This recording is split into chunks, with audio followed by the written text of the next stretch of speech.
Testing 1, 2. Testing 1, 2. Testing 1, 2. Testing 1, 2. Table mic. Testing 1, 2.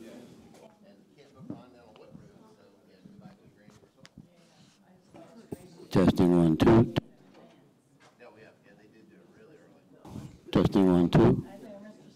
Table. Testing 1, 2. Testing hand mic. 1, 2.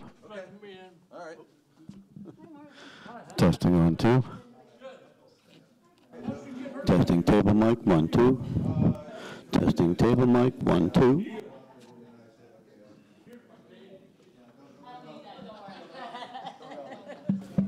Testing table mic. 1, 2. Testing table mic. 1, 2.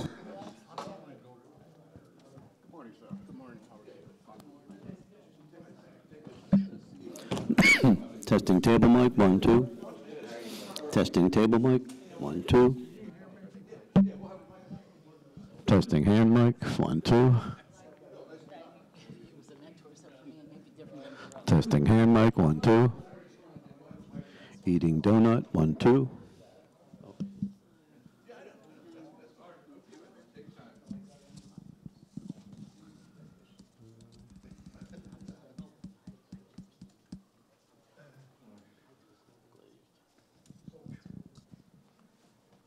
Testing hand mic. 1, 2. Great.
Morning, everyone. I'd like to call the meeting to order. Please stand and for the Pledge of Allegiance.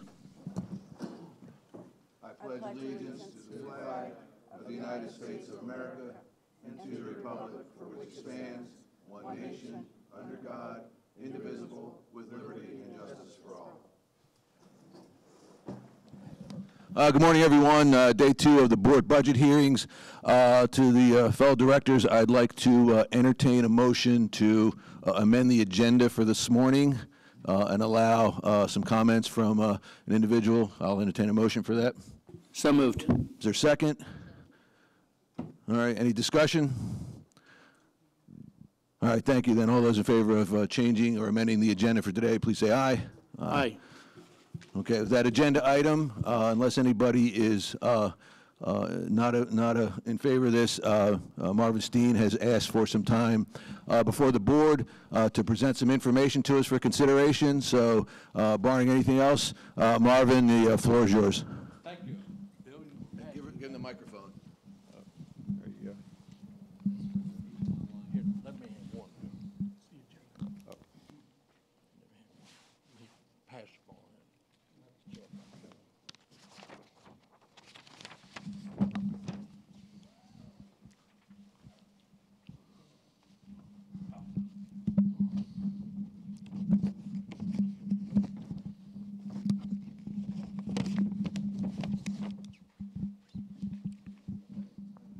Yeah, for the record and those listening, Mr. Steen contacted me last night and requested some time in front of the board. We got together last night via email and text, and the rest of the board members did agree to have Mr. Steen come before us today. So just making sure that everybody's aware that we were all advised of this change in the agenda as of last night. So, Doug, I thank you for letting me. Can y'all hear me? Yeah. Do I need this or can you hear me? Yes, you need that. I need that. Okay. I know you're all working hard on the second floor of the yacht club, and over the last few. Sorry, I don't think it's on. Oh, for the audio. Fix me up, will you? Close to your mouth. Oh, good. Okay. I know you all get looking at different options for the yacht club or the country club, and this is Bill Stamp. Bill's been with me about 40 years, and he and I have been working on this for 2 or 3 years. And what I did Monday after reading the paper over the weekend, I decided to call all the here's a paper that I'll go over with you in detail in a minute, but we've been looking at this and trying to help without bothering you all for several years. I started with Bob Thompson, as far as that goes. And the only reason we could come up with of a good use for the top of that club is for meetings. I don't know if any other, you probably know, but we don't, okay? So what I've done, these are actual proposals, and all these people could do the job. They're all local guys. We've been in business for a long time. They've all worked for us for a lot, not on every house, but a lot of them, okay? The big difference is that I know you're looking at a lot of different options. The trouble is, with this option, you could get a permit within 30 days and build it. These people are prepared to do it. Make sure these other people you're talking to can actually get in and do it. I know the golfers want this thing done. I can tell you that. A lot of them call. And I'll just go through some of these people and numbers. And we'll take questions after that, either Bill or myself. The first guy is Delaware Elevator. That is, I don't care if it's, by the way, we're willing to help Ocean Pines Association as far as advising. I don't want to do like I did with the pool top, but if I think Ocean Pine did a great job on that first floor, and I see they can help a little bit on the second floor. And these are bids that people will sign from Ocean Pines, and they'll go do the work now. Delaware Elevator, I don't care if it's this way or the engineer what they came up with is that's who would do the work. I don't care who it is, okay? And their price is right on there. And also, if JB wanted to call these people, he could call them. We got who you call, we got the phone number, and they would say, yes, we'd be happy to bid this job, okay? The next guy is, I put Ocean Pines there. The old kitchen, the stove is worth a lot of money. I get all kinds of prices what it's worth, but Ocean Pines would go in, and Eddie could tell you, probably a couple of days and pull that stuff out. Okay, so I got Ocean Pines for that. The next thing is the roof. And the roof is the same guy that did the yacht club. The roof, he did the roof and the siding. He lived here for 20 years. He's still very active, and he does a good job. That's on the roof and the siding. And you see the prices on the right-hand side. These are actual bids. These are not where you got to add on 10% or supervisors. They go in and will do the work. Royal Plus would do the heat there, and see the price over there. The plumbing is, that's real simple. You get 2 bathrooms, so that's not much. The electric is high, and the reason I had them put real high, we don't know what kind of lights are and that sort of stuff. So that you could probably get 20,000 less on that, but he would not. He said use 60,000, so that's what we did. Okay, the tile is the same guy that put it in the clubhouse before, Ben Bennington. And then you got the insulation, and you got the drywall. Steve lives in Ocean Pines. The trim carpenter and the paint, if you had to use our guys or painters, that would cost you $30,000. But I saw that Ocean Pines, Eddie's people could certainly paint that building, but that's what we looked at. The flooring is Cortex. It looks just like this floor here, but on the bottom of it, it's got rubber. And the thing is, it's a great price and it's guaranteed for life. That's the big difference of this floor and the hardwood, okay? The appliances, we put a couple refrigerators, we put a couple warmers, ice maker, and a total of 15,000, because I have no idea what you want to do on that. But let's just open it for anybody got any questions? Frank, you said you had a lot of questions.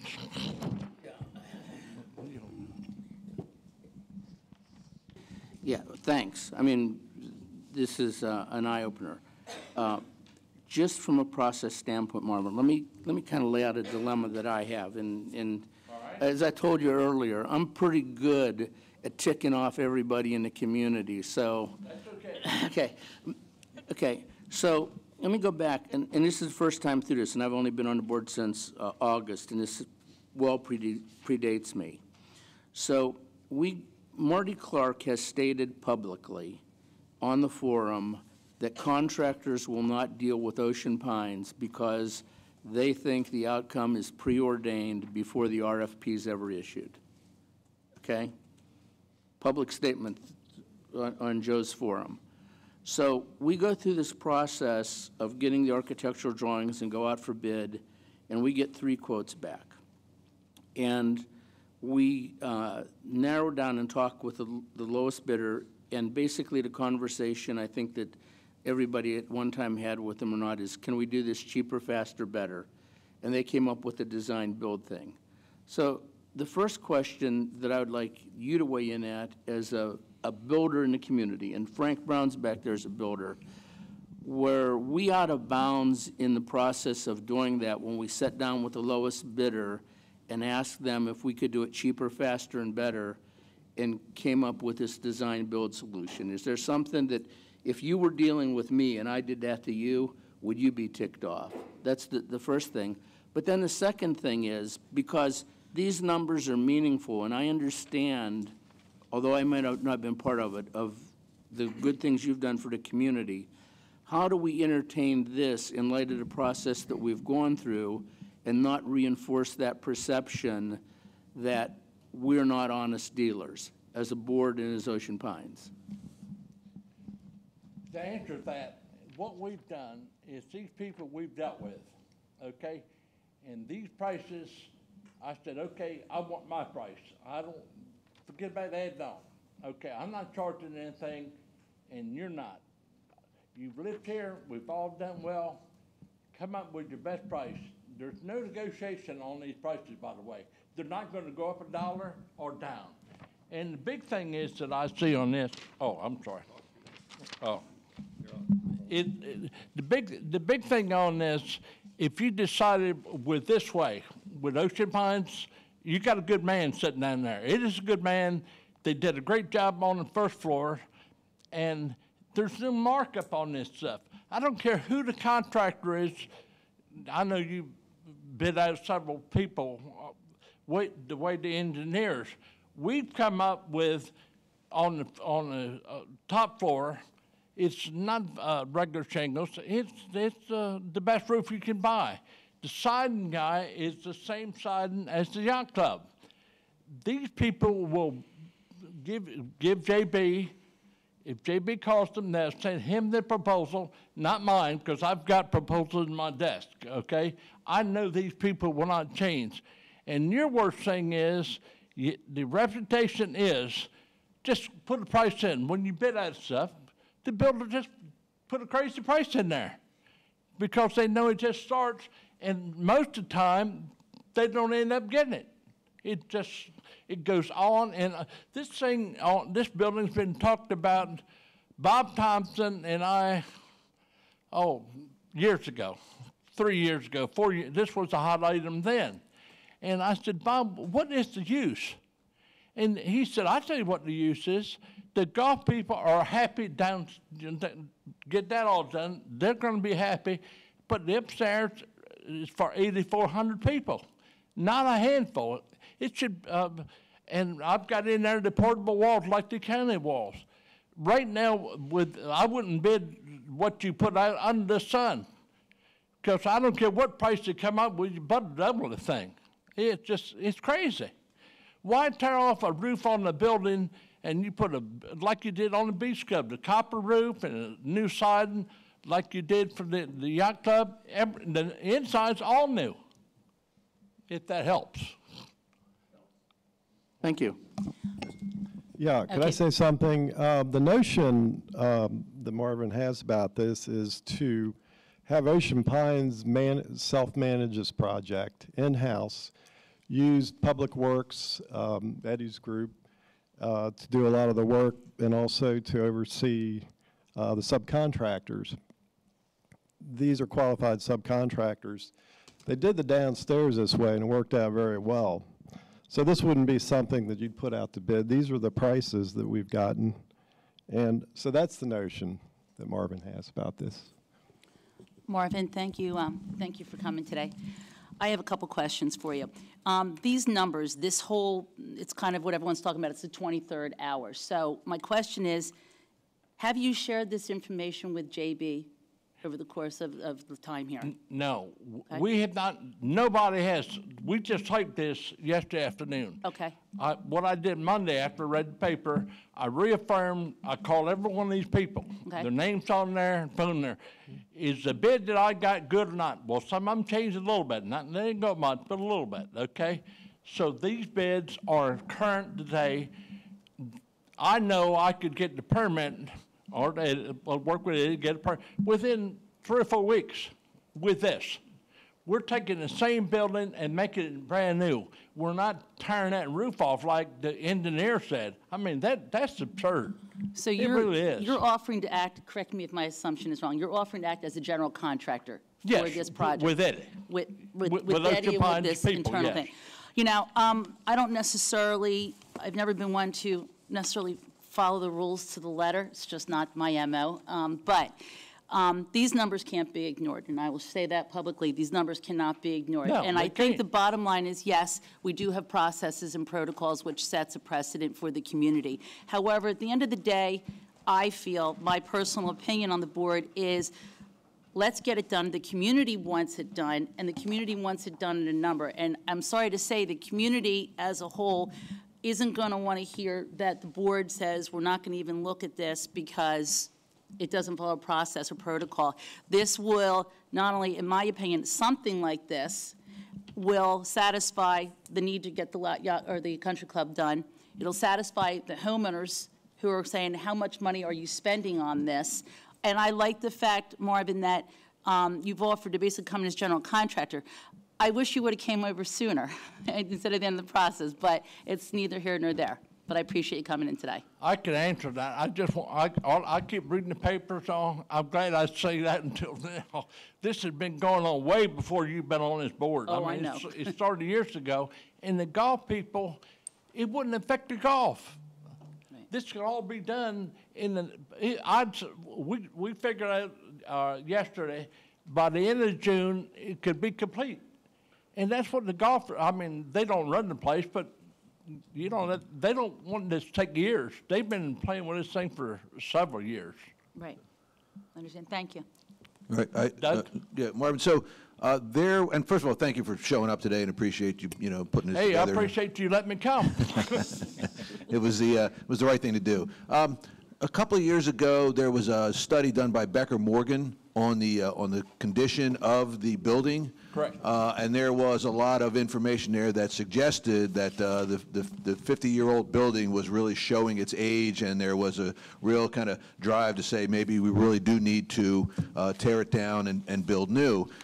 Do you have, in your proposal, do you have any concerns that the building itself can still be sustainable if we invest this money in the second floor? And if so, do you have any kind of sense of maybe how long that would be? Because one of the other considerations that we all kind of socialized here and there is we're going to make this investment. What's the long-term value of that investment? Are we putting money into something that is only going to provide partial value or something like that? You know what I'm getting at? Yeah, I know exactly. Well, the roof is metal, so the bids that you're getting now are just shingles. That metal roof's 50 years or longer. The siding is the same siding that you have on the yacht club, the same siding and the same guys. I don't care who works it, he will end up getting bid. Because everybody, we all use him. Okay. The inside is going to be all new. So basically, you can walk in there today, and like the sprinkler system, when Eddie did the first floor, he had to do the sprinkler system. That was a lot of money. It works. We don't have to touch it. It's not even on that sheet. So I'm convinced it's going to be probably 25, 40 years, as far as I'm concerned. If there was any rotten studs, and that's what you're looking at, the 2x6s here, you could see them. You could all get up now and go down there. These people, every name here has been in there, and I said, if you see a problem, you tell us. We don't have them.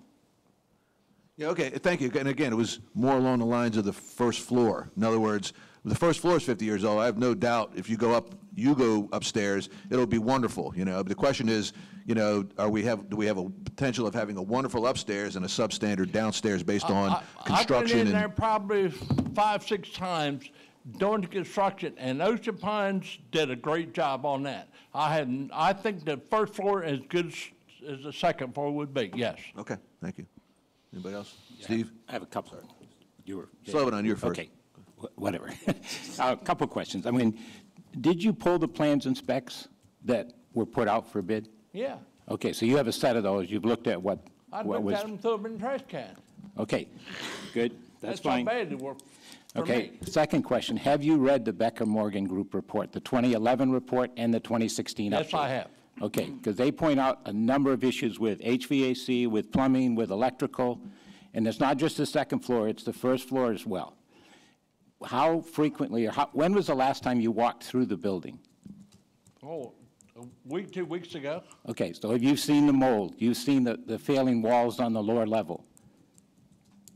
There are a lot of issues with that building that I'm very concerned about just doing this type of proposal. Okay, And so I think we need to do a lot I guess more. what you should do is ask the man that with a hat on, Eddie. Eddie, how bad? I don't see it. To me, that's minor. What we've looked at is very minor.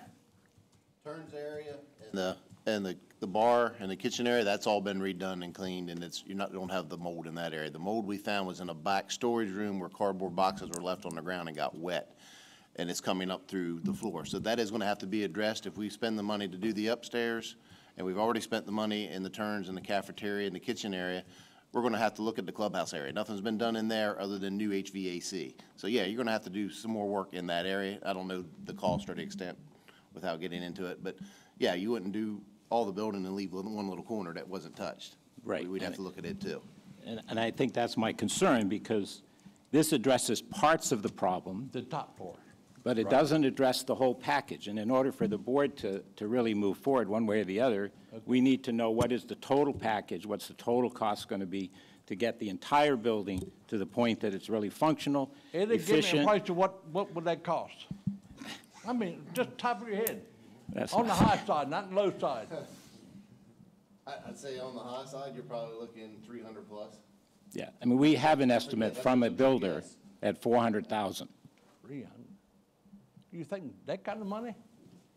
All the walls are gonna have to be ripped out. You have to redo the insulation.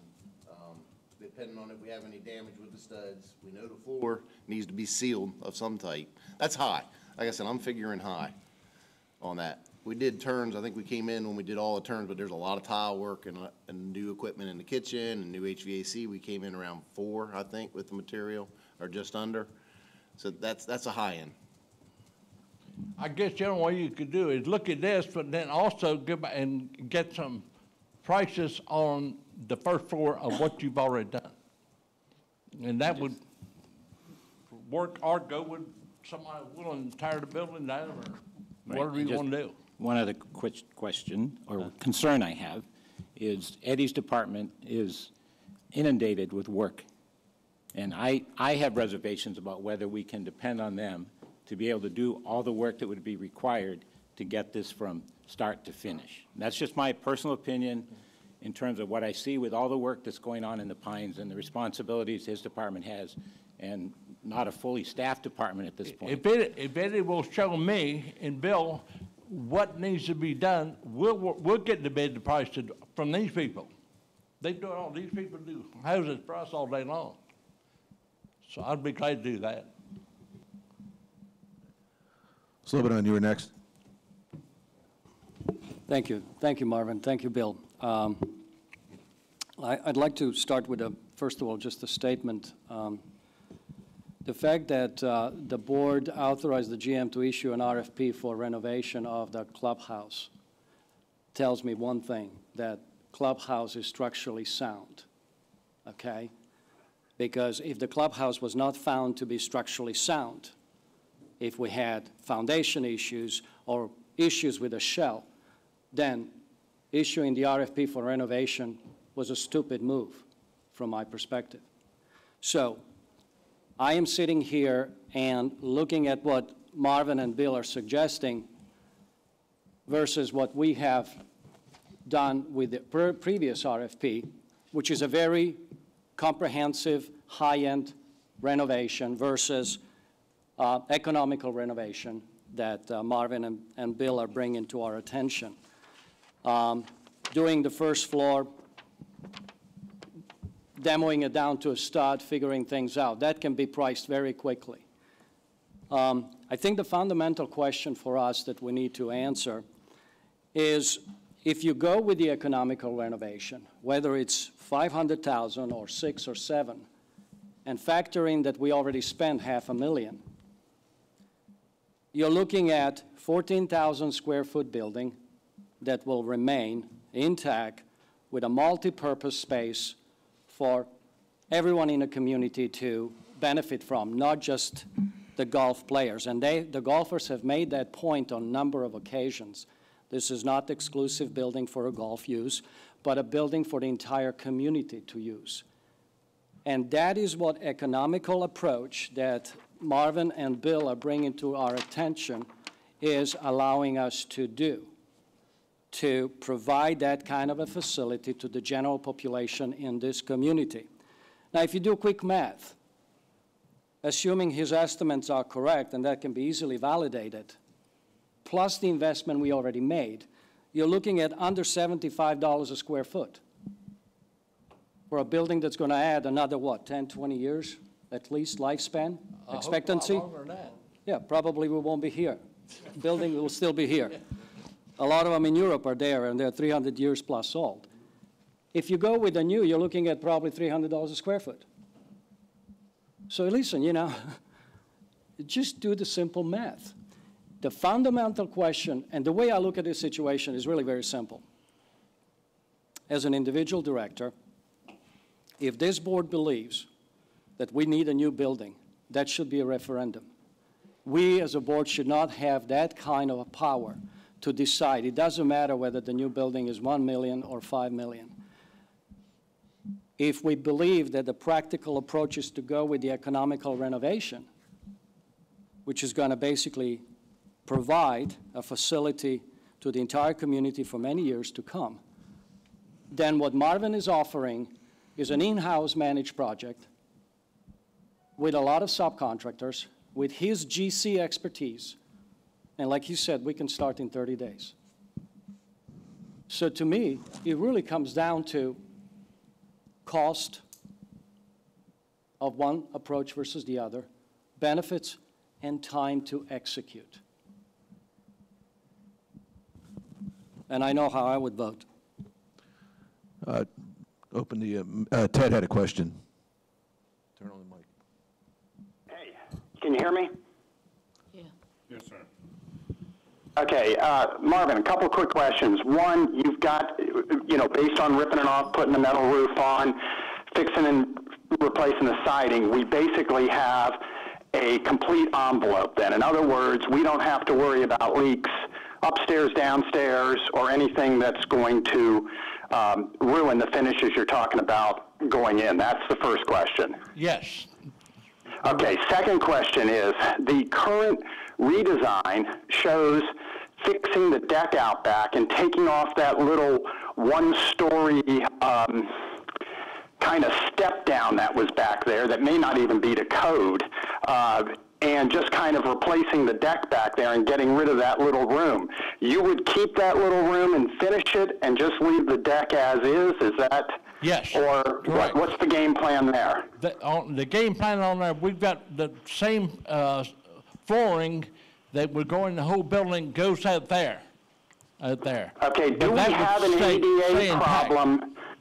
Do we have an ADA problem by the fact that to get to that little room on the back, or that kind of area there, it's 2 steps down and there's no ramp? Because when this thing was in the redesign thing, the idea was you'd basically end up being level when you got done, because we were actually going to lift the deck up so it was a straight walkout. So it just, and you may not have the answer right now, but I just want to keep that in. So the deck would basically remain the same, no changes, and that little room would remain the same. Is that kind of correct? That is correct, and I have already had the county there that looked at it, and that step down would be fine the way it is, okay? Because on your... Okay, so it gets grandfathered. Yes. Okay. And then the next thing is,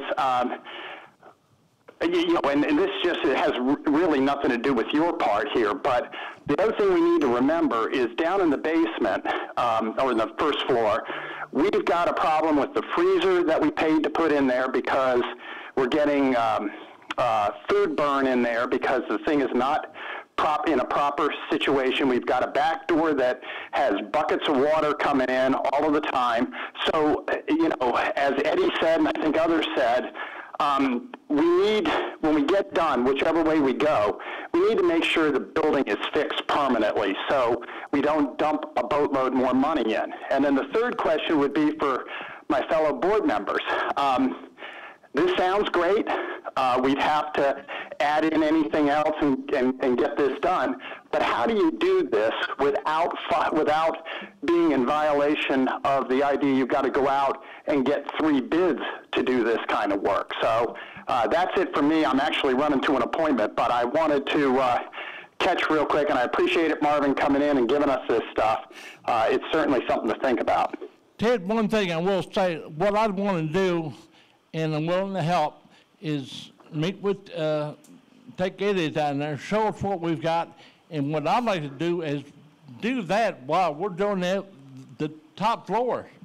I wouldn't want to wait to do that bottom. I'd want it all done. The conference one, this building done now, I can tell you, there's a lot of heat going on this building, and it just keeps going on year after year after year, and it could be happening again. I don't know. Oh, look, I'm in agreement. I want to get it done. I want to get it done right. I want to get it finished rather than talk about it for another 10 years, as is typical in Ocean Pines. So I'm all on board with that. I just want to make sure that when we do it, we put everything in that needs to be done, so when we get done, somebody doesn't say, well, you know, you forgot to do this, you forgot to do that. So I think you and I are talking the same language here on this. Yep. If we're going to do this, fix the downstairs, the areas that are problems, as Eddie talked about and as we've seen, at the same time. And what we would need to do is walk through there and have you provide us, hey, here are the costs to fix these areas as well. Then we got a total price to compare to what we're doing, what the other options are. That's the only way to do it. Correct. Okay. Thank you, guys. I'll be back on a little bit later, but I'm pushed back an ultrasound, so I got to run. Thank you. Thanks, Ted. Colette. Yeah, Bill and Marvin, thanks for coming and talking to us about this. I have two questions.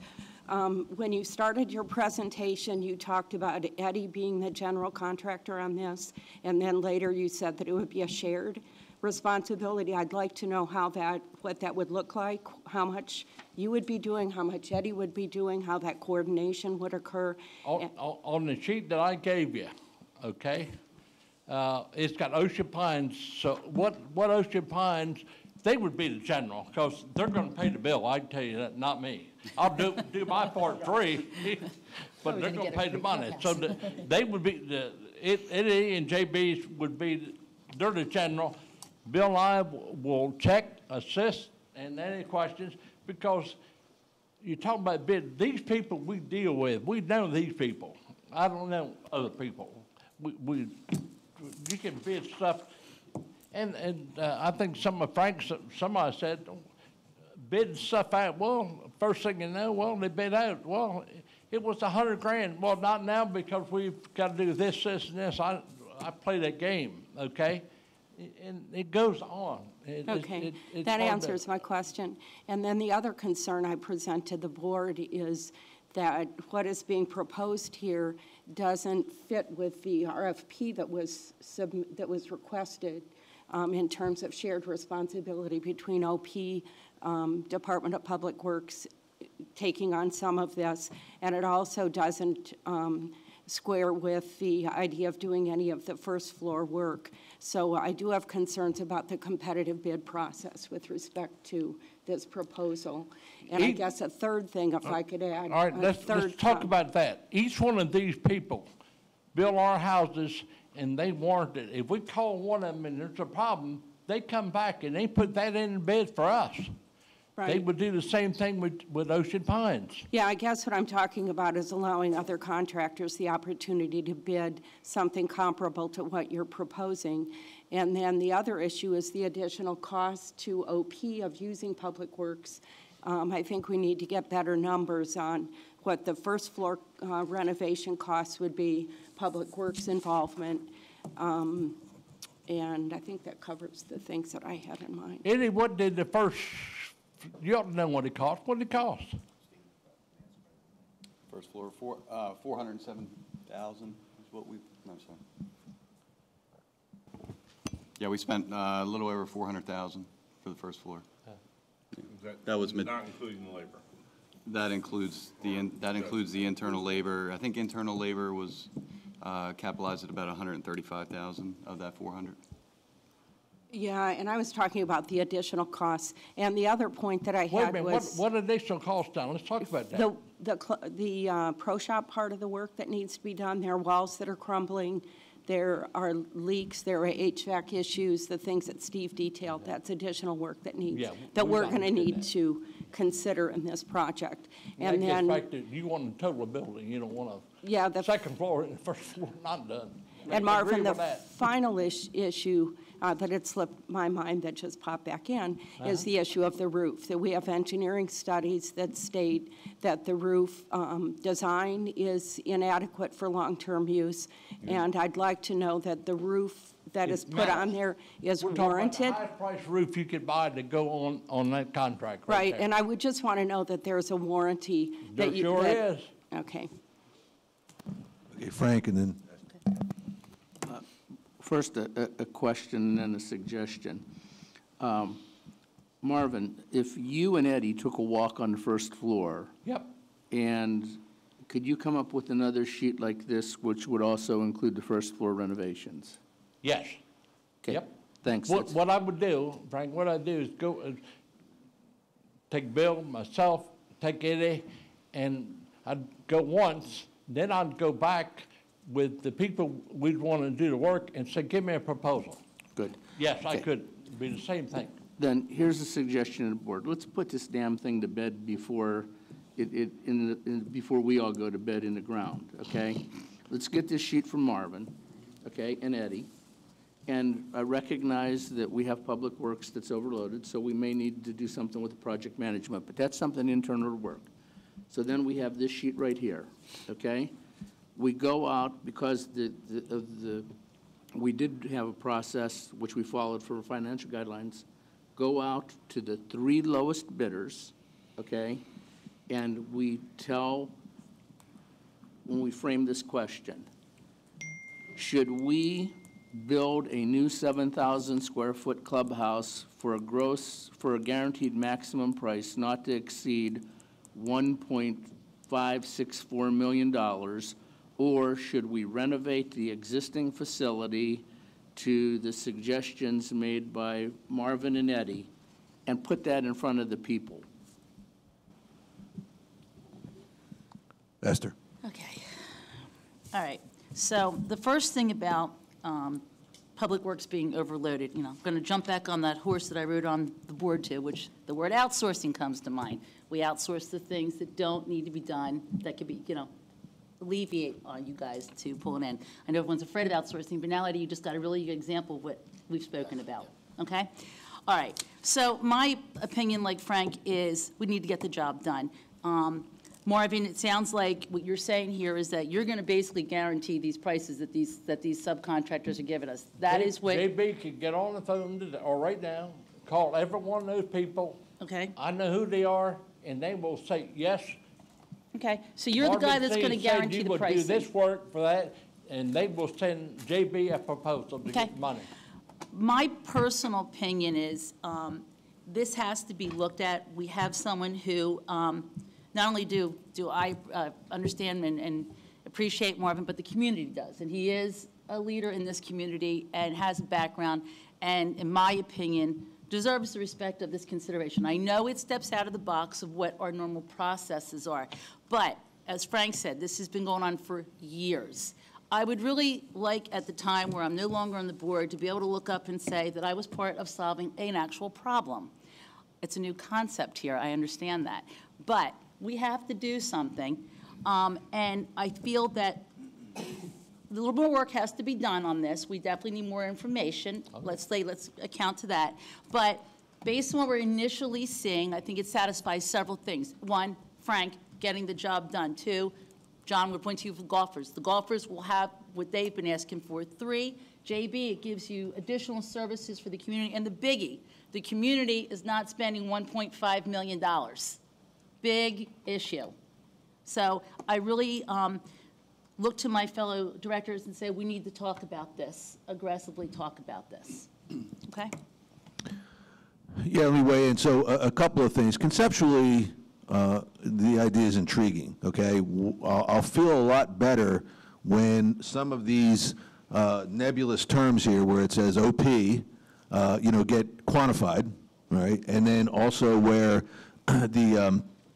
I guess the analysis, the evaluation that's going to happen down on the first floor that says, hey, by the way, here are the other areas that weren't addressed by the initial investment in the first floor to repair that place, that's going to come up with a number, right? And so I think, and I would agree with Esther, we probably need to get that information, because right now I think we have not a complete picture, but pretty close. We got to fill in some of the blanks, at least from my perspective, because I don't like those variables. Somebody could say, you know, the sales guy says, oh yeah, we'll take care of it, and then when the bill comes, it's 3 times the, you know, the number that was, you know, socialized. So I think one of the things we probably ask is to say, do we do, and I'd ask the rest of the directors, do we feel comfortable letting Marvin, Eddie move forward with some walkthrough of the first floor, based on what Eddie said regarding the areas of concern, bring that back to Marvin and get a more complete picture of exactly what it's going to cost. Because quite frankly, I won't vote for anything where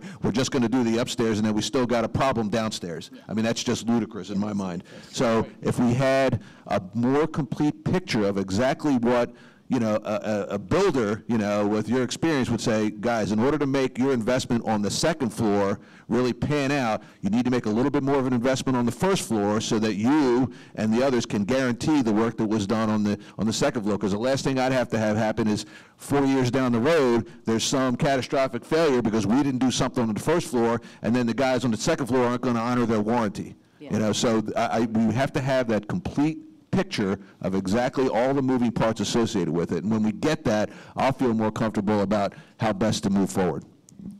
I appreciate that. And one thing that I left for Ocean Pines is the trim and the paint. So if you wanted to put in there $30,000, that's what my guys would do it for, $30,000. That's for the paint. You see down there, paint. I left that for Ocean Pines, says Ocean Pines, that's it. And the other thing, the only other thing that left off was I thought Eddie's group could tear out that kitchen. That's it. I don't know what that would cost, but not much. Eddie, what, 2 days? Yeah, it wouldn't take long. Yeah. Give a timeline. Other than that, it's all on that sheet. Okay, so are we comfortable with discharging? All right, Frank and then Steve. One other thing, the reason I like this approach is we're making an assumption here as a board, and I don't know that it's a safe assumption. And that assumption is that the 8,452 people in Ocean Pines want to go one way over the other. When we get this set of numbers, what I just asked for, in effect, was let's go out and say, look, guys, we're tired of screwing around with this thing. You have choice A, we can do it inside with somebody that's credible within the community backing it, which is Marvin. Or choice B, we can go out and we can build a new facility for this amount. Give us your vote. And we can do that in the same time frame, in the same timeline. I'm not for abdicating, but you know, the assumption that we're making is that everybody wants to go with the cheapest, and they may very well want to do that, okay?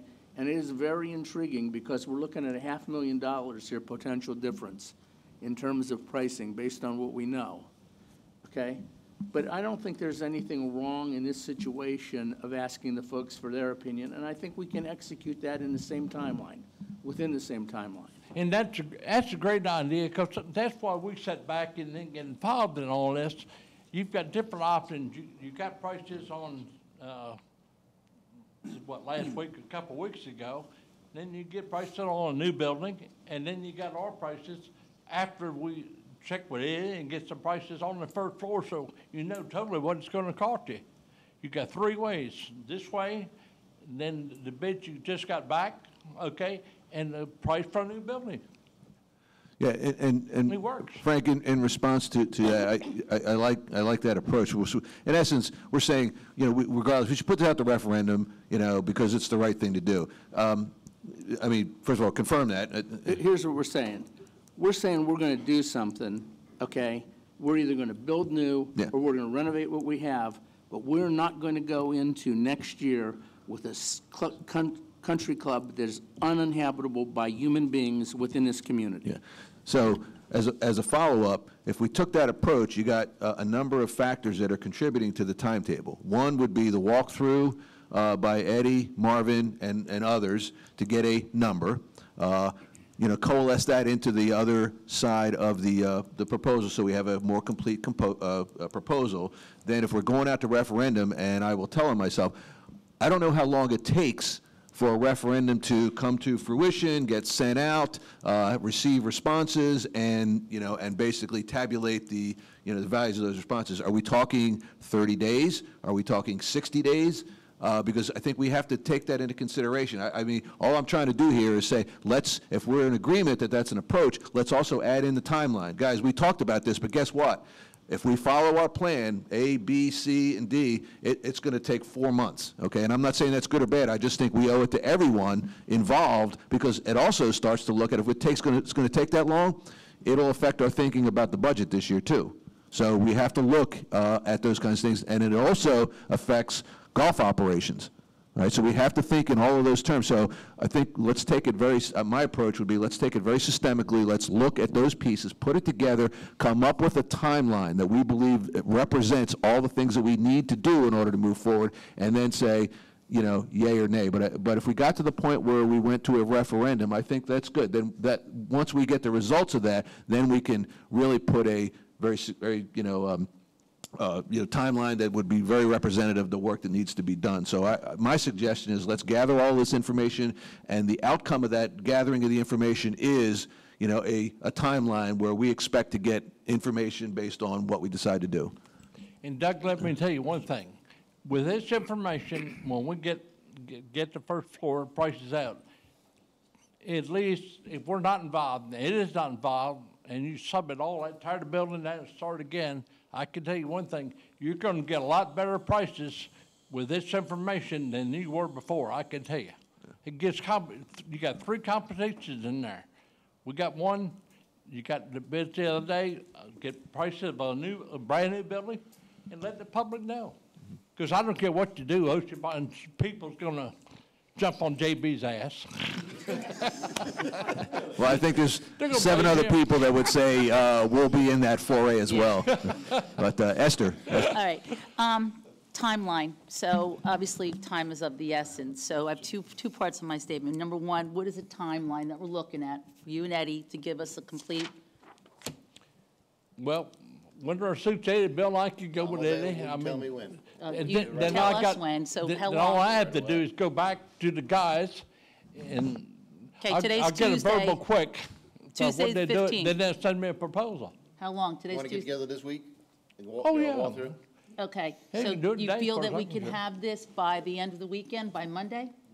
Is that Oh, yeah, realistic? yeah. Yes, okay. The second thing is, I'm sure I'm going to get arrows at me, but I'm completely against doing the referendum, and I'm going to tell you why.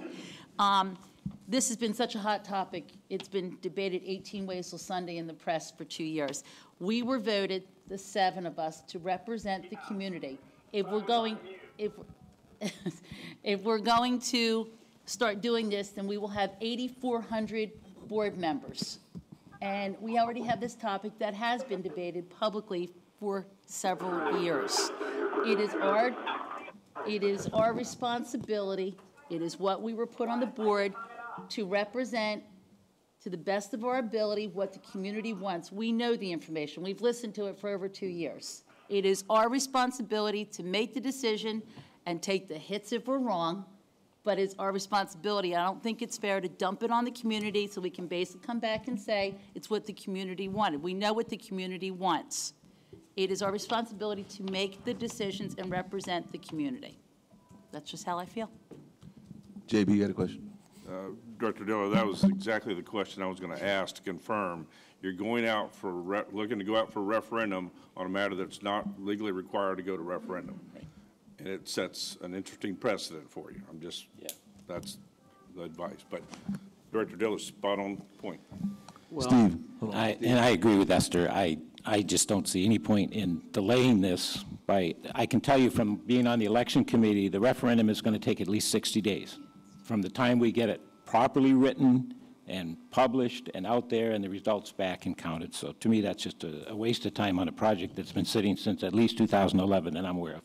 Quick question for Marvin. Assuming you do the work, it would be my understanding that everything in that building will be brought up to code, current code. Correct. Okay, Yeah. so that's very, very critical because there's a lot that's not code right now. I've already had the county in there. Okay. They've been there, yeah. That's really critical. My second question is, if Frank Brown is willing to do this, I would love to have him walk through with you when you do the walkthrough, because he's done a lot of work for us in generating. I don't Okay, care. Great, thank you, that's it.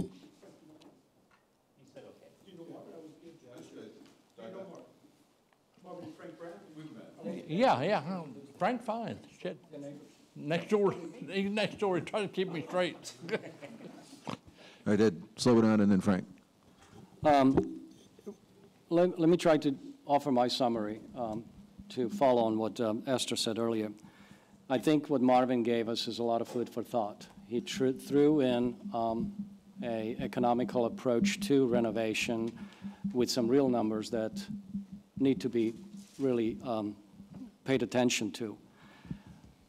This is a work session right now, so my suggestion is, in the interest of time, if we are going to really continue this conversation and reach some decisions, we have a special meeting scheduled this afternoon.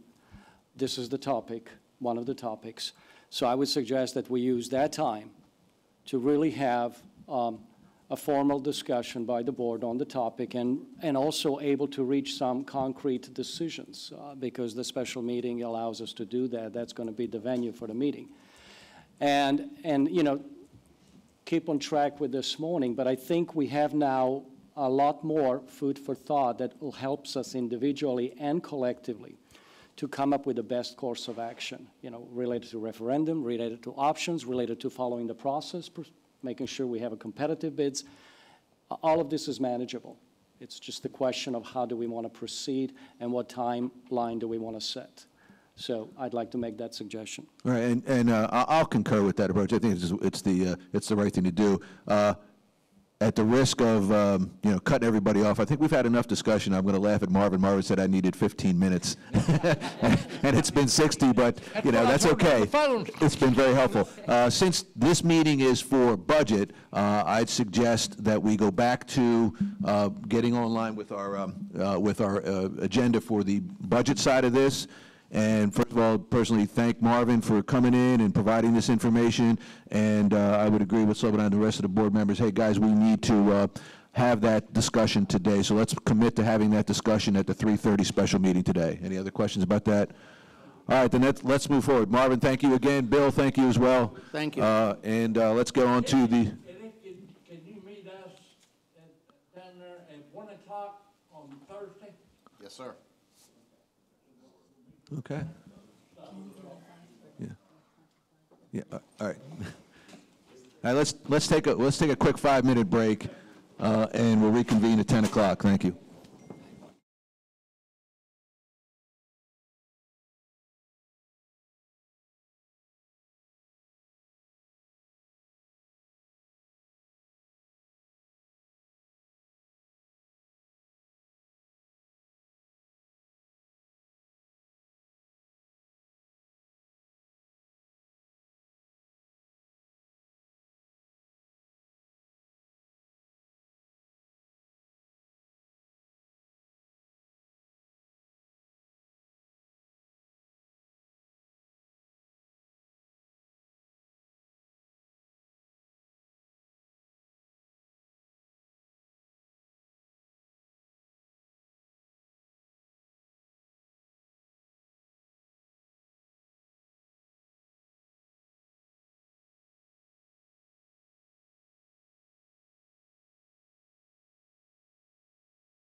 Back to order.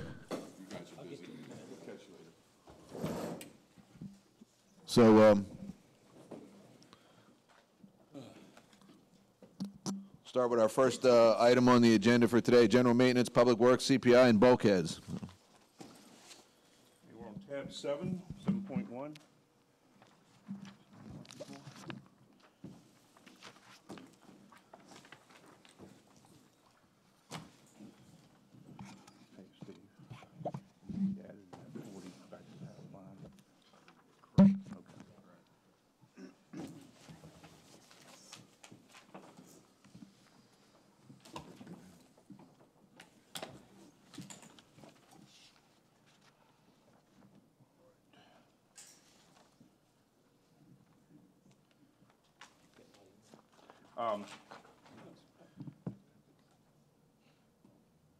You'll note there's not a whole lot of change, excuse me.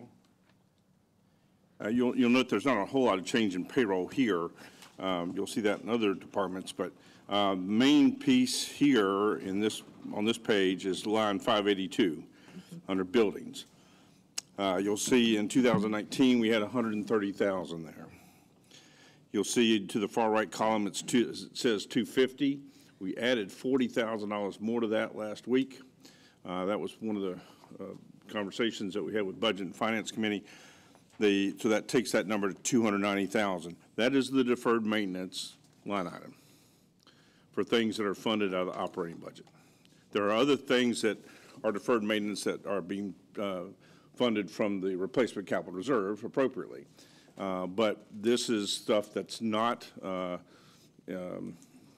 capital or not coming from the replacement capital reserve. The 40K addition was the refurbishment of the baseball field and mulch for the playgrounds. I've indicated this before. I don't know if you've heard me say it before or not. My typical approach on playgrounds is once every 3 cycles through, 3 years through, all the mulch needs to be replaced at a playground, down to the hard pan. Generally speaking, every year you just till it, till the mulch that is in place, and then you put a fresh layer on top of it. But we haven't actually removed and replaced our mulch on our playgrounds in years. And the only one that doesn't need that full service treatment, if you would be the one at Manklin Creek, because it's newer. So that those 2 projects added another 40K back in on deferred maintenance line item 582. So again, that going from 130 to 290, there's your $160,000 on deferred maintenance from that's not capitalized. I think we had a list last week, didn't we, Steve, of the deferred maintenance stuff? And then there were some changes to that. And then we have a capital summary list of all of these things. And that Steve is going to hand out to you now. That was one of the things from the Budget and Finance Committee meetings last week that we went through and changed some things that should have been in operating and should have been from replacement reserve. That type of thing. So this will update your, we could talk about more about that tomorrow as well as when we talked about capital and reserves.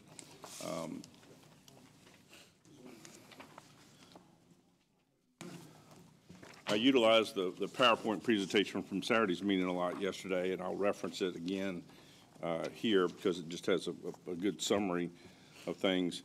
The deferred maintenance, again, includes generally lots of repair and maintenance projects that have not been addressed over the years.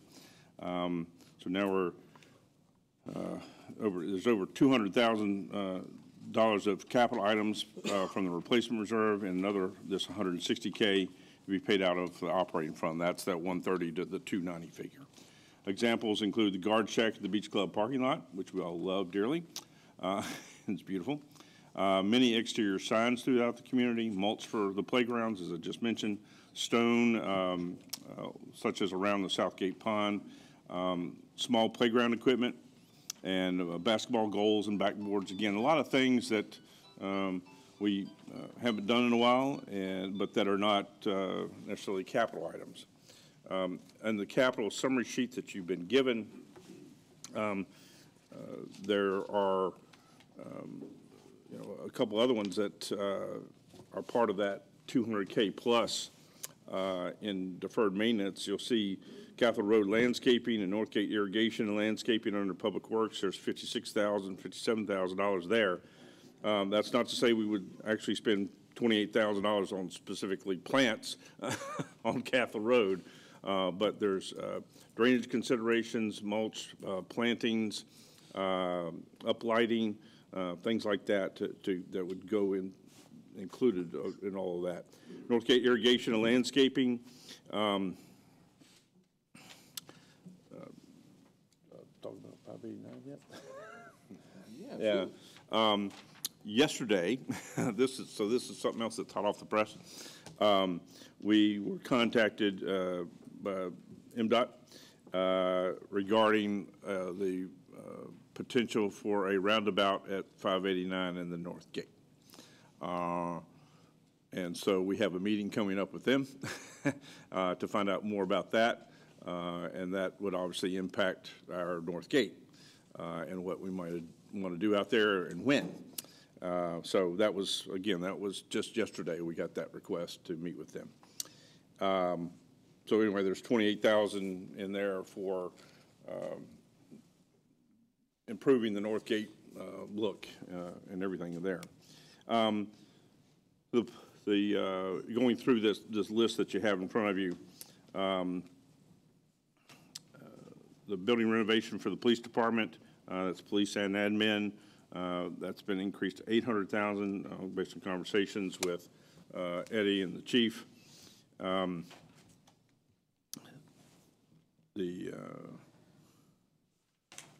picking through to what's in the replacement reserve for deferred maintenance, rather than going through all the different items there.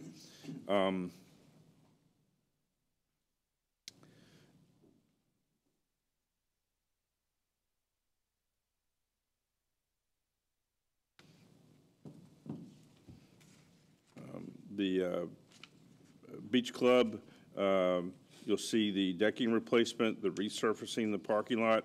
The resurfacing of the parking lot, that is not the general parking lot where that's gravel. That's the area that is paved up towards the front of the building. And the fence, that's the part around the pool area. We have a issue there with access. And so those particular three things, those are deferred maintenance that are on coming from the replacement reserve. Underneath the yacht club category, the sealing and striping of the asphalt, and the bollard lighting and the wood sail sign, all three of those are items of deferred maintenance.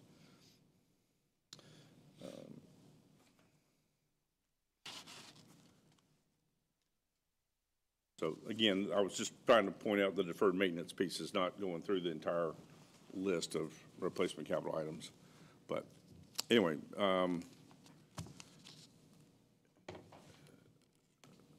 any comments about deferred maintenance? Because really that's the big difference in the maintenance budget.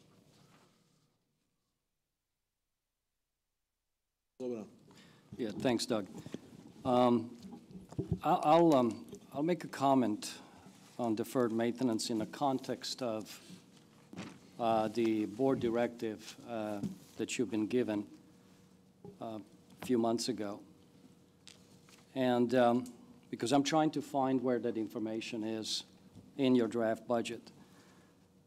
The directive basically said, in developing the 1920 budget, the board is directing the general manager to take all actions necessary to provide a cost comparison between using external contracted resources rather than in-house staff for the following areas: drainage, association-wide landscaping services, and critical facility deferred maintenance. So can you help us find where in your draft budget we can actually find the result of the directive. Find what's going to be done in-house and what's going to be contracted out? Right, in other words, It's all going to be contracted out. Okay, so have you done a comparison between in-house versus outsourcing some of these, services? Not a comparison of what it's going to cost us to do these things in-house versus taking the money that is funded in the budget. That would be for contractual services. Right, because the directive is asking for a comparison between doing it in-house versus basically subbing it to a third party. Because at the end of the day, we need to find out, from a benefit perspective, what is the best course of action with an input from, the head of Public Works Department. We need to understand what their capacity is, what they're capable of doing in-house, and what the costs are versus outsourcing. And that was really the genesis of the directive, is to have an information that's going to allow us as a board to make a sound business decision. Right. So I just was not able really to find that anywhere in your draft. I guess my position on that, Director Trinick, would be the fact that we have enough for our existing staff to do otherwise. All of these things are in addition to what we're trying to accomplish in-house. I wasn't going to have any of our folks doing these projects, that this would all be contracted out. So in the sense of managing the projects, yes, that would be internal for Eddie and Kevin to manage these things. But as far as our crews doing the Cathal Road landscaping, no. So that's why I didn't go further detail, because it's all going to be outsourced. You answered the question. Thanks. Esther. JB, I have a question on the fencing. I thought the fencing at the Beach Club is only a couple years old. Where do we stand on depreciation on that, and why is that being replaced already? You want to address that issue? Eddie?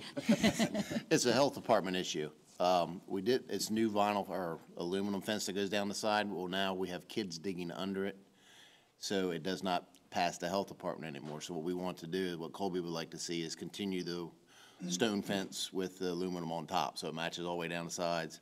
It'll pass code, plus it stops the sand from blowing in. That's why we did it on the east side, because of all the sand that blows into the pool and affects the pool itself. So we're not passing code right now, is what you're telling me? They're letting us get by, but they told us it needed to be fixed before we open this year. Okay. They showed us the issue last fall. Appreciate it.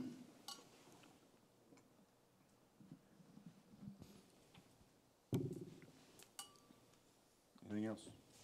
Can't go that easy on Eddie. Let's go. Someone ask questions.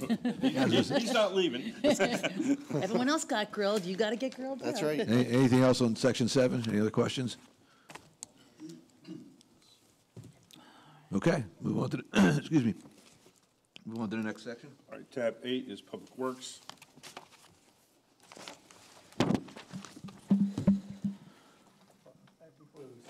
Yes, sir. I thought you might. It relates to deferred maintenance. Yes, sir. And the use of the reserve study tool. At this point in time, assuming that this board approves the budget recommendation, do you have an idea of how much is still in deferred maintenance? And more specifically, how many items, the rough dollar value of items identified that should have been done in prior years that have yet not been executed and completed? We have that information. I don't necessarily want to quote you right now because I don't have it in front of me. Just a ballpark. I'm just a little bit lot.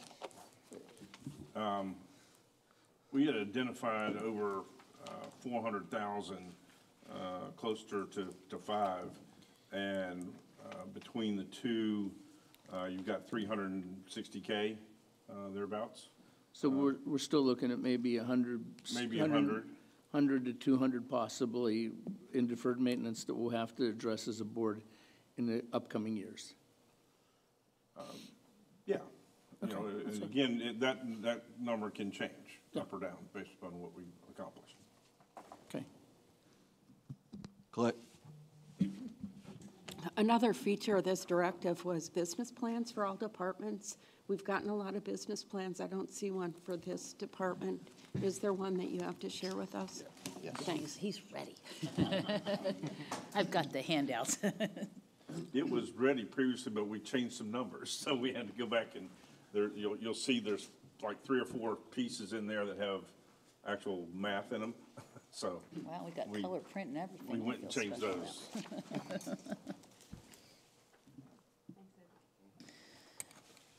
Thanks, Ed. So Eddie, you the one who put this together? Yes, ma'am. Okay. The only thing I didn't fill in was the numbers. JB took care of the numbers because I wasn't sure what we were going to put in at the time when I made the business plan on the Okay. amounts. Okay. But you had input, obviously, with JB on those numbers, or no? Him and Kevin worked on Okay, on just that. make sure that, Yep. that'll be part of the plan, you know?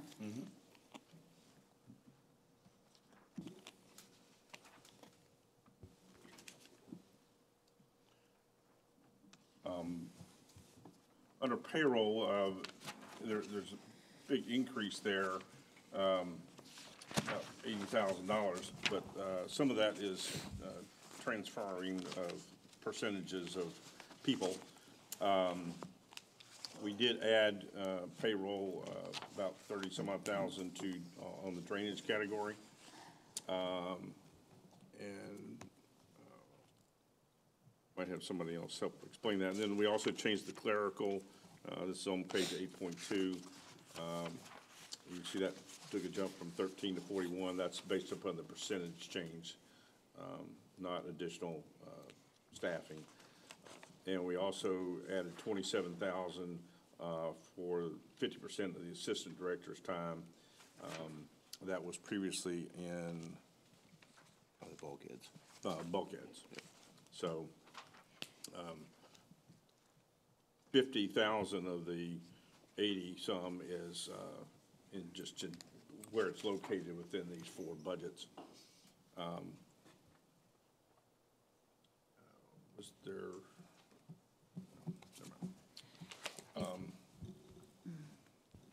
I do have a question.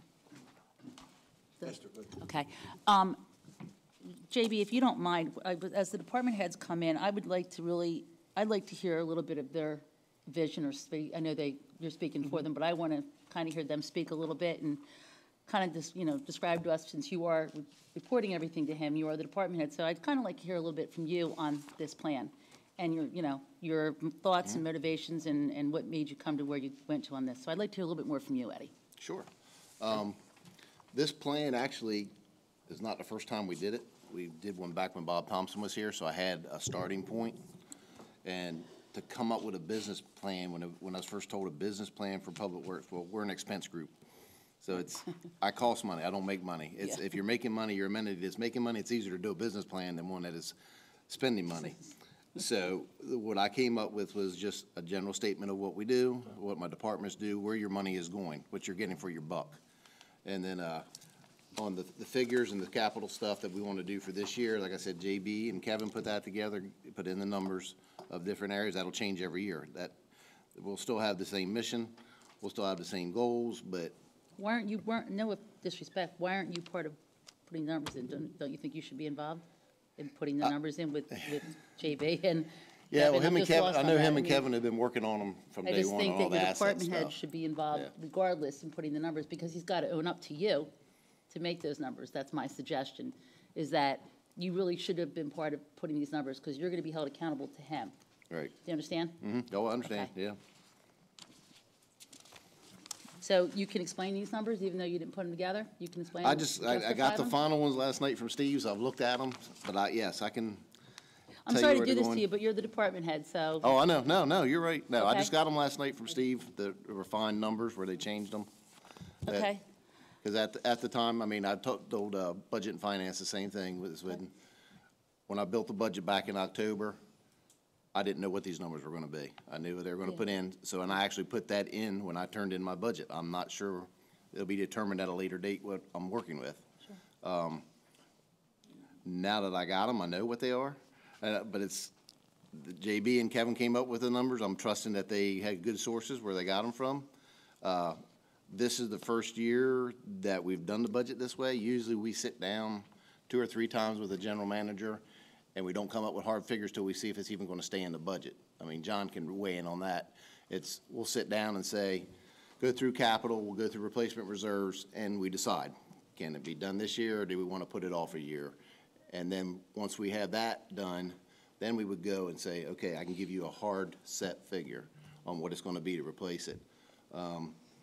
Perfect example, we found out a lot of the numbers in here working with Steve last week. He called us all together last Thursday. They were using the DMA numbers. Well, that's an estimate. That's not a true hard number. And that's where I saw some of the things, and I told John that I'm a little bit worried about this. If my name is going on this, these aren't true numbers. This is an estimate from DMA. It's from a reserve study. This is not a hard fact number. So don't hold me accountable to that number because it's not true. And I'm not trying to do that. No. JB, I'm having a conversation with you. You need to include all your department heads in this because they're going to have to own it. Okay. Right? Yeah, I'm going to address that for a second. Please, okay? yeah, I just want to understand. Because it's not quite the picture that you seem to be painting. Okay, I want to make sure, so correct me. So, for example, secondary road rehabilitation, as of last week, it was $500, $500K. That Okay. was certainly a number that Eddie and Kevin and everybody else was aware of. That number got changed to 633 last week, okay? So, and the reserve recommendations for Public Works on the CPI, at the bottom there, the truck and the copier, that was certainly something that you were aware of. I did at that those, time. yes, I put those in. Exactly. Yeah. The moving parts have always been like I said, the roads piece. And the bulkhead replacement, Eddie was certainly aware that Kevin was working on what numbers we would get back for bids for the 3 pipes that would be taken from the road reserve fund. And the number changed for the engineering a little bit upwards from what Eddie originally had. So the bulkhead piece is coming from Kevin because that's particularly his wheelhouse, so to speak. exactly. I don't think it was Eddie's fault or my fault or anybody's fault that these numbers were being constantly changing and worked on. And Eddie was certainly aware that they were changing. I understand. all I the think time. you're missing what I'm saying, and I think you're not attacking you, okay? Okay. It's all about communication. It's Right. about communication. You have department heads, and for example, he's saying he got the numbers last night. Now, you know how this meeting goes, and we grill every department head. And getting the numbers last night, I'm just saying for communication purposes, you may want to have involved a little bit more, so it's not the night before, that he can really not only read the numbers, but understand where the thinking was, how you came up with the final number. It's about educating, Okay, communicating. all right. You understand where I'm getting at with that? I got Okay. John, you were going to say something? Okay. So from the CFO standpoint, and we've talked about this, it's very important for everybody, all the team, to utilize the team and make sure that all the department heads are aware of their budget and understand it. So I don't have to stand up in front of the association and say the reason why expenses were down is because we had less expenses. I want more detail, and I need to give that. And that's why if everybody is up to date, okay? 2 things, Eddie. Okay, I'm sorry. Just to follow up on what Esther said, I mean, the way I look at this conversation is basically it comes down to a fundamental question about how the budget is derived to. Is this a top-down or bottom-up approach? And it sounds like what I'm hearing here, this happens to be maybe a top-down example as opposed to bottom-up. I expect the budget to be built from each department by staff to department head and then trickle up to the GM level. It was. Okay, all right. Okay, I'm going to adamantly say that. Okay. I didn't create the budgets and ship them downstairs. Okay. Okay? These are bottom up, okay? And then we did make some changes. Okay. Some of those got communicated more quickly than others. Some of it was done on the fly, like the 633 last week. Okay. Okay? Thank you. But- The second question, it's really more of a comment, and I would like really to get Eddie's thoughts on this. And it's related to our pipe repairs, the major drainage pipes, especially those under the roads. I don't know, some of you might know that there is technology available that actually is used a lot with main water pipe repairs when they break. A lot of them, a lot of cities have old infrastructure that's 100 years plus old, and main water pipes break all the time. So there's actually a lining technology available that a lot of cities are deploying. That approach, because it's obviously cost saving, it's done faster, no excavation, no disruption in traffic, et cetera. And there is actually the same kind of technology that's applied to repairing the pipes that we have. Mm-hmm. And what I was going to suggest, if you're not aware of that, to look into it. They're able to repair pipes that are anywhere up to 100 inches in diameter and 1,500 feet long. And they use epoxy technology to line the inside wall of the pipe. So in other words, you really don't have any disruption in traffic, and it's much faster and also often less expensive. So, you know, I encourage you to look into that. I can. We have looked into that one, especially Excellent. the one on Castle Road. Yeah. On some of the other pipes, we're talking 15-inch pipes, and by lining them on the inside, then we restrict our flow. So you're sort of defeating the purpose. And where you already got drainage issues, you don't want to make a smaller pipe. But we have looked into it and talked to somebody on the Castle Road part. I haven't seen Kevin's putting that all together, but we have talked to somebody about doing that. Glad to hear that. Thank you. Frank? One more of a curiosity question, and then something that deals specifically with this. You said this was a little bit different because, if I heard you correctly, or what I interpreted correctly, is in the past budgets prior to this one, that maybe you wanted to do something, and in fact, it was chopped off before it ever got to the board. And in your opinion, did that contribute to this deferred maintenance issue? That kind of process versus the bottom up? Yeah. Okay. GMs do have their input. Okay. And we have to do what they recommend. Just, But yes. yeah, okay. I understand, that's why. Yep, that's why there has been things that haven't been done. It's not because lack of our effort, it's lack of the funding or the approval of a GM or a board. You got to speak in. I'm getting Oh, I'm texts that sorry. people can't hear you or JB. Well, Yes, you are correct. Yeah. well, That that's- affects what we do, is what you all decide or a GM decides. It's, the deferred maintenance ends up to the top. You're the ones that make the decision of what gets done and what doesn't get done. Okay. Well, that's why we want to bottom up, so we get a look at all the deferred. The other thing, Eddie, and this, we've gone through it last week and this week, can't emphasize enough that starting with the budget reports on this budget, we also need to know planned versus actual in terms of activity and expenditure for these big dollar items. And it's not going to be used, the intent is not to use it as a hammer. The intent is, if something falls out of bed because of some kind of any issue that would come up that would disrupt these programs, we want to know we want to know it quickly so we can work with JB and JB can work with you to act to get them back on schedule. And just can't, so I don't know how you track projects, whether you use Microsoft Project, Timberline, and we're not going to get into the detail of laying bricks on the south wall on a specific day. But on any of these issues, we need the major elements reported to us in terms of planned actual activity cost. You want my comment on that? Yeah, Eddie. Eddie, please. Use the microphone, please. That better? I agree with you. For past experience, for the Yacht Club project, we did a weekly report, which gave you exactly what you're asking about. It told you what we worked on for that week, what was scheduled for the following week, and any problems that we ran into that may have changed that list. I was there on site every day at that project when we built it, and at the end of the week, we had a meeting, and we came up with and compiled a list to update the GM and the board at the time, where we were at, where we're headed on that project. If money issues came up, I would call the GM and the liaison that we had at the time, and they would make the decision and let me back know with the contractor, move forward, don't move forward, give me more detail, what do you think?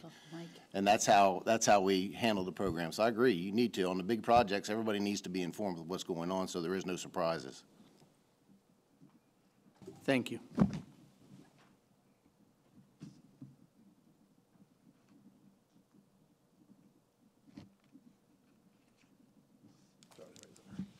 Other questions, comments for this particular section of the budget? All right, moving on to the next one. bulkheads. Well, if I may, on 8.1, there are two other things there in particular. Line 531 is landscaping. That's plantings. JV Mike. Move it back the other way. Line 531 is landscaping. The amount for plantings there stays the same. The next line is 534 on signs. There's another 14,000 or 13,500 for deferred maintenance of all our little signs all over the place. And line 591 is the drainage, which we talked about some yesterday. You'll see that actually for the line item that's in the budget to cover those contractual services and engineering.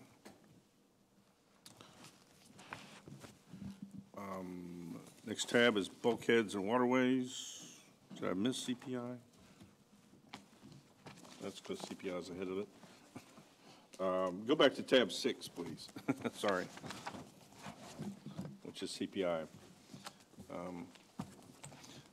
This is the one area where the ARC sent a letter to send a letter asking for two things. One, to conduct a referendum to add fine and assess charges for violations, and the other one was to increase the one part-time inspector to a full-time, or adding it up to equal one full-time employee. I did not include that in the payroll because of the referendum question. If we were to go to referendum and that were to pass, then I certainly think we need to up our ante in their CPI staffing levels. But I held off on putting that in at this point in time. Other than that, there's not a whole lot of difference there. If you'll turn to page 6.2, all of the fees, the rates all went up. Generally in that we talked just about increasing fees pretty much across the board.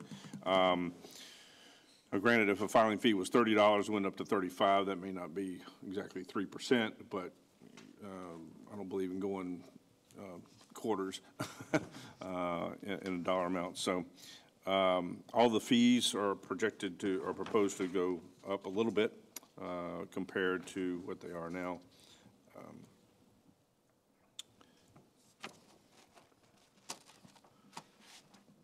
On 6.3, you'll see where the inspector, we have one full-time inspector and one part-time inspector. Again, those staying the same.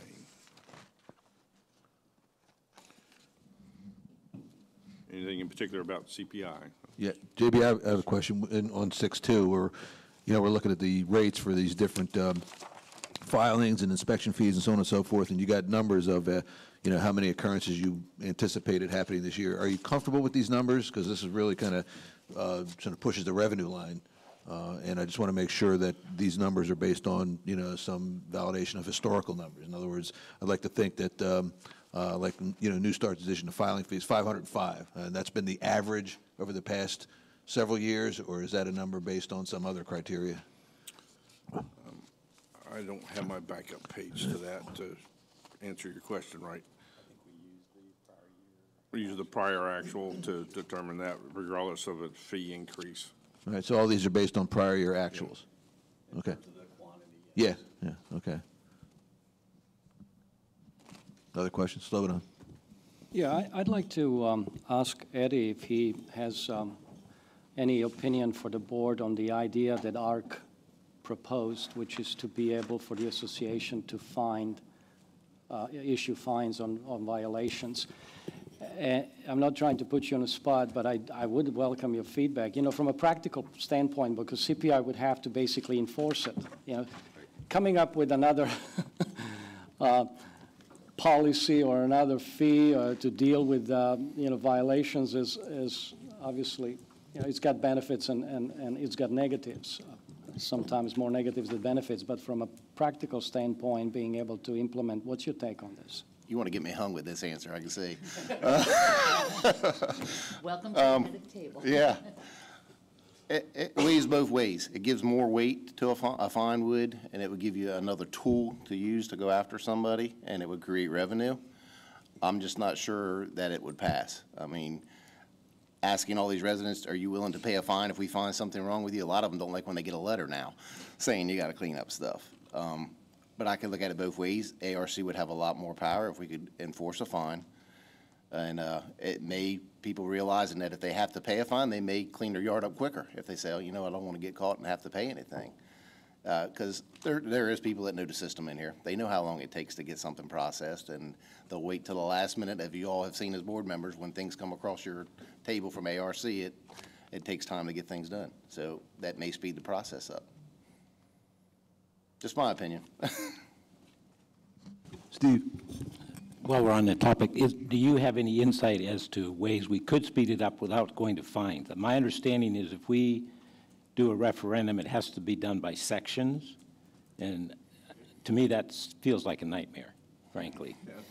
But so I'm curious, is there anything in our system already that would allow us to be more effective and expedite this process from your experience?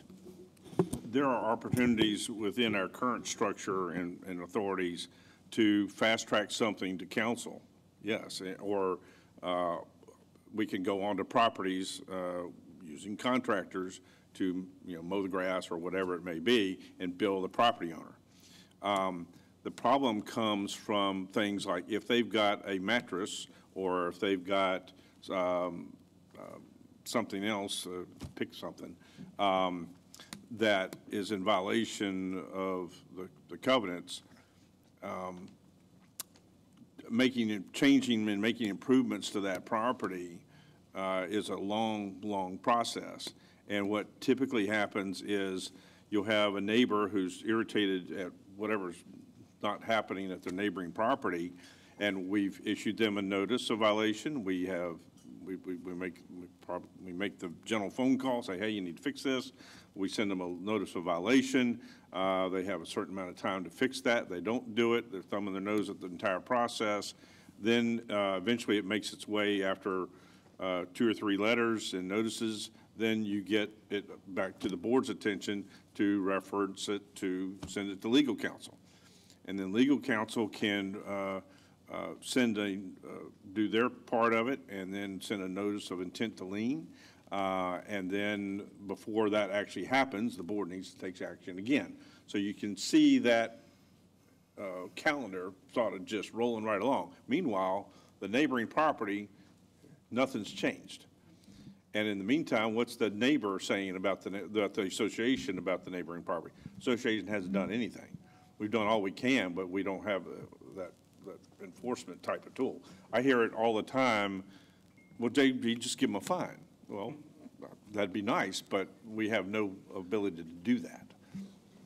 So a couple of years ago, there was a lot of discussion on the fast tracking option where I think there was even an effort, and Slobodan, help me out here, you and I were on the board when there was a lot of discussion about changing that whole process and basically making it not necessarily the default, but putting a lot more emphasis behind using fast track as the best way to shorten that timeline. Perhaps it's time for us to go back and maybe resurrect some of those notes, some of those discussions. And Steve, to your point, where, you know, is there any other mechanism? Well, it certainly doesn't result in a fine, but certainly can, I would think, help us reduce the time it takes to go from the report of a problem to taking some sort of action. Because I think where we've seen it in the past where, you know, just because of process, it takes a long time from inception to, you know, some course of action on that particular circumstance. So maybe we take it as a sidebar note at the director's level. We, you know, look at it and say maybe we, you know, have those discussions again. That's what I would recommend. Esther. JB, in your 2 questions, in your previous life, the place that you worked at, did they have fines? Did they fine? At Lake of the Woods, they had it was in their covenants to be able to do so, first of all, and then they had we also had that at Brandon Mill. It was also in the covenants that allowed that. Again, process is well, it's like in a court system. You have a due process. Right. And People have to be notified. They have a certain amount of time to respond. So there's some calendar time in there that is just baked into that actuality. I'll give you the example from both. And Virginia law is a bit different, but if it was in our covenants, it could be done.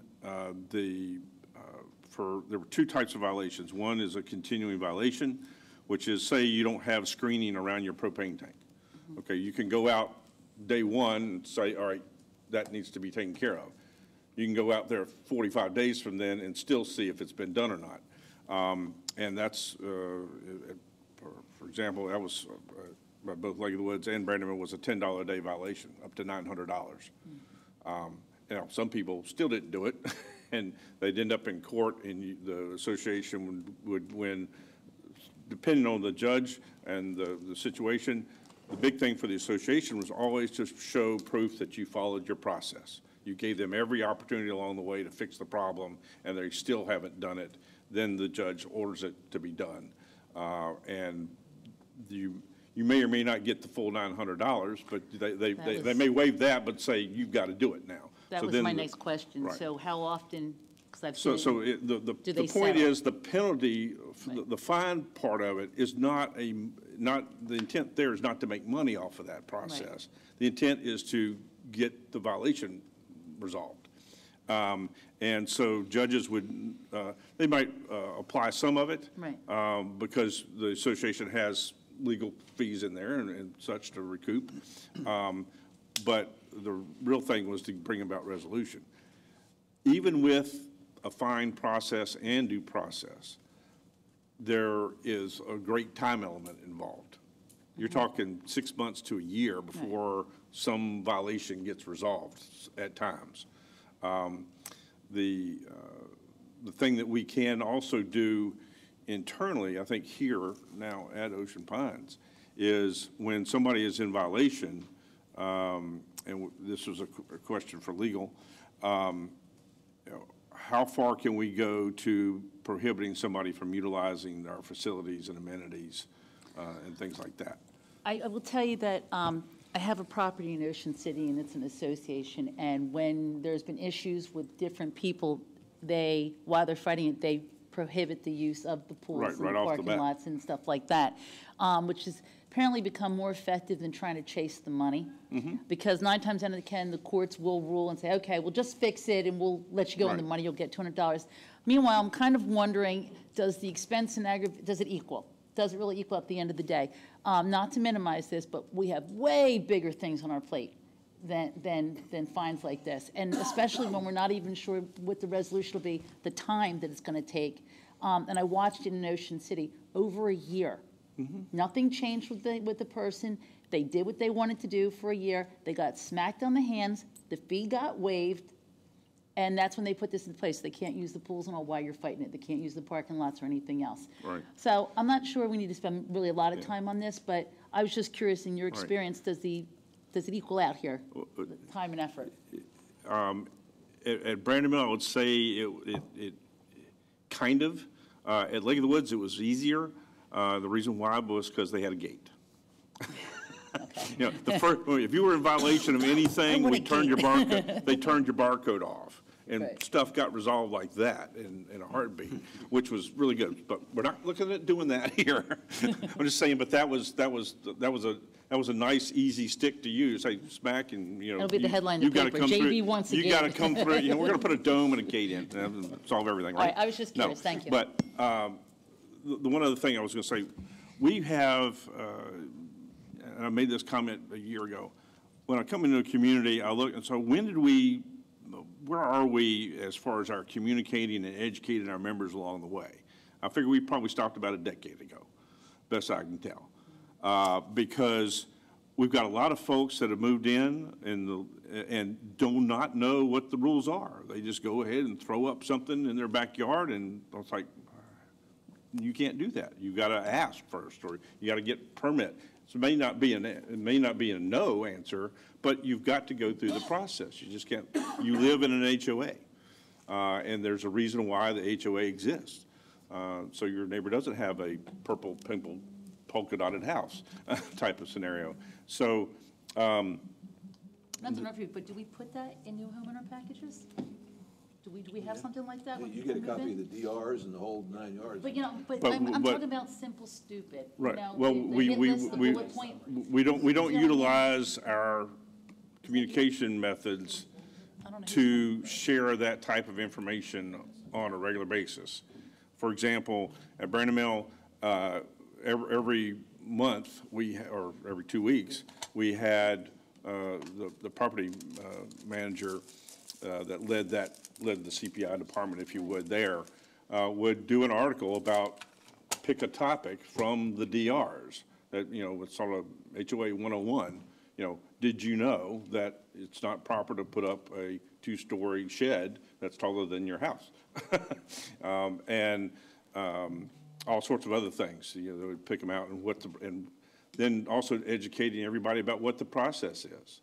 About, when I've got people that have lived here for 20 years and don't know that don't have the authority to do a fine, okay, that's also something. But we don't have that authority.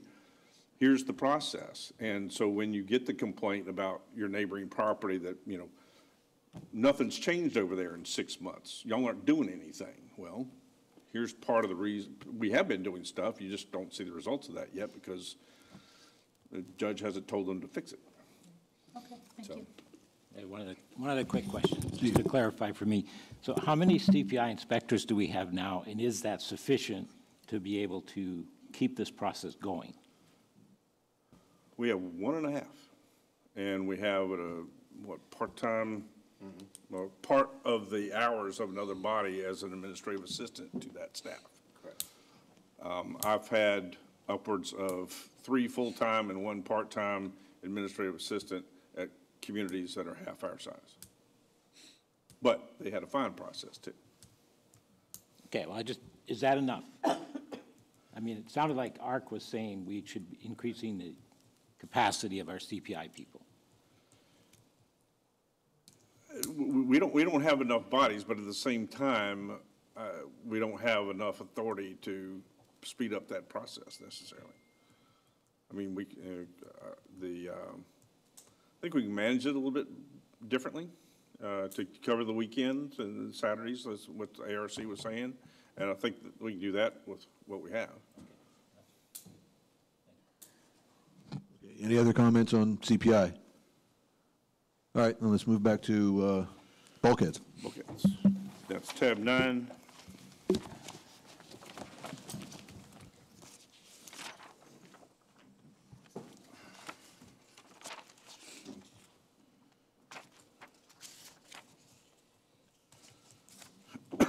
Excuse me.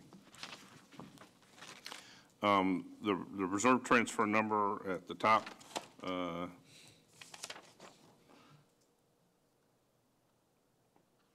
we need to change that number, Steve. Well, we'll add the 20,000 in. Right, and with the dredging on line 589, we've added $20,000 back into that after the BNF meetings of last week. Concurred with their recommendation on that. So that gets us to that one, you see the total expenses down at the bottom, 1599. If you go back over to the business plan, you'll see we're up in the 1620 range. After adding so the transfer amount at the top will increase to the number that you see on the business plan of 1.619.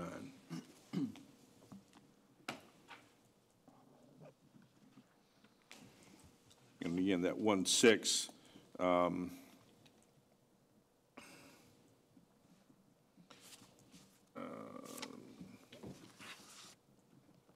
that on here? It's not going to be in here, is it? No, because it's not capital. Where is that?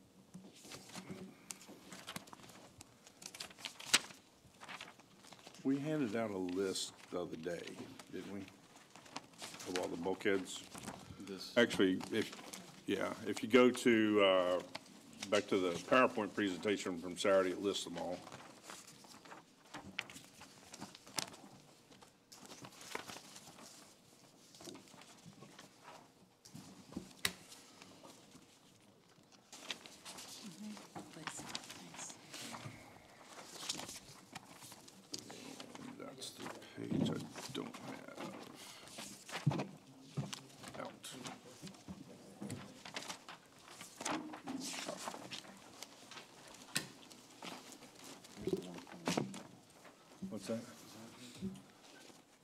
That's what I was looking for. Yeah. Pretty sure we handed this out last week, but don't know if we have the copies of it now. It was the schedule for 2019. First two pages came up to 1.2 million, and then a second page adds another 490 to that for 1.76. But we budgeted the 1.619. Take out the 20K for the dredging, they're at that 1.6 million. We've identified, based upon the new pricing model that we got from our last contract, we have a projected number of 1.76 million. Has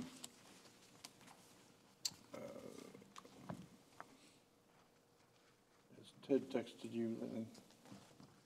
He's not on. No, he's in his ultrasound. Yeah, that's what I thought. That's what I thought.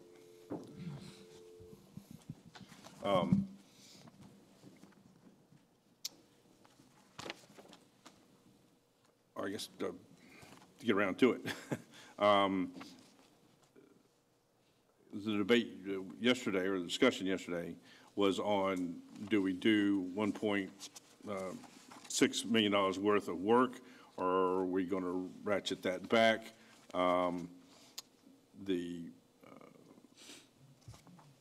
Some of these, the list that we have, some of them have the phrase evaluate on them, so that number we may be able to repair those, which would come in a little bit less.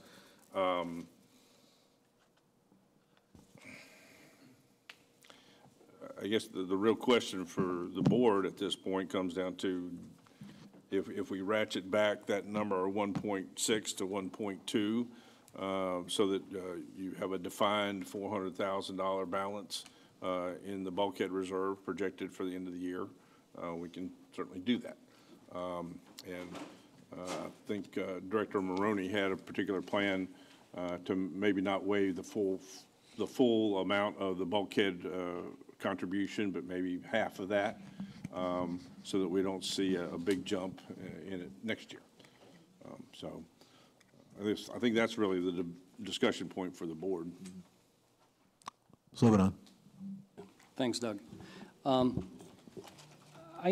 basically have a fundamental question. I don't know if Eddie or Kevin have provided you with this answer, but what I would like to know is when you talk about $1.5 or $1.6 million in projected costs for bulkheads work, whether it's replace or repair, how much of that is actually must do, sort of like driven by the actual need, and how much of that is just basically schedule, that you know, where the property or the location is scheduled for replacement, but it doesn't necessarily have to be done.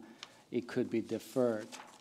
That's what I'm struggling with, because that's going to formulate basically my position on what happens in the coming fiscal year. Right. Part of the problem with bulkheads in general is the very point you bring out, and that there are emergency repairs that need to take place, and are they within that area that we're going to be doing a broader piece of work?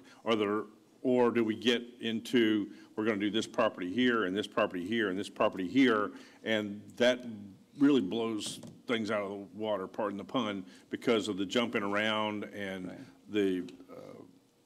The planned repair may not be necessary from a standpoint of, all right, this is going to fail in the next year, but if we are capturing some of these emergency repairs within, you know, doing 12, and you see that on that list, you know, where you got 12 properties on the same street. So you've got the program piece, and it's taking care of some of the issues of where we have emergencies. There are individual properties that will require some work, and that's that type of emergency repair type of thing where you've got to go in and let's shore it up until we get to that part where we're doing multiple properties together, because that's where you achieve the savings in the contractual piece. So it's a little mix. Okay, so fast forward to the fiscal year 2021, do you have that second year projected cost for the bulkhead work beyond what we're looking at here for this upcoming year? From the reserve study, I think we were in 1.1 or something like that. 1.1. In expense. Okay. Is that? Something like that. Yeah. Now, on Ted's example, I think he had it. Yeah. Because where I'm getting, yeah. That's what I'm saying. It's not. Yeah, the typical spend over the years has been in that 800 plus K range.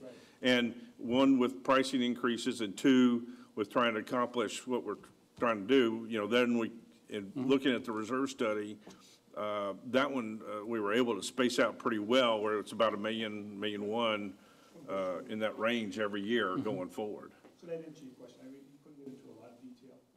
John, Okay. microphone. I apologize for that. So, right, so from history, we can tell what we do spend on bulkheads. Of course, each year we have more knowledge and we can, you know, adjust accordingly based upon that. So he should be able to put together a 3, 4, 5-year plan with that, which ties into the reserve study. And that answers your question, though. Right, But it's a good because, question. yeah, because that would, I think, help the board determine whether we're going to have a holiday this year for, you know, bulkhead surcharges, or whether we should collect anything, and if so, how much is that going to be? Should it be by applying what we have done in the past, which is a minimum funded reserve at 25 or 26%, or should it be something between that and a full amount? Yeah, Slope and I know you had some situations yesterday. I believe Ted last night sent down an example to the board. Did everybody get it? Which I think he's kind of spelling that out, because we were trying to put that together so the board would understand it. Plus, LeBron, you weren't here yesterday. We did talk about doing 5-year plans. Right. Yeah, that's yeah, We did. right, and it's good you pointed that out. We actually had that very similar discussion yesterday, especially with regard to the elimination of the differential this year, and then the fluctuation, you know, to the assessment cost for those individuals the following year. So the idea of, and then Ted gave an example about if we do it and we get down to a certain level, we could actually be, you know, underwater on that and not be able to do everything we want to do. So the original idea here that was proposed in the board was to eliminate that fee. After discussion yesterday, I know, at least from my perspective, I'm not so inclined to eliminate that fee. And as I asked yesterday, is there some middle ground? Is there some number that would protect us from not having such a low balance in that particular fund that we'd be hamstrung to do any work, but at the same time doesn't traumatize, you know, the folks that pay the bulkhead differential in the upcoming year, in the subsequent year, and we try to strive for some level of balance there.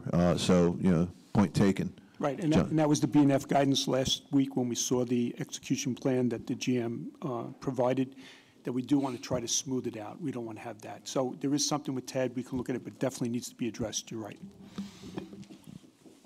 So just to kind of summarize it, I think at some point in the near future, the board will have maybe 3-year or 5-year kind of a projection of what is going to be best guess emergency repairs based on historical info and what is going to be our scheduled replacement. That would be great. Thanks. Yeah. John? Yeah, and they should be able to put that together, and Ted put something. Yeah. But it does have to be addressed. Yeah. Frank? One other item in addition to that we need, I think, to wrap our heads around to make a decision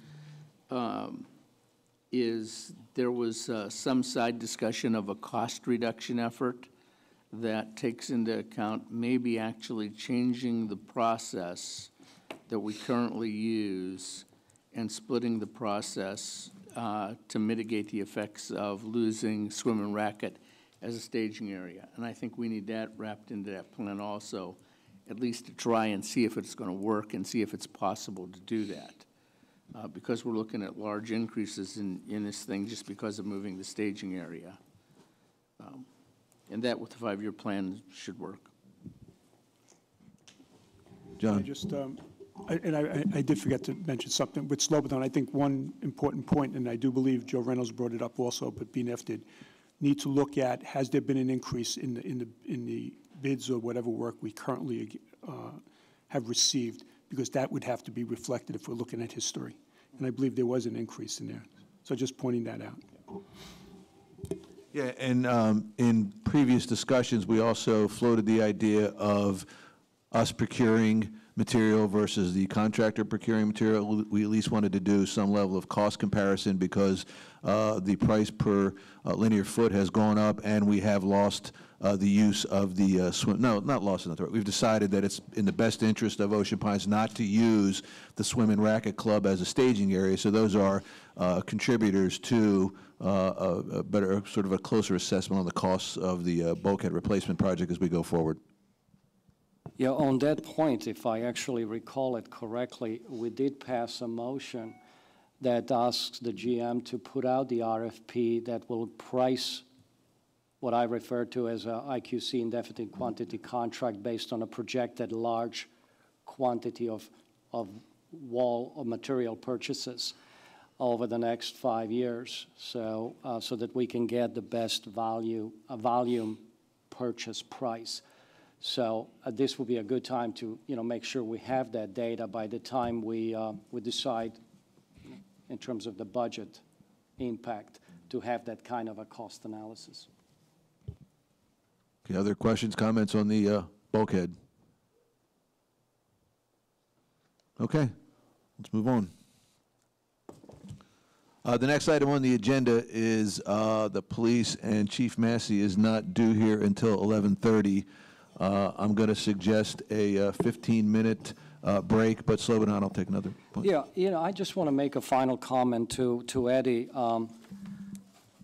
This is the first business plan that I saw, so it's really great that we are getting this kind of information from our departments. I haven't seen something like that in the past. I don't know how yesterday went, whether you saw similar business plans from other departments, but I'd like to and take this as a productive feedback. Okay, what caught my attention is your opening comment to Esther. I think you said that you're not revenue generating department. You're an expense line item, and so what I would encourage you in terms of next year is for you to look at the business plan from a perspective of putting together some kind of a matrix data. I'll give you an example. You constantly deal with service calls. So to have that kind of a statistical data, what are the nature of service calls? And then profile them. How much of them are repairs? How much of them are maintenance? How long did it take to respond to a call? How many callbacks? How much time? In relation to your budgeted amount, were you on budget, over or under? So that kind of a metrics data, for a department like yours, because you're so cost-driven, it becomes you as a director of the department, as a head of department, it's phenomenal tool, and the information, the intelligence you're getting from that kind of statistical data, it becomes, I think, very effective for you to plan going forward. And I'm hoping with the software solution that we are going to be putting into place, that you're actually going to have the ability to capture that information very easily just by doing, a workflow management and then doing, what I would call management analysis of each jobs by type, by scope, by size, et cetera. So I encourage you to think in those terms because I think it's going to be very good for you in the future. Okay, let's take a 15-minute break, and we'll reconvene when Chief Massey arrives.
We're moving over to the next item on the agenda. That's the police department.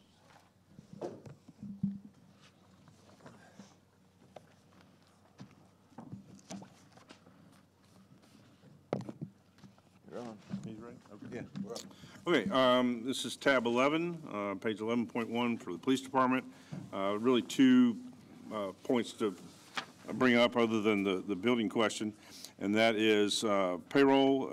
There's some pay adjustments included in this department from the pay study, and Chief can address that in a moment. And then the other one was an increase in uniforms, and he can also address that more specifically. Well, police work's become a very competitive recruiting area.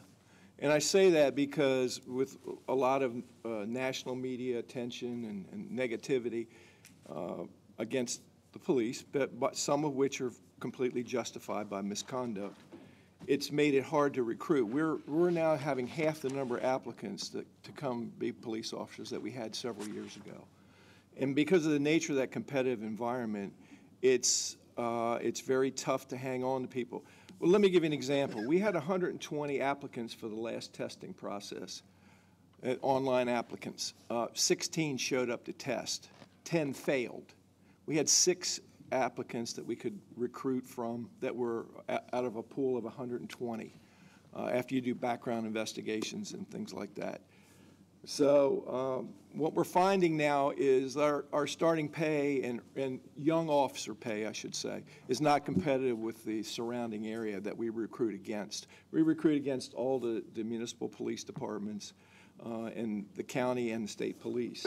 And what we're seeing is an erosion of young police officers that are officers, corporals, the lower end of the department, not the top end. The top end is fine as far as pay and everything. That's not a problem. But we've lost 7 officers in the last 4 years. Now, that's a lot. When you consider it takes 6 months to train them, that's half their salary for that year. And then they have, by state requirements, they have to do 320 additional hours after they graduate from the police academy with another experienced officer. So we're literally losing, when we send somebody in the academy, we hire somebody, we lose them for 8 months before we can put them by themselves out on the street. They're going to the Sheriff's Department. They're going to, we lost 2 to Berlin Police Department. We've lost officers to Pocomoke Police Department. It's not just the larger and federal areas. We're losing them to the area. We've lost it at Ocean City. And what we're seeing is it's the younger officers. And to them, pay is important because they're just trying to find a place to live. They're trying to start a family. They're trying to get a car. Starting pay is a critical component. And we're talking about it. We are actually right now have the lowest starting pay of any police department in this county, the lowest. Just to give you an example, we lost a 3-year veteran police officer who had been promoted twice. He was an officer and got promoted to police officer first class, and then he got promoted to corporal. We just lost him to the Sheriff's Department. He's making more money with benefits than he did after 3 years and 2 promotions with Ocean Pines. And like I said, our problem is exacerbated on the lower end of the starting scale. The younger officers, the PFCs, the corporals, they're the ones, and even a couple sergeants, but they're the ones that we need to hang on to. Now, we may not have the pension that some of the other places have, but we have a great work environment. This is a really good place to work. It's a great community. And so my point being is that we need at least to be competitive or better than competitive in starting pay for our police officers. That will keep them longer. Even if we can't keep them for an entire career, it will keep them longer. And some of those officers that come in will eventually stay. I can't say that it's going to be a lot, but the more we can hang on, there's no substitute for experience in police officers. A veteran police officer that knows the community, having worked here 2 or 3 years, knows where the people that we need to watch, knows where the people, you really become a community police officer. And losing those lower end officers really hurts us because they're just getting to know the community and then they leave. The average tenure we're losing on these younger officers is 30 months. Those ones that have left us, the younger officers, the average tenure with our department is only 30 months. It's less than 3 years.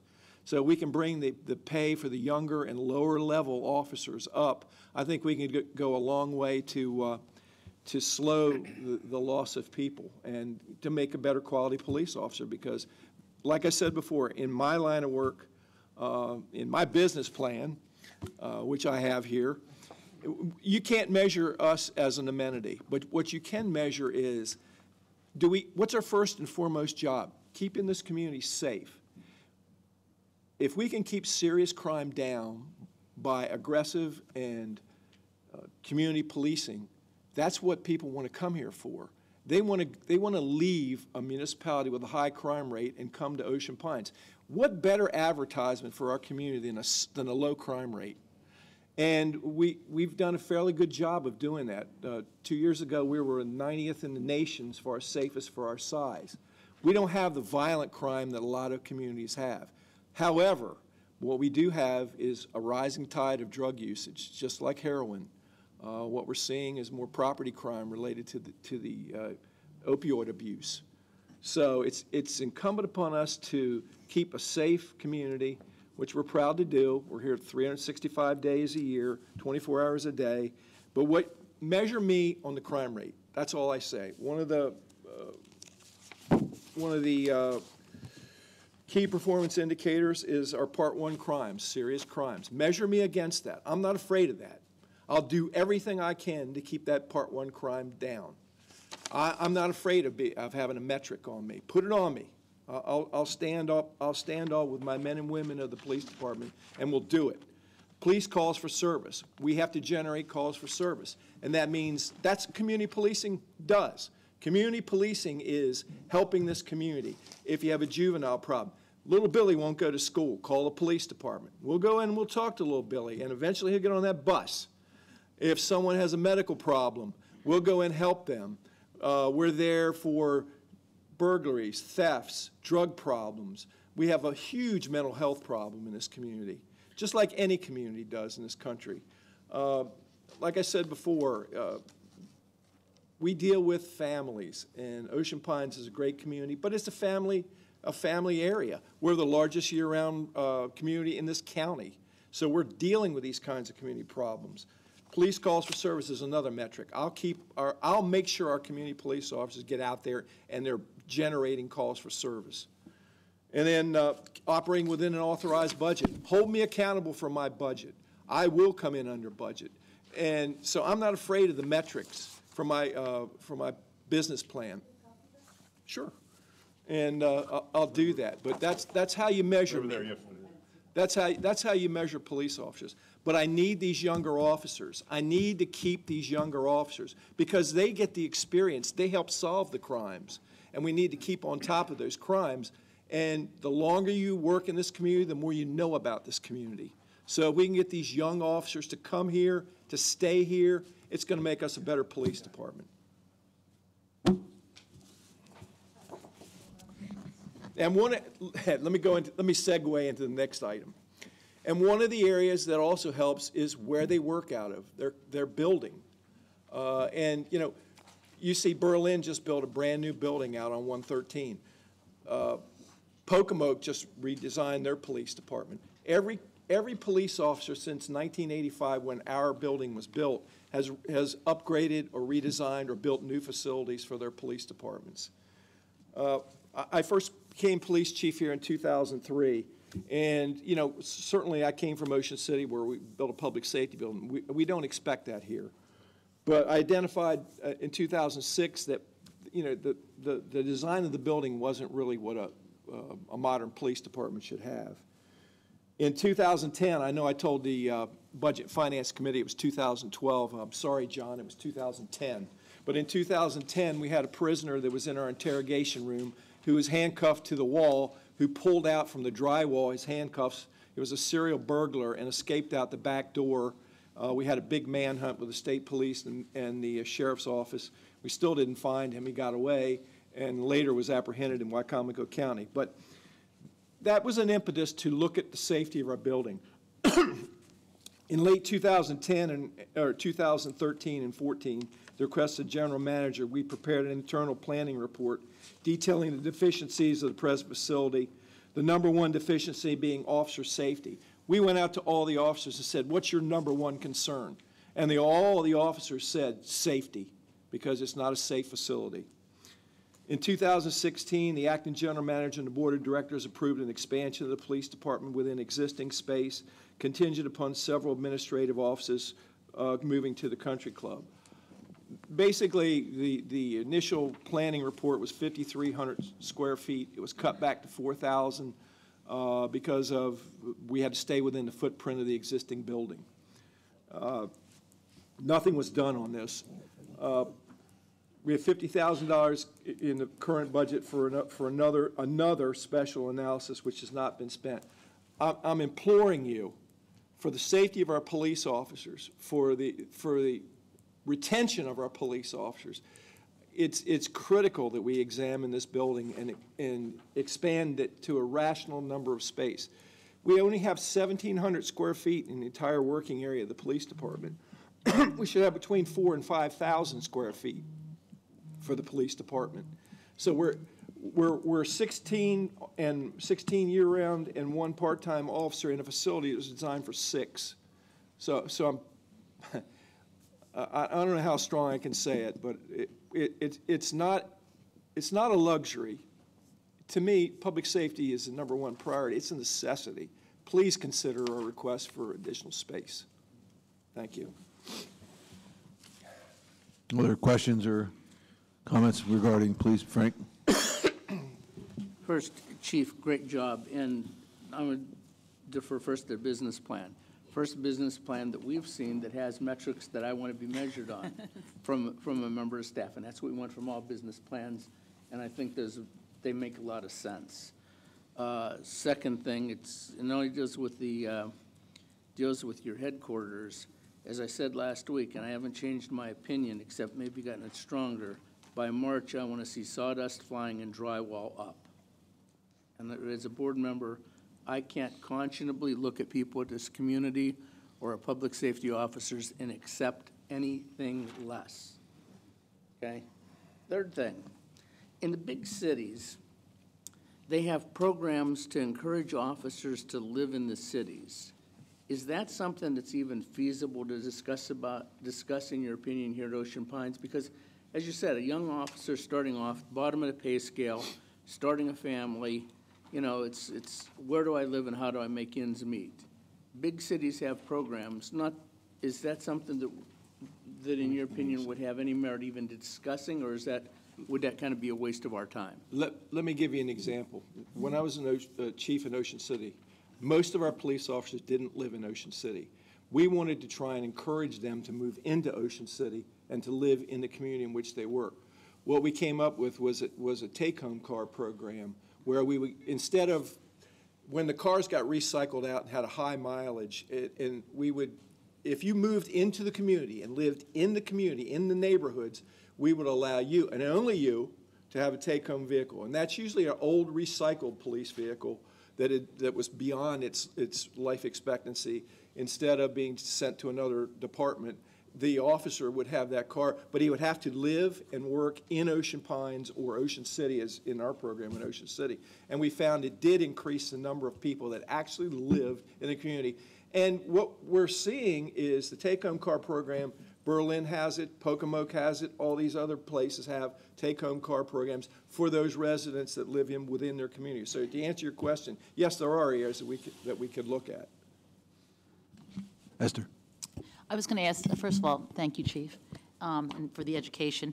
I was also wondering the same thing. I deal with the Philadelphia Police Department as well as the county, several of the counties, and some of the incentives, just throwing things out there, a housing allowance if they live in the community, things that can offset the differentials between different areas. I can tell you Philly cops make about $55,000, most dangerous cops, right? Mm-hmm. And I've got the county cops who make $110,000. Mm-hmm. And, you know, so they try to offset the Philly. How do you get a Philly cop to come in? They give them certain adjustments like that.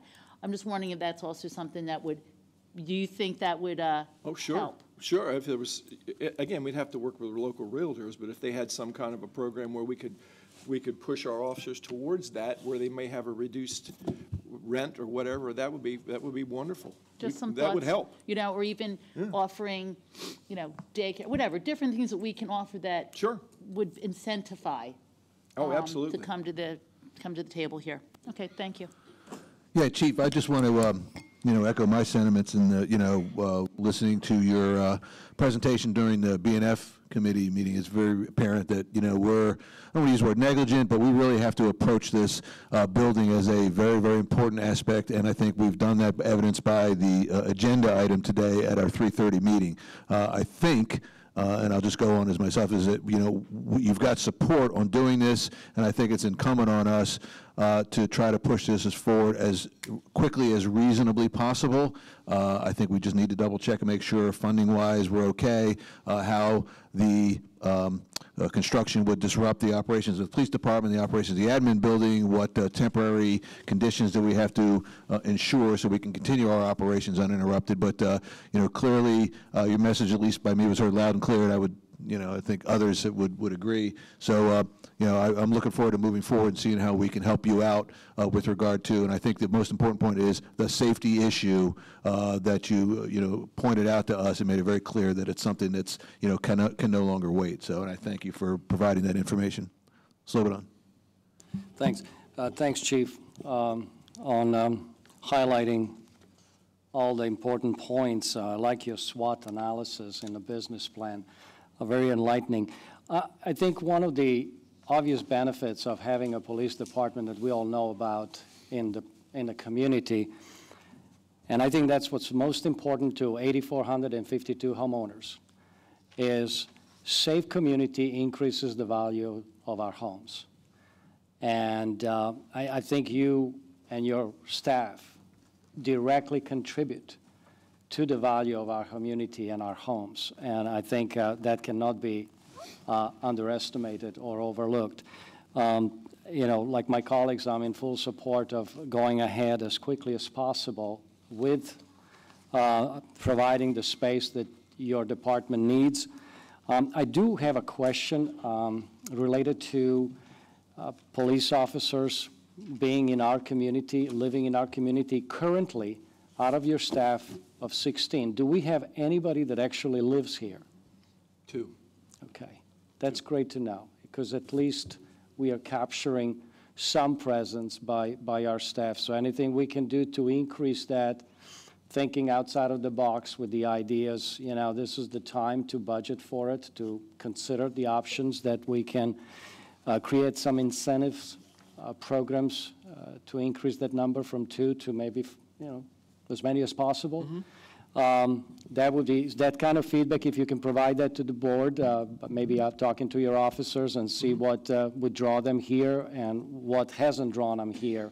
That would be a great, certainly, data to have. Thank you, Chief. Thank you. Yeah, I actually had one other question, and it goes back to, Chief, your comment about attracting and retaining officers. In this particular payroll, JB, have we included any payroll adjustments based on the pay study? Yes, sir. All right. And then I guess the second thing would be, and I'd ask for consideration in the future, would be, is there something that would be recommended by Chief and others who are, well-versed in the salary aspects of it to say, and here's where, now we realize that you did a pay adjustment based on a study, but, here's another voice, another input to say, if I were to, advertise starting salaries at X, I really think we could make a dent in that 6 out of the 120 people that were vested. You don't have to do it now, but I just sort of plant the seed and say, maybe think about it, and as we move into, maybe next year's budget, we start to consider the benefits of, a more attractive or a higher salary. And, oh, by the way, we'll have a new building at that time, too. But anyway, John. So just a couple points. First, it's correct. The chief always comes in on budget. There is a lot of detail there. He's always all over it every month. Second, on the payroll study, JB, I know you said that there is an adjustment in there, but I just want to check with the chief. Have you seen it? Have you agreed to it? I know you always have metrics. Yes, I've looked at it. And it does give the younger officers the bump that they need. So it is, and that's what the survey showed. When the survey was done, it showed that it's the younger officers, the lower end promotions are the ones that need it the most, and that was where most of the money went in the pay adjustment. Yes, ma'am. Chief, what is the starting salary for a police officer in Ocean City, right out of the academy? About 45,000. Okay, and how about Berlin, if you know? It just depends on whether they're certified, non-certified, but we're the lowest starting pay of any department in the county, including Snow Hill. Snow Hill starts at 42,000. Thank you. In your opinion, this pay adjustment, is that enough to? Always say more.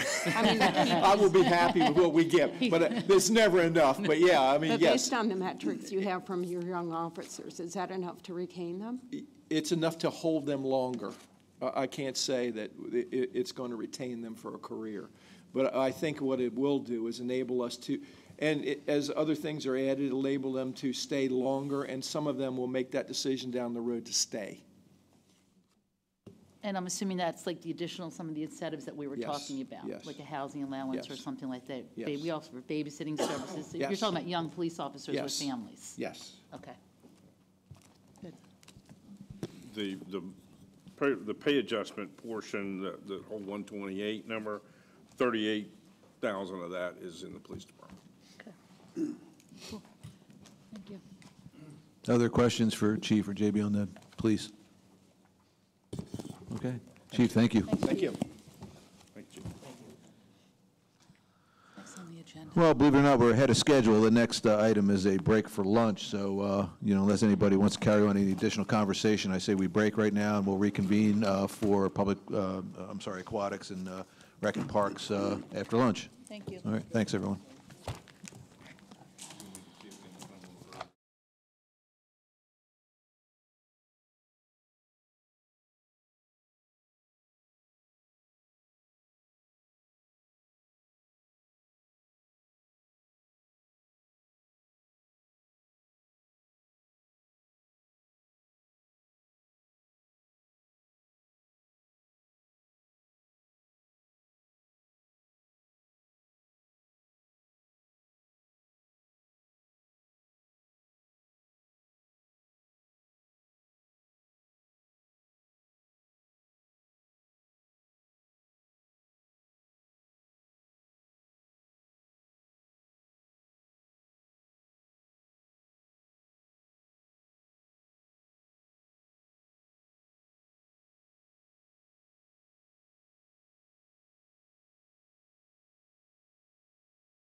All right, I'd like to call the meeting back to order. If we can get back together here, we can move forward.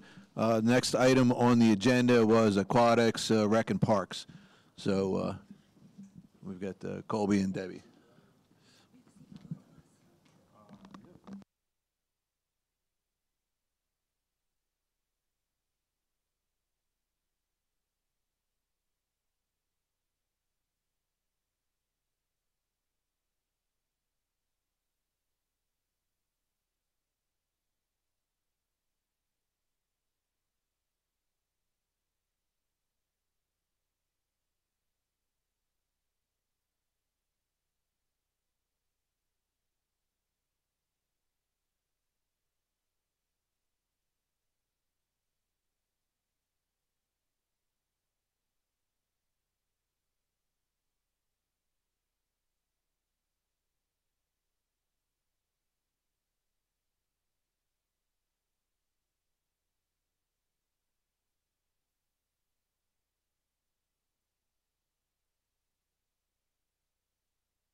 Okay, actually, Colby, you want to hand those out? I'll keep one for myself. This is reflective of the changes that I pointed out in the PowerPoint presentation on Saturday. It was a net gain, 10,000, and then we added the grant piece in too. You'll see 3 lines highlighted in that sheet that's coming around. This from our discussion last week with Budget and Finance. We increased the fuel sales, but it also adjusts the cost of the fuel cell going up. So there was a net gain of 10,000 to the bottom line for marinas, and then we added a $2,000 grant in there as well. So that's the difference really this year, and I'll let you go ahead and talk about the fuel cell and why we think that number could go up. Yeah, one of the things that I brought up to Budget and Finance Committee was that we had a total of 33 days of bad weather this year. And as you know, good weather drives fuel sales. Most of those days were June, July, September, and October, which are our biggest sale months, and 22 of those days were actually on weekend days. And it's not unusual for us on a weekend day to have a 4,000 gallon sale. So that's why I suggested that we increase at least the fuel sales. Okay. The grant is through Department of Natural Resources. It's a $2,000 grant for pump out operation. They reimburse us for any maintenance costs, any parts, any repairs, and so on for the pump out station, up to $2,000.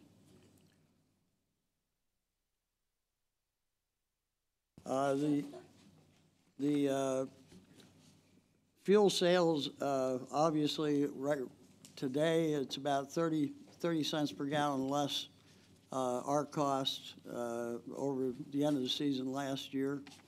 Of course, we don't know how that's going to be by the time we get open, but I just wanted to point that out as a matter matter of fact. On the payroll side, we did the adjustment last year for the cost of living adjustment. All employees in the marina do get an annual performance evaluation, and we drive their increases this year based on merit. If you have any questions as we go along on the supply side of things, we applied the standard inflationary rate of 3%. And looking at supplies on contracted services, our only contracted services are really the fire extinguisher maintenance, which is Fire Protective Service, and our pump maintenance through Jones and Frank. That's our gas pump maintenance. Excuse me. The rest is pretty self-explanatory. I don't know that there's anything I can point out that's of any critical nature. We do have a waiting list right now of 35 people. I have no reason to think that we're not going to be able to fill both marinas again this year. That, of course, and gas sales drives the majority of our revenues. We have had some security issues that we're working on. So we had a little bit of an increase on the expense side. We're actually getting permits for the boats that we can identify from the main walkway. The issue was that on Friday and Saturday nights, since the yacht club is doing so much better, boats are coming in and parking in slips that are already occupied, so that when the slip holders come back, they can't get in their boat slips. So we're working through that issue. Other than that, I'll be happy to answer any questions.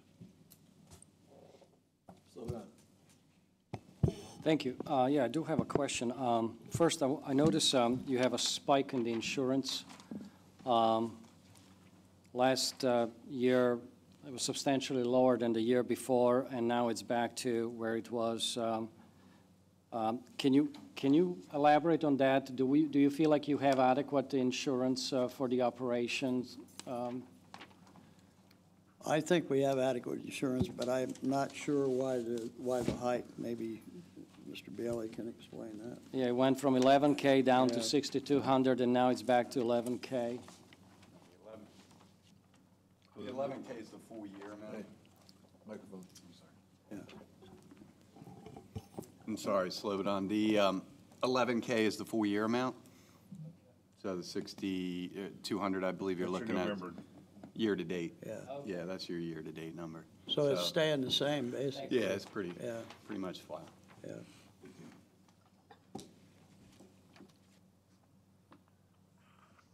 Other questions? I was just going to help explain that your expenses obviously are incurred during season, but the insurance is spread over the entire year, so that's the difference. Yeah. It's not fully loaded into that period of time. Anything else, Marina? Hey, Doug, I got a quick question. Go ahead. Go ahead. Yeah, can you hear me? Yes, sir. Okay, how many total slips do we have? We have 87 slips at the Mumford and 16 slips, the usable slips at Swim and Racket Club. Okay, and we've got 35, a waiting list of 35% in a sense. Is there any reason, on a supply and demand issue, we wouldn't want to increase the slip space, or are we way out of whack with other marinas that may not be full? Is there any reason we wouldn't want to add $5 or $10 to that just as additional revenue? Well, I suggested that we not do that this year. We raised the slip fees last year, and some of the other marinas have added amenities such as a swimming pool and Wi-Fi to their slips. I think the advantage we have right now is the floating docks, but I would not recommend an increase this year. I think next year, after we resolve some of the security issues and so on, that's a time we want to give consideration to that. Okay, thanks.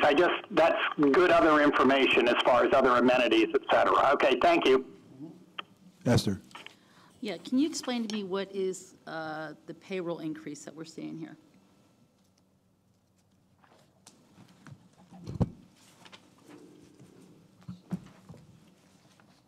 Oh, I think the hours are for, I believe it's for cleaning, bathroom cleaning, and we've added some hours for security. I was going to say that Colby also is charging 5% of her time. You'll see that on to the marina now. 23.2. So, yeah, if you look at 23.2, it breaks it down by position, the page behind it. That's $4,000 there, and then you've got the medical cost insurance going up a little bit.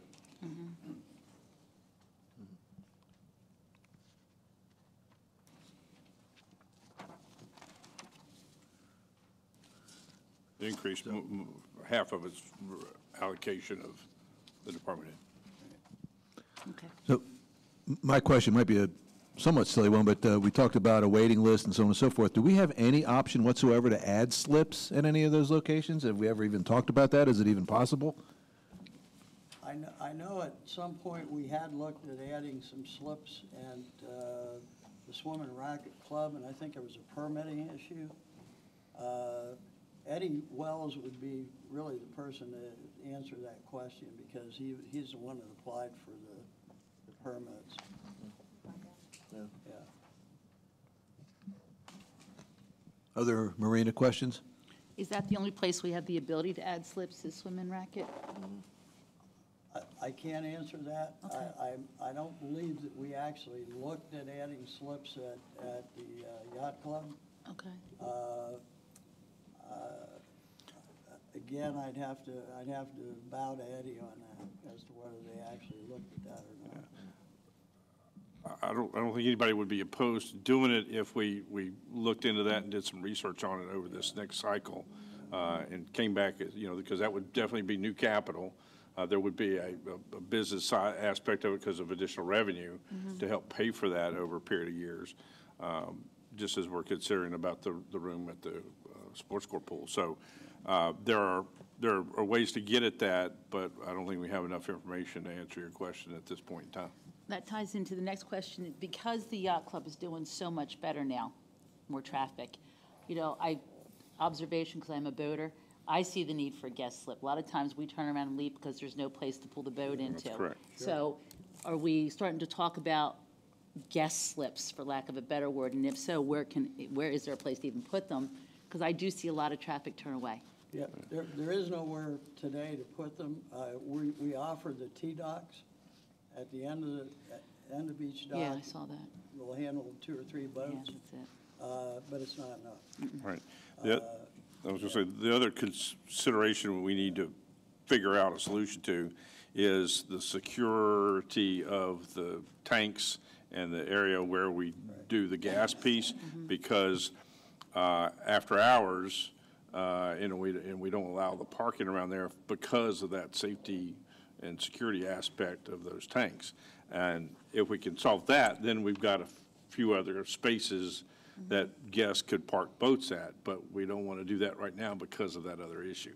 So that's something that we definitely had some conversations about that this past summer. Yeah. To think, okay, what do we need to do to make this safe and viable for that type of use? That's sort of a precursor to the question of adding slips. Yeah, there's an EPA regulation that prohibits docking at the gas pumps after hours, which goes without saying, because we had people partying out there and sitting on the gas pump smoking and what have you. That's frowned upon last time I Yeah. checked. Yeah, a little bit. I was up, I know we're talking about bringing in revenue, and I just, I know when on Fridays we go in a lot, and I can tell you how many people are leaving. And so how much revenue are we losing just from that? And I don't know if there's even an option, if there's even an alternative. I looked around myself, like, where would you put them? Yeah, that's what I was asking. I'm just wondering if Yeah, it's something we could yeah, do. But, definitely. yeah, it's probably a takeaway from this discussion is to at least broach the topic, whether it's from a permitting perspective or a square footage perspective. Slobodan. Yeah, just a follow-up question on the repairs and maintenance. I'm just kind of remembering what we went through with the crabbing pier that we had to demo because of the condition of the pier and lack of maintenance. To your floating docks, is this, do you have a practice of inspecting them annually and you know what kind of condition they're in? Because I see from a maintenance point of view, not much has been scheduled or budgeted. So I was just wondering if the condition of our floating docks is in a pretty good shape and it's regularly inspected and this is reflected in a maintenance that you're budgeting. The docks are inspected daily. And we also have a preventative maintenance program that we've implemented. Today, they're in great shape. We have some pedestals that in the future are going to need to be replaced. It's one of the reasons that we have obtained the designation of Clean Marina. They check our logs for daily inspections, et cetera, when they're in there. So, thank you. Yeah.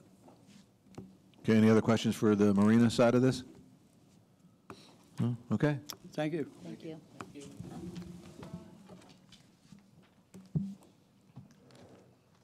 All right, we'll back up to recreation. Tab 12.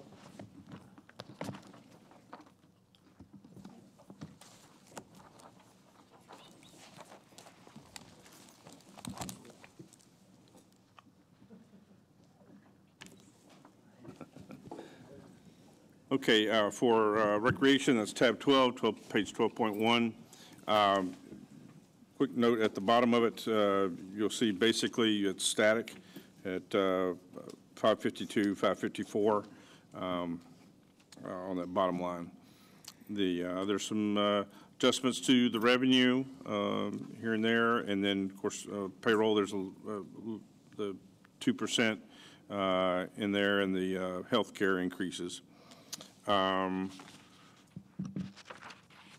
Anything in particular you want to point out, Debbie? Just different. Hi. Just some different things that we have already implemented this year to move forward, making a little bit more revenue. You know, I'm not one of those people that likes being told I'm a non-for-profit kind of center, but I try to bring in new programs. We are implementing new bingo, regular bingo, and some theme dances. After the sock hop, everybody seemed to like the idea of bringing that in as a regular thing.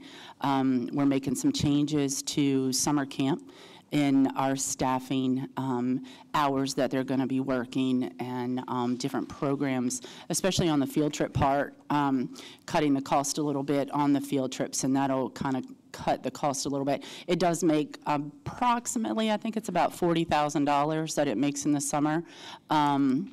But we have found, the director of camp and I have found different ways that we can actually cut cost and restructure the payroll and the hours that they all work and make a little bit more profit there.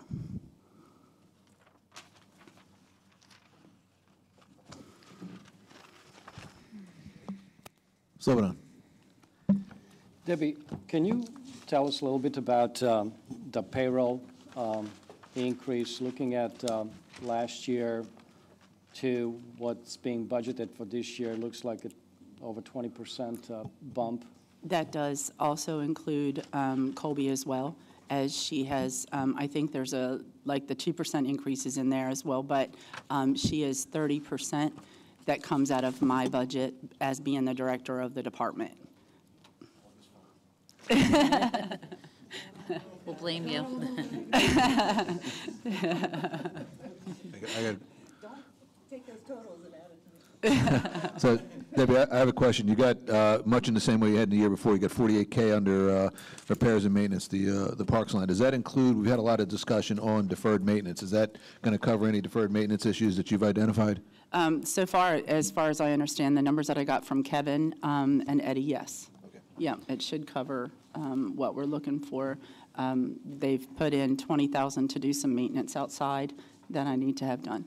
And I wanted to point out too, Doug, on that question, if you remember 2 years ago, if you look back to 2016, you'll see that we had maintenance costs. That's all been put into Public Works now. So when you look at everybody's budget, you're going to see it's gone down. Same thing with Marina. There was a cost there, but then it was 2 years ago, it was moved all into Public Works. So we just all fall under them now with that. Yeah, the more important point was that, again, going back to the importance of deferred maintenance, we've got that as a topic item for the operating budget this year. Right.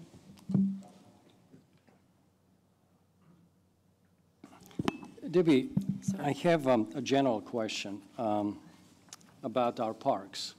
Okay. I happen to be one of the guys that bikes a lot. Okay. So I frequently go around and look at some of the parks, and I'm referring to the one that was redone a couple of years ago, I believe. Is it White Huntington, off of Sandy Hook? Huntington's new playground and the softball field was taken out? Yeah, right. Yes, when sir. we redid the field, and I know there was a certain amount of spend to turn it into a multi-purpose field or something like that. Yeah. Every time I have gone by that park, I've really never seen a soul there. Right. So, and I don't mean to put you on the spot. No, you're okay. But I really, from my perspective, just kind of a top-down view, it kind of brings the question, a general question as to our green space, open space. Right. How well are they being utilized or promoted?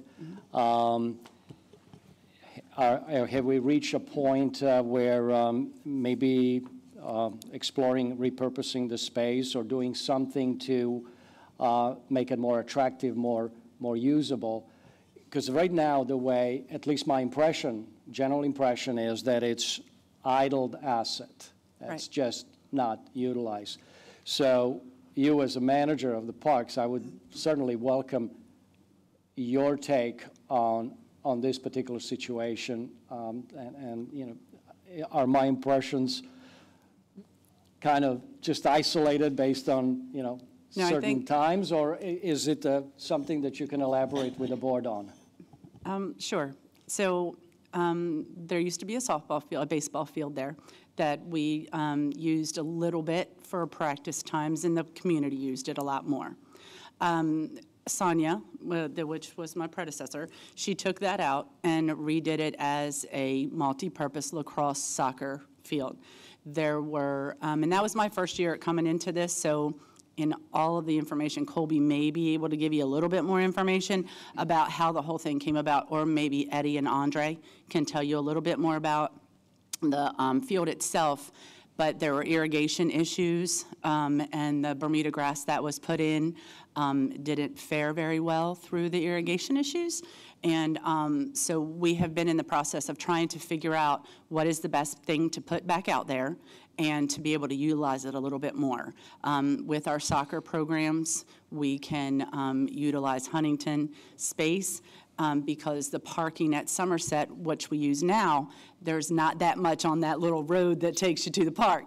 And Huntington kind of does sit back a little bit, so there is more parking, the playground and stuff. You're right as far as it being used by the community. I'm not sure how much it does get used. But for us, we are trying to figure out what's the best thing to put back there. And right now, it looks like it's going to be our soccer field, but we are also researching field hockey and other things that we might be able to use it for. But we got to get the grass straight. Yeah. And I wanted to, of course, I get that one again. Hello. You're there. It just doesn't like. And Colette can vouch for this. In the rec committee meeting, one of the things that we had talked about for that space too was the bike track. So we are, when we get together monthly with the rec committee, trying to come up with a way to utilize that space because it is great space, but it's not heavily utilized. And now we'll just revisit, since we're not adding that stuff in, another option that we can look to come up with it, so. Other questions on Rec and Parks? I'm going to reference the capital summary budget that we handed out to you earlier. We have the folks here.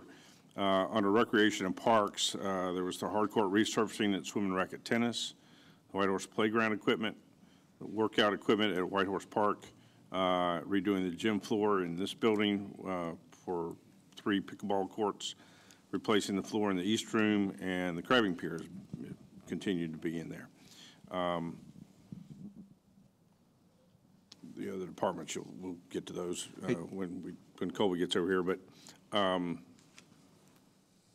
thought you might want to talk a little bit about any of those that they want to know a little more information about. There's pages within that big document you got. Yeah, JB, real quick on the tennis courts over at the Swim and Racket Club. Is that for both of the courts, the one that's fenced and the one where the fence had been taken down? No, just the tennis courts, the playable. So what's the long-term plan for that other paved area that was, what we took the fence down, then paved it over to maintain the Right, we wanted to keep the blacktop. Right. Yeah. So when the tennis courts were taken down, we wanted to make sure that we could keep the blacktop. Right. Because once you take it away, you can't put it back.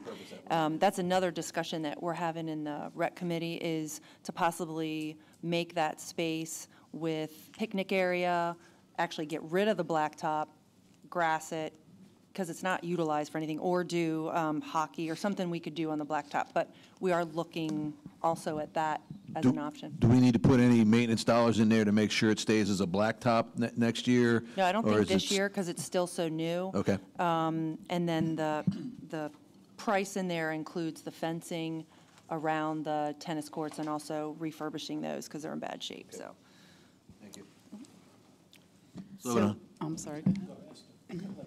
I just have a quick question about the camps. I know employees use the camps, the summer camps. The summer Is that camp. included in the revenue, and how's that expense charged back to the department, to the employee? How does that handle, or does the rec department cover that? So the revenue is not added in to the total revenue that's here. And we actually, employees that took part in that get a, what did we get for our taxes? We do get a The 1099 at the 1099, end of so the year. yeah, we just back for our taxes for that, but it is not included in the revenue. And then Debbie will create a expense sheet based on how many employees use it, how many days they use it, and then turns it over to Steve and I so that we know. So we do have a record of how much is being used against it. All right, thank you. So the only other thing that I wanted to, or there's a couple other things. As far as replacing the floor in the East Room, those of you that have ever used that room, the carpet, I could clean it 24/7 and it just keeps coming back to the surface. It does. Steve's shaking his head. So that is something that I really need to replace. That amount is based on this same type of floor as you see in here. Because of the seniors that use that floor, the slip resistance of the floor and things like that, I can't just necessarily put a tile in there or a laminate in there. It needs something more along this line to be a slip resistant type floor. So that's why that is there and is definitely needed. As far as the playground, our reserve study shows that the playground right out here in the park, it's time for it to be replaced. About every year, every other year, we're taking out a piece. A smaller piece is broken. This has to be replaced. That has to be replaced. I have quotes and pictures and different diagrams for the playground that I have 2 different companies that have given me information so far in a 2-step process. The $150,000 would be for the main portion. So just in case you don't know, playgrounds are by age. And there's 2 separate sections to the playground. The younger children and then the older children have 2 separate types of area at the playground, along with extra pieces that go with the playground and restructuring, adding the swings into the playground and not have it separate. I can certainly give you the different documentation that has come from Copan and Game Time. And they have restructured, put everything in the same dynamics as is out there now, because if you look at the playground, it is not just a straight box that has to go around the trees and stuff. So they've done it with mulch.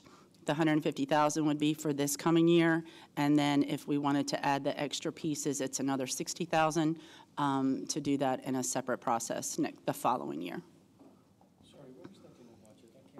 It shows on your cash. And if there's any other backup that you guys would like to have to that, I can certainly give that to you. As far as redoing the pickleball court or the gym floor for pickleball courts, the floor was redone 2 years ago, and it was at Mr. Bailey's predecessor to only put 2 courts on that floor for different reasons.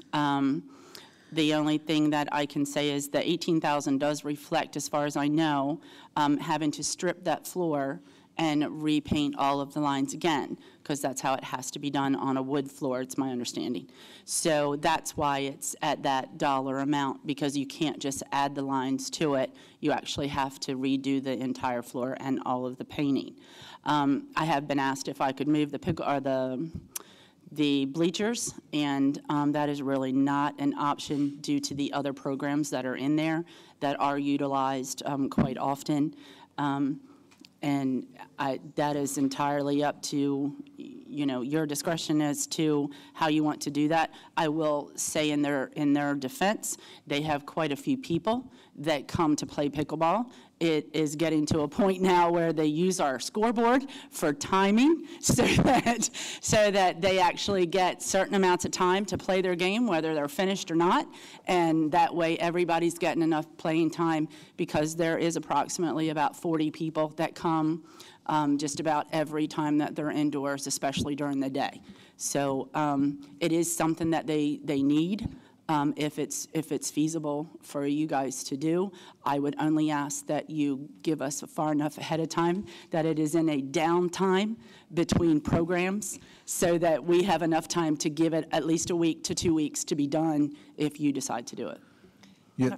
Oh, go ahead. Kobe, and I'm a big supporter of adding the third court back in.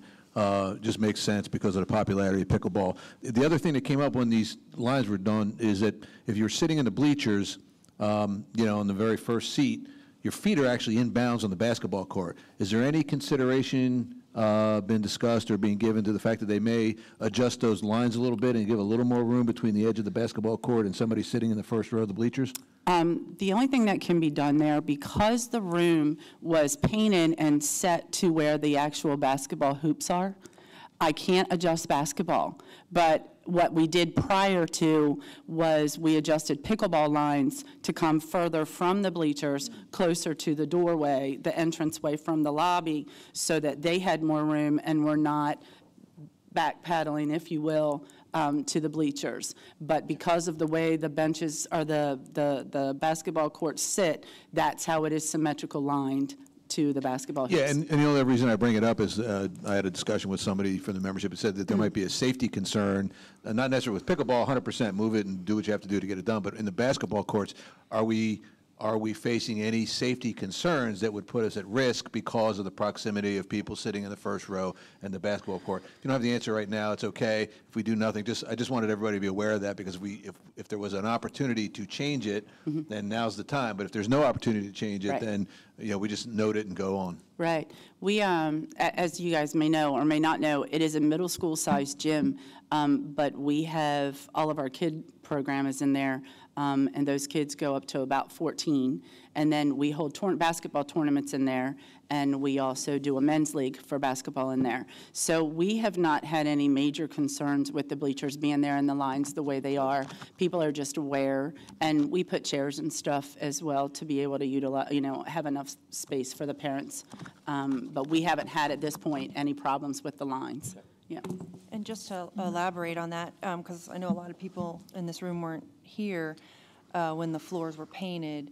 It was originally agreed to do 3. So that was kind of the concern with the pickleball community, is that we were supposed to do 3, only 2 were done. Debbie and I were a little bit involved in that conversation. But we had also talked about doing the work when camp is done prior to the fall, which is when they start moving in, because that we can kind of schedule around that. So we have also talked about that time frame, and the flooring company said that they, you know, as long as we gave them a heads up, that they could go ahead and just have us in a schedule for that. So that's all I ask. Silverman.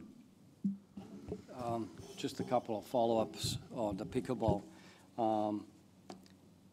One of the gentlemen that's member of the pickleball encouraged the board to reconsider and to approve the pickleball shade structures for the open Macklin Meadows complex, and a lot of it apparently has to do more with the health and safety issues. So I would certainly like your and Colby's opinion on that particular expenditure, because right now it's not funded for next year. And the second comment I have is related to the community center repainting and turning the pickleball space into 3 courts. And I know a couple of years ago there was a debate and controversy. I happen to have played pickleball back in the 70s, so I go way back with the sport. But, you know, unlike tennis, pickleball doesn't have a definitive court sizes. There are guidelines. But as to the space, the minimal space that would be preferred to have may not be what's known as the general acceptable international standards. So I would encourage you to involve Pickleball Club when you work on laying out the actual space between the courts, because I'm sure they have some suggestions and ideas. Since we're not really hosting a international competition here, we don't necessarily have to comply with some of the international standards, but that could help you sort out the space problem, and I'm sure they can probably give you a good input on that discussion. And they have actually in the past. They're back there smiling at me. They actually have, and they have offered to help. They actually would come in. Okay, so a little bit of back information as far as the pickleball courts that we had before. We were able to put tape down, so they would come in, measure it out. We would put the tape down, and then every so often we had to take it up because, you know, of course, tape doesn't last forever. On this hardwood floor, we cannot do that. Just so you know, that is just not a possibility to do that on this floor. So that's why the repainting of the lines is the only other option. But they are definitely, they have said that they would come in and measure, and they would take care of making sure that it all fit in there, and that's what they had done in the past. I would certainly reach out to them. And Colby's going to talk to you about the outside portion that you asked about. That's me, so. No, Can I just make one comment about, Oh, before go you ahead. start, on the indoor, just so people understand. When we went to 2 courts, we lost a significant amount of revenue in addition to changing the fee structure. So we lost a lot of people who, as soon as we get 3 courts, they'll be coming back. A lot of them are from Delaware, so that's $5 every time they show up. So we actually, over a few years, will probably end up paying the cost of redoing the floor. And I'm friends with Craig Southard, who runs the Ocean City indoor pickleball. And so him and I, when I took over pickleball, talked quite a bit about everything. And he even said that they've gained a lot of our people because of space. So we want to keep our people here, obviously, you know, have that for our membership, but also having other options and times that they don't have there gives us that little up, as Steve was saying. But in regards to the shade, the number in the new capital, the $12,000, is for purchasing new shade structures.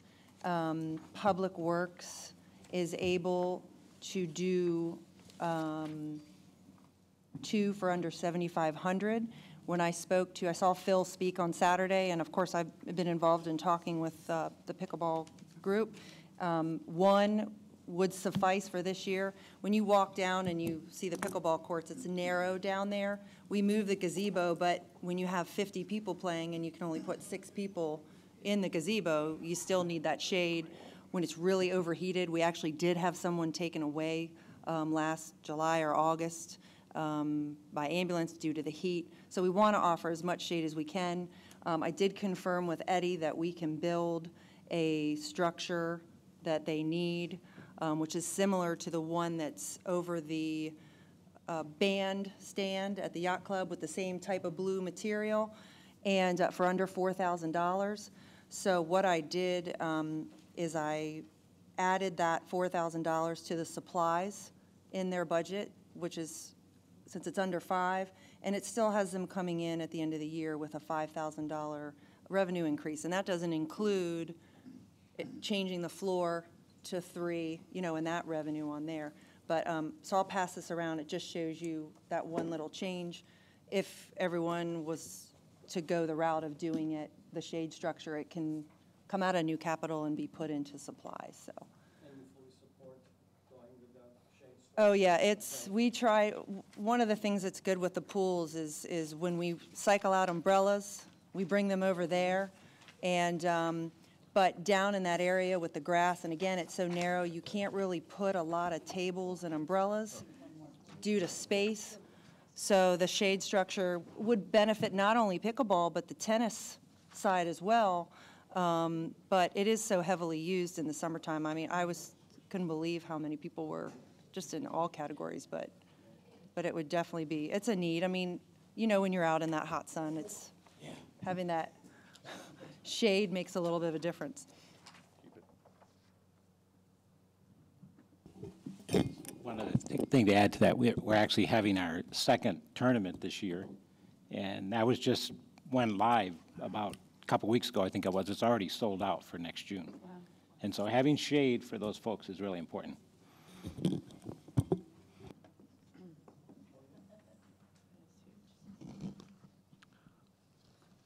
All right, any other questions?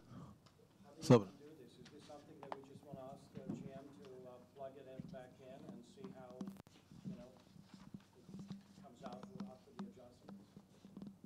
That's what we've got here is moving it to. It was just to show you what it would look like if you decided to do that. If we don't do it new capital-wise, as contracted, then in-house we could do one, but that's what's showing the difference. So it would be an either-or. Either we include the $4,000 in the ops budget or $12,000 in new capital and get both of them. Well, actually, the $12,000 was for brand new. If you look at my capital sheet, it'll say that if we paid $12,000, but the $7,500 would be for 2. I put $4,000 because there's always that little overage of cost. And I just did this sheet prior to coming, so JB and Steve are also seeing it for the first time. But I wanted to give everybody just a look at what that would cost if we were just to add it to the supply budget. So what's the most practical number to get 2 in there? That's all I need. $7,500. $7,500. Yeah. Okay, sold. Mm-hmm. That's using in-house. Yeah, and that's with Public Works building it, and they said they could build it. We've met with Frank Kramer and Bob O'Malley a few times on shade structures, and we all agreed that the ones that Public Works did would work, so. Okay. We do. Sure. Use the microphone. Hi, John Hambury from the Pickleball Club. Thank you for the support. We love it. It's awesome. I just wanted to make sure, are you suggesting shade on both sides of that court? Because we have 8 courts there, and we're playing on both sides of both sides. We need shade on both sides. If that's So I did put, because it's over 5,000 and it ended up being in new capital for the 7,500 for shade on both sides. Yes, that was the original ask. My question on if it couldn't come out of new capital, and I don't know if Public Works is doing it, if it would go somewhere else anyways, was to at least we could cover the one in supplies because that would keep it under 5,000. So it's however everybody wants to do it, but I mean the need is 2. But I'm sorry, this may sound completely financially flippant, but for the amount of money we're talking about and the fact that it was a health issue, why are we even debating this? Okay, put two up. Okay, put two up, whether we take it out of capital or whether we take it out of operational, it's over 5,000 and we do it as an asset. I'd ask the treasurer if we could cover it with the capital. Okay. Can I? You know, I would just offer that, you know, we could spend a lot of time debating something that's pretty reasonable at a reasonable cost, guys. Yeah. I was asked to keep my mouth shut. Microphone.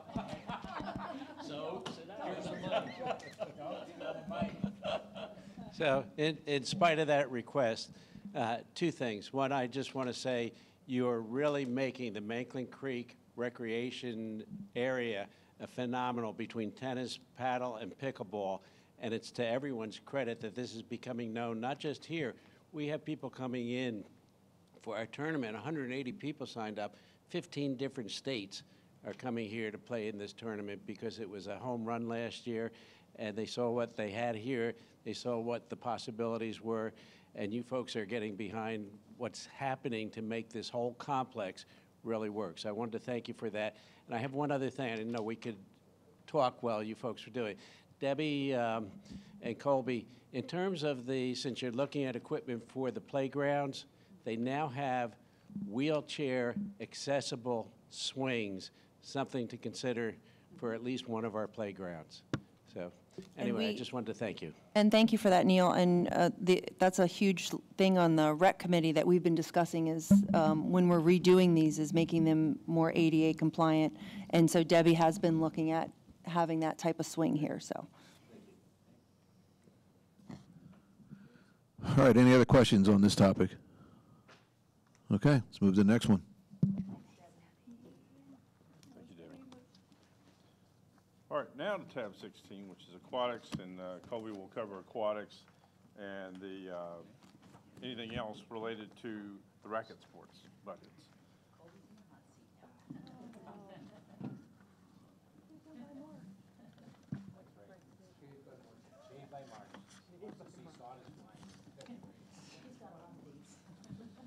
The one thing I would remind everybody, this is an area where we took the fees up, you know, in the generally on average 3%, pretty much throughout that whole fee schedule. That's fine. Go ahead. I'm going to hand around. This shows the increase in swim and racket sports and the realtor package. I don't have golf on here because I'm not sure what that is, but that way. There you go.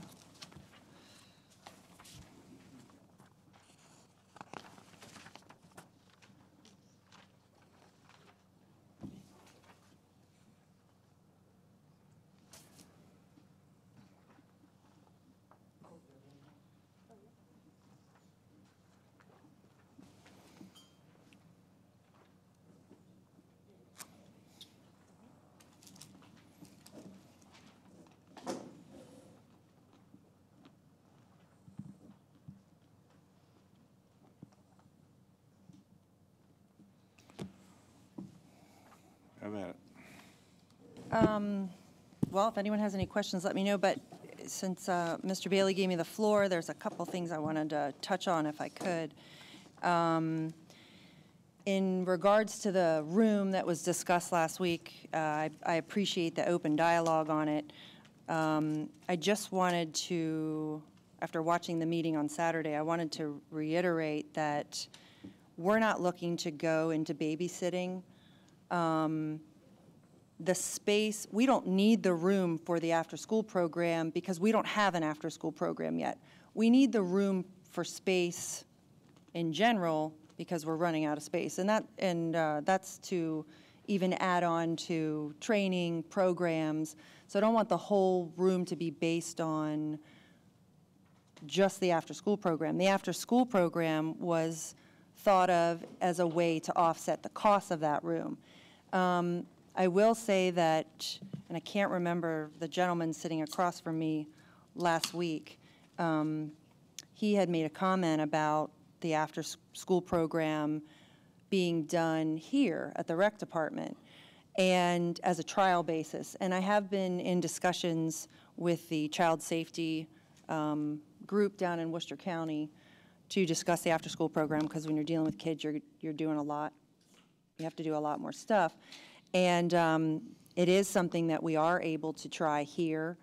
Debbie and I have spoken about the possibility of doing it here, seeing if it can take off, which everybody seems to think it can. The only thing on that is I know that once it does take off on here and I bring up my room in a year, everyone's going to say, well, why do we build a room if we have a place that's already making the money without building a new room? Do you know what I mean? So I just want to add in there that I think that the after-school program, wherever it is something that I'd like to move forward on with Debbie. The room is a need. We're just out of, the pools are out of space in general. We're outgrowing ourselves. I would love to have that room at some point. I know there's other things right now pressing with the country club and the police department that are definitely much more of a need than where we are right now. With us, we're still going to continue to grow as much as we can. But again, I just wanted to make sure that everyone knew that the sole purpose of that room was not just for an after-school program. It was also for expanding on things that we already have going on. And, you know, we can still do that program. I mean, the bottom line's the bottom line. If it's making money here, that's great. But I just wanted to touch on that. And then if anyone has any questions. I have a question for you.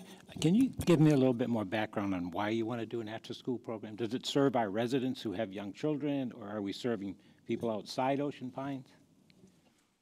I know that now I will say that when I started with this a few years ago, that the after-school programs that were at the schools that are for free, which only takes so many children, wasn't as popular as it is now. I think that it was not necessarily something where, you know, I'm sitting there going, oh, I really want to have all these kids here after school.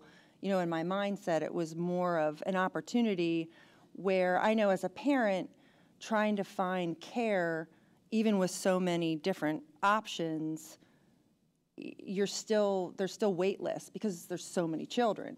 So it was just an idea of bringing in something. We can only have SHAL and BIS use the after-school program, which is mostly a lot of Ocean Pines residents because of the way that the bus system goes.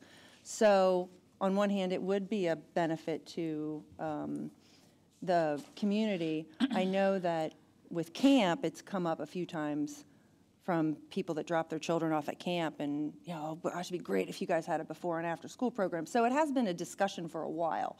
The reason why I pushed it at the pool, again, was to help offset the cost of a new room, which I was trying to find ways of asking for something and having a little bit to pay for it.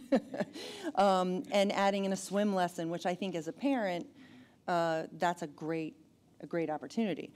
But again, you know, I'm willing to, and Debbie and I spoke about this, try the after-school program, see how it is here, see how it grows, and then if it's something that grows and we want to expand on that program, we could have other options for it too, so. Okay. Colby, I like the wait-and-see approach. I do. I like the conservative approach. I think the recent demographics that I'm hearing about Ocean Pines is we're increasingly becoming more family-oriented.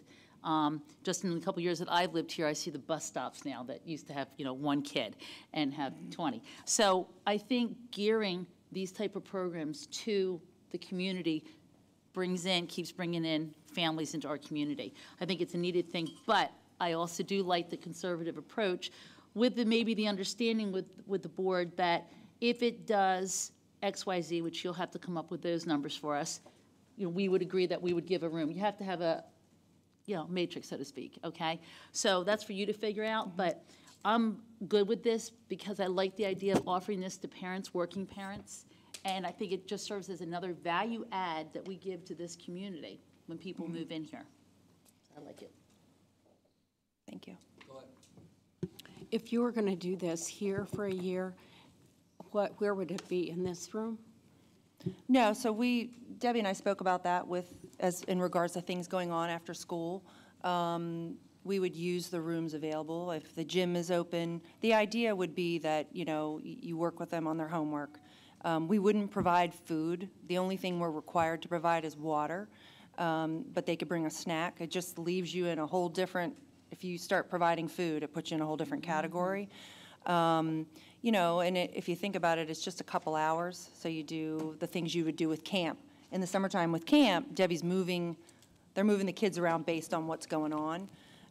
So it wouldn't be competing with things that are already using those spaces? No, we would use the space, and again, we were talking 20 children, which is small for here, depending on the space would be, if her and I sat down, because we would start doing that, looking at that in the next couple months, if we sat down and we're like, well, we have the gym 3 days, but we have to be in the Marlin room 2 days, okay, well, then we need to make sure we only do 15 kids, and then you base the payroll, because that would be, if we did try this, it would add a little bit to the payroll that's not budgeted in the rec right now, but it would just be based on the space we have. So it may only be we could do 15 kids, but then if we build a room later on, we could do 40 kids, so it's kind of a trial and error. Yeah, I like the idea of having it at the sports core location with the swim lesson as an option, because that's going to feed into your swim program in the long term. Yeah, we've also had a lot of parents that, between stay-at-home moms and parents in general, that ask us all the time, do you have, a place where our kid can be while we exercise? So another option on that is, if we have someone overseeing an after-school program, we could offer a time maybe in the morning where the parents could come and stay-at-home mom could exercise and their kid could be in our room. Like if you go to a gym, sometimes they offer those too. I got a question regarding sort of this whole idea of an after-school program and at various locations. Do we have to take any considerations for our current insurance coverage, and do the activation of these kind of programs put us at either at risk or at a requirement to look at some other additions to our insurance coverage? Well, the good thing with here, and I've been speaking with a lady, like I said, with Child Services. The good thing with the rec department is we already fall under the camp element because we're here. So that's also a nice, kind of makes it an easy thing. When you add water, you do add another step. You have to have people certified, which we do because, we have the lifeguards and everything. So there is that added step. I'm actually going to be meeting with, going down to meet with the people down at the Child Services just to hit both points with the pool and here. Sometime in early February, they said that they'd be able to meet with us just to get all of the points with both aspects. But as far as the insurance, I believe because we're camp in this building, it already falls under that same umbrella. There's to be questions to the insurance company regarding that type of program. Sure. Because it does go, because the water aspect does go beyond our current scope of the campus, but that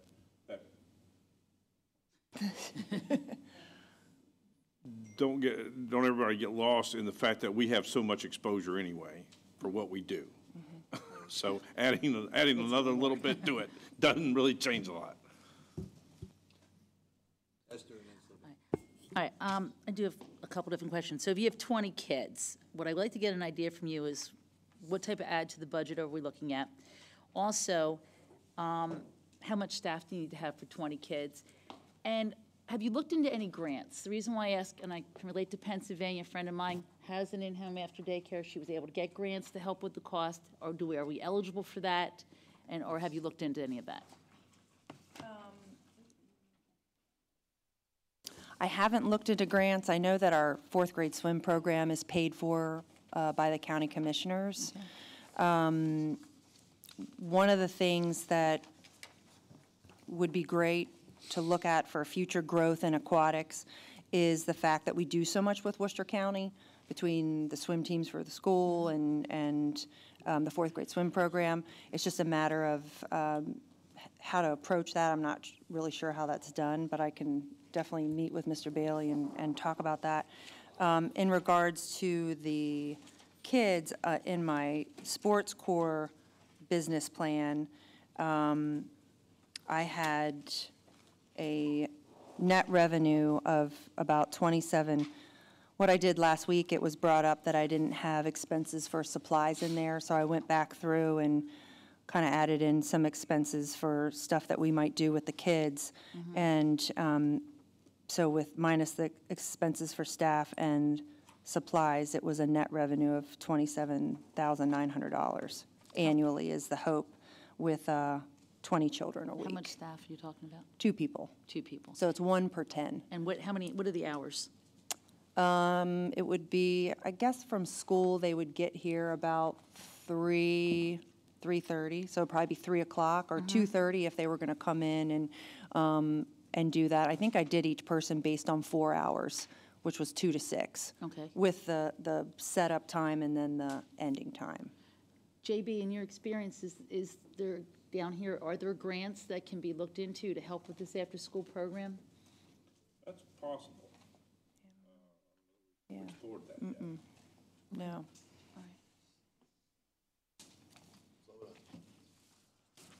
Colby, on the subject of sports core addition, so I gather from your comments that this is, first of all, predominantly driven by your needs for the additional space. Right. And then you also have an opportunity to kind of leverage that investment with some additional services. So being that it's new capital, it's not included in this year. If this is a real need, how is this actually going to impact your operation for the entire next year, since right now it is not really being funded according to the draft budget? So in regards to the room, I did, well, in regards to aquatics in general, I did a 4-year outlook on kind of where I thought we would be. And we're okay with some growth in the next 2 years. It was about the 3rd year with expenses, payroll, all of those increases, that we're going to start hitting a point that we're going to go below that break even because we can only do so many classes. If you look in the business plan, it shows you our hydrocycle classes, where we've grown from the 1st year to now, but we don't have any more space to add much more. So I think for the next 2 years, we're okay. So I think that trying this program and revisiting it next year is something that I would, honestly, when it started getting so much focus on the after-school program, for me, I'm all for, I believe in the research that I've done, but I would love to prove that research before spending the money, and I'm totally more comfortable with that. Again, today I just really wanted to emphasize that, that it wasn't just the after-school program. We are growing out of that space. So. No, I think your approach to applying really a proof of concept makes a lot of sense. It helps you, it helps the GM, and it helps the board. And hopefully in a year or 2 time, you'll have enough data, and that pilot is going to demonstrate really that this is a good investment to be made. Given that it's a sizable new capital expenditure, $200K, I think this is something that we are going to be struggling as a board. And what's pending, obviously, is a strategic plan, because the strategic plan, once in place, is going to give us the sense for all the new capital projects that the community needs or wants. And then we'll be able to prioritize. Because at the end of the day, you know, your project is going to compete for those dollars. So I think what we as a board will be challenged by once we have that data, and I think the survey has generated some pretty good information in terms of what the community wants or needs. And you know, I think we are certainly in a need of having that strategic plan in place so that we know what the new capital projects are desirable, how do we prioritize them, how much money do they, you know, will they demand, and how do we fund that new capital reserve? Right. So this is good information. Thanks, and keep us posted on how your proof of concept goes. And I hope we're sitting here next year and Mr. Bailey can say we have a wait list for our after-school program. So. That's right. I know. Question. Yeah, I just wanted to let everyone know who might not have been at the budget and finance meetings last week when this subject was discussed. The financing mechanism that was mentioned last week was the possibility of some internal borrowing from ourselves, or possibly even a bank loan that would be essentially debt serviced by the net earnings from this program. Essentially, the after-school program would finance this over 6 or 7 years, depending on how much is actually brought in. So I just wanted to mention that in case I think some of you were there at Budget and Finance to kind of listen in on the conversation, but it is an alternative means of financing this capital expenditure, new capital expenditure, without having to tap the, without having to raise the assessment, because of the way we kind of handcuff ourselves when it comes to new capital. This, if we internally borrow or again bank loan, it's a way to do this project sooner than we might otherwise do it, without having to impact the assessment for this coming year. So just wanted to mention that. And and John can certainly speak to it as to what the committee's attitude towards that is. Doug, may I? Tom has a point. If we do borrow, it won't compete with the funds that are needed for the priority projects, no question about it. The part there is this: Kobe, JB, they are showing a business plan that will pay for it. So that's not a bad idea, definitely should be looked at, but I agree with Slobodan and Kobe, there are other priorities for the funds. As far as execution and how much JB has on his plate, that's for him to decide and the board, but definitely could be done in a manner of what is being said here while paying for itself.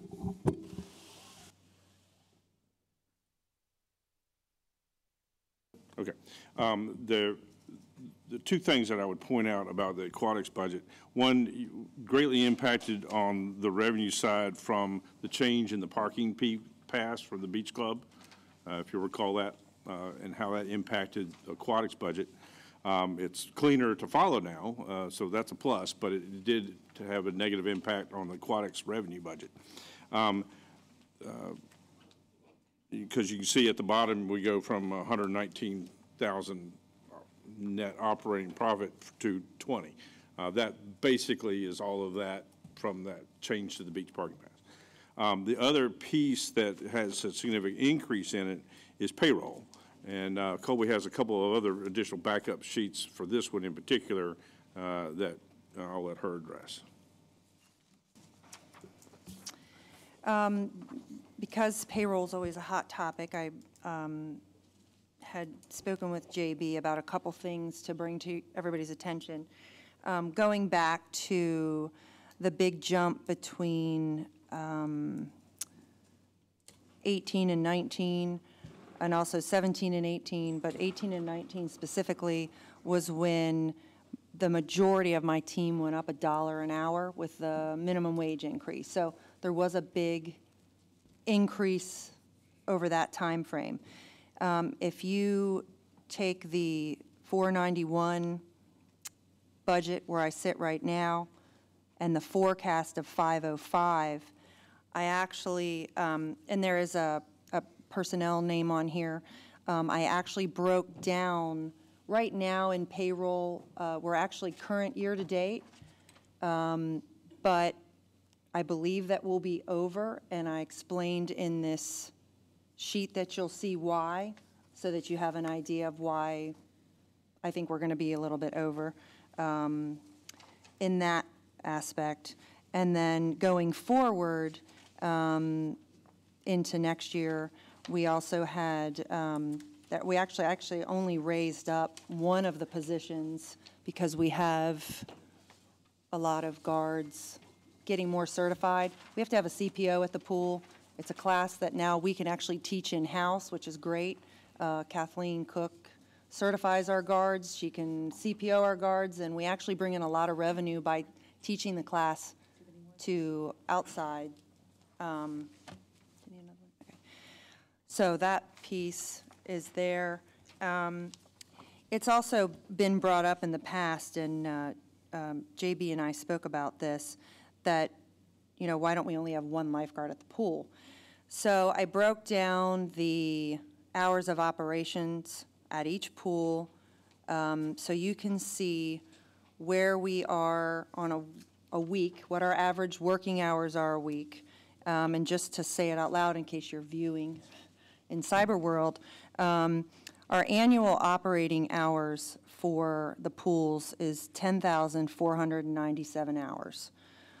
Our part-time staff, which is broken down on your payroll page, is 28,805 hours. And then our full-time staff is 10,400. And on the sheet I'm going to give you, it gives you an indication of the full-time staff, but also that 28,000 is including 2 guards, so you're already doubling your hours to 20,000, and a front desk person. So the hours of operation and the hours of the team, this page will just give you a little bit of a highlight of what that is. So I'll hand that around.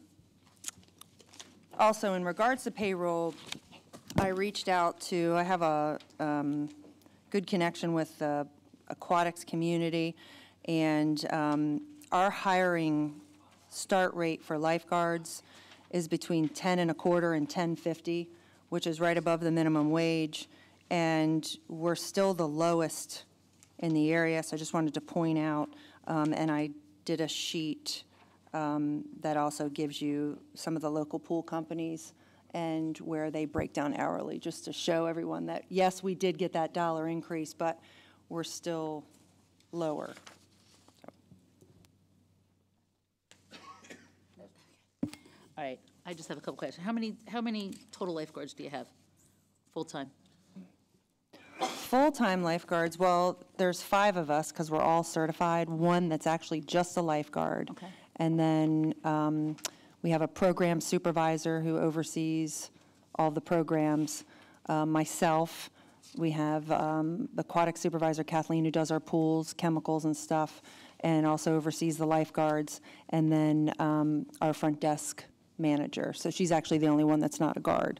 But all the rest of us are certified. And then our seasonal, our winter guards, we have about 10. There's only 3 that are adults that can fill the hours during the day. And then in the summertime, we have about anywhere between 30 and 35. Some are full-time seasonal and some are part-time seasonal. Jay, this is probably towards you. What is the cap for hours before we have to worry about benefits and stuff? What is the cap for the seasonal employees? How does that work? 1560 now. And then if they hit that, they have to be given benefits and everything else, correct? Correct. Okay, does that happen often? It doesn't happen often, it happens occasionally. Okay. All right. We try to keep that from occurring. From payroll department notifying department heads, hey, FYI, your part-time seasonal is getting close to this level. And That being said, do you feel you have an adequate amount of staff so that doesn't happen? Do you feel you're sufficiently staffed with this? Yeah, we did.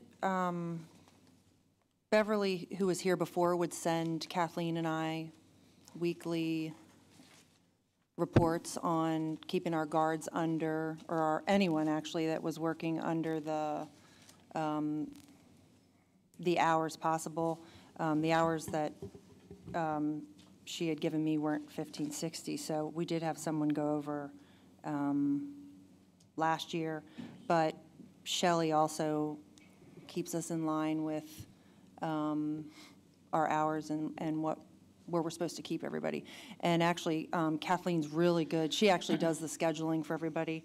So when I get that list, if it's not shared with her, I'll share it with her, and then she makes sure, she actually has it up on her, in front of her computer, showing, okay, I can only work this person 18 hours this week. And we have one guard that's in that situation now who wants to work more, but we can only work her 18 hours because she'll go over that cap. Last year, my introduction to you, Colby, was because I had a crowd of people coming at me because we closed some of the pools at the end of the year. And you remember all the scuttlebutt end of the season. Is there any way that we can do things different where that doesn't happen? Because I know poor JB got slaughtered by that, you know. And of course, that's when I came on the board, so I got hit. That happens everywhere. So is there anything that we can do differently so that doesn't happen? Is it a matter that we're so low in the pay? I mean, I'm just asking questions. Yeah, no, it's a good question. And actually, this year was better than the year before, because the year before we had to close one of the outdoor pools for almost 2 weeks. Colby, explain a little bit why that scenario happens. In some years is worse than others. In relation to schools and the changing of the school calendars is. Yeah, it hurts us. We're not the only one to get hammered by that.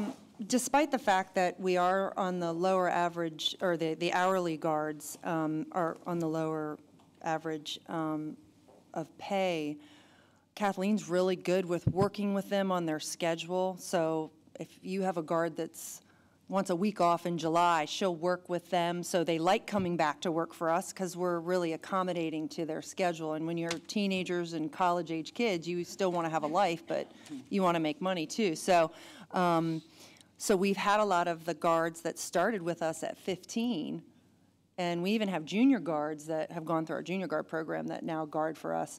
And then they go to college, and we, instead of having them through Labor Day, I think last year, 5 of them who had been with us this summer, or it was 2 summers ago, 5 of them came to us, which could have come to us sooner, for pool 10 days prior to Labor Day, being open Labor Day weekend, because if it rains, we want that pool open. And then during those 10 days, we'll do our maintenance that we do. If we do the decking, we'll do the decking then. And that'll help, because that pool is our longest, has the longest operating hours, and requires more team, because you're starting someone at 5:30 a.m. until 9 o'clock at night. So that should help us this year even more with the outdoor pools. Yeah, so. I wanted to just tell you something. Last year, I spent a lot of time at the yacht club pool, and it was very contentious, to say the least, about the children being in the pool. And I want to tell you that I thought your lifeguards did an excellent job in managing that.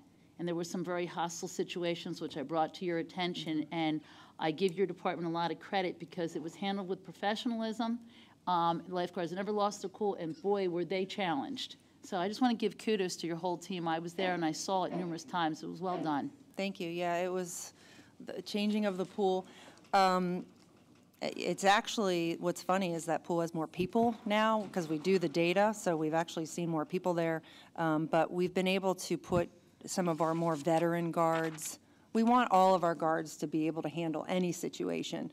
But when you're in a situation of confrontation, which we've all been a part of in Ocean Pines, having someone there that's a little more confident made a difference. So it helped having some of our veteran guards there, and you know, we just give them their body armor and send them out. So. Colby, I was reading your SWOT analysis in your business plan. And under weaknesses you're listing, I'm looking at bullet number 2 that says covered pool, an item of dissension among LP residents. Can you elaborate on that for us? And I would also like to, and here's the reason I'm asking you, so just so you understand where I'm coming from. This pool is the only year-round pool, the only enclosed pool that can be used in winter by outsiders and by homeowners. So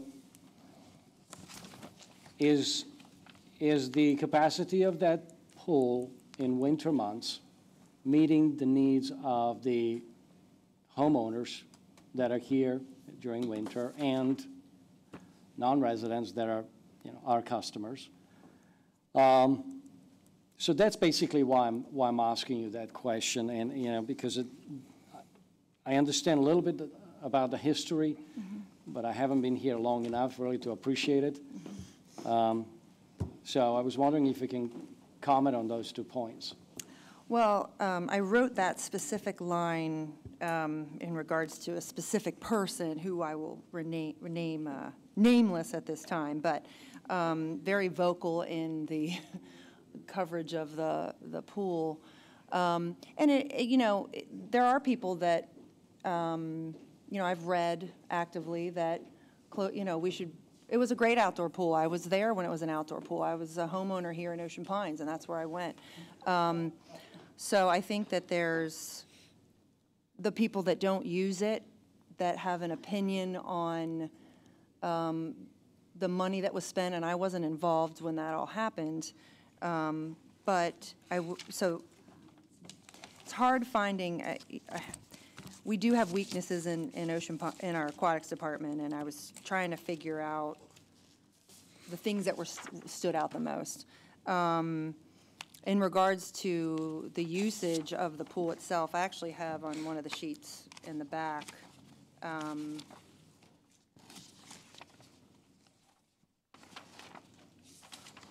Sorry, going back to it. It's actually the very last page. It shows you where our growth has gone from 2014-15. We've gone up about 13,000 people in the year-round at that pool, and our revenue has more than tripled since the first winter. So it is a desire. We're offering so many different programs that we are the only indoor pool now.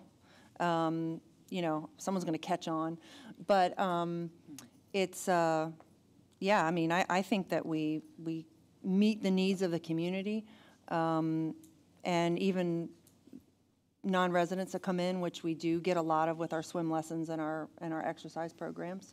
I think that in order for us to grow and continue more would be the future of what we do there. So has the pool have you reached a capacity during winter months with that pool the way it is now? We've reached it in regards to the needed hours prior to school and work and after school and work, because we have this is where Worcester County comes in. We have Stephen Decatur swim team that's there after school. When they're done, Ocean Pines swim team comes in. And lap swimming and water classes are very popular with people having hurt backs and knees and whatnot. So, but swim team needs so many lap lanes, so it's having, we manage with what we have. Could we use more in there? Absolutely. Could we fill it? Absolutely. We could fill it. So it's just, for now we don't have people on top of each other yet, and we don't want to make it so people don't want to come because, they don't have any room to move. So we always have a designated lap lane. That's something that we do for our members, so that we can't say it's not going to be used by someone, but we always have one of those open, and we try and open more as the day goes on. The middle of the day, it's slow. It's our slower time, which is when we, filtered in the 4th grade swim program and trying to fill in those empty spots that are open. So. I would comment that it could always be worse. In Virginia, my daughter goes back to school on August 13th. The high school student lifeguards are lost second Monday of the month in August. So yeah, I've had to deal with that problem. How do you get to Labor Day? And that's a combination of different solutions, but yeah, I've had to deal with that issue. Yeah, certainly. And I've actually recruited, he's now on our aquatics committee, one of our coaches that used to coach the Ocean Pine swim team, Brooks Enzer. He's retired now from coaching, but he's going to go through our lifeguard certification class and has offered to, he only wants to work when we need him. So he's also an active yacht club pool member. And last year he was there and he's like, oh, I wish I had my certs, I would work. So we are looking at avenues too of having some people that are older that may just want to help for a month. And, you know, so he's someone that we're going to recertify. So you'll see him at the pool. It's a so if unique anyone needs a challenge, job, any of you need a part-time job, you can let me know. Adults get certified, and we can cover those hours. You have to be able to swim. We do have people that come and they're like, do I have to swim? And I'm like, oh, yes, you need to swim. That's right. Yeah, so we used to send people out to get certified, and now what's great is that I have 4 people on my team, including Kathleen, who does most of it, who can certify all our guards, recertify, train new people, and Kathleen went and got her CPO cert. So not only can we now certify them in-house to get their CPO, which you have to have a CPO at every pool, we're offering those classes to the public. So she was hired out last year by, I don't remember which, I think it was Frontier Town. She went over and did a lifeguard training class, and, you know, I think it was 8 people, and we charged them $300 a person. And that's about what the going rate is. So it was great. That's an added revenue for us to have that in-house. So. Colby, one of the reasons I was asking you this also is because I was reading up on newer master plan communities around the country and what the trends are. And water themes and aquatic programs are basically one of the top 5 investments that master plan communities are making. So, you know, given your track record and how successful our program is, I think it's evidence that we are investing in the right area, and it would be interesting to see whether our enclosed pool is going to get to the point where you have outgrown the capacity and we need to look beyond, especially as our demographics change and you have more kids in the community, et cetera, families. Yeah, yeah. I mean, we definitely, yeah. All things considered, I think it's a pretty safe condition that, you know, we will outgrow, the community will outgrow that sports court pool at some point, maybe sooner rather than later. So just, you know, again, planting the seed, you know, what do we do to address that problem? We could have worse problems, but again, what do we do? Because while we can, you know, make light of it, that would be a very, well, a lot of research would have to go into a potential solution for that. Well, and then, oh, go ahead. I'm sorry. I just had a quick question with what you were saying. Is there space here in Ocean Pines? I'm just curious. Do we have expansion space anywhere if that happened? I'm told the answer to that is yes. Okay, where would that be? So actually, the land, besides the, a year ago or a year and a half ago, I reached out to the county to find out if we could use the space next to Sports Court Pool. And we can, so we can build on that. You know, obviously, my mind would love a bigger pool, but we're not there to discuss it yet. And you haven't seen our inflatable on the ponds plan, have they, Mr. Bailey?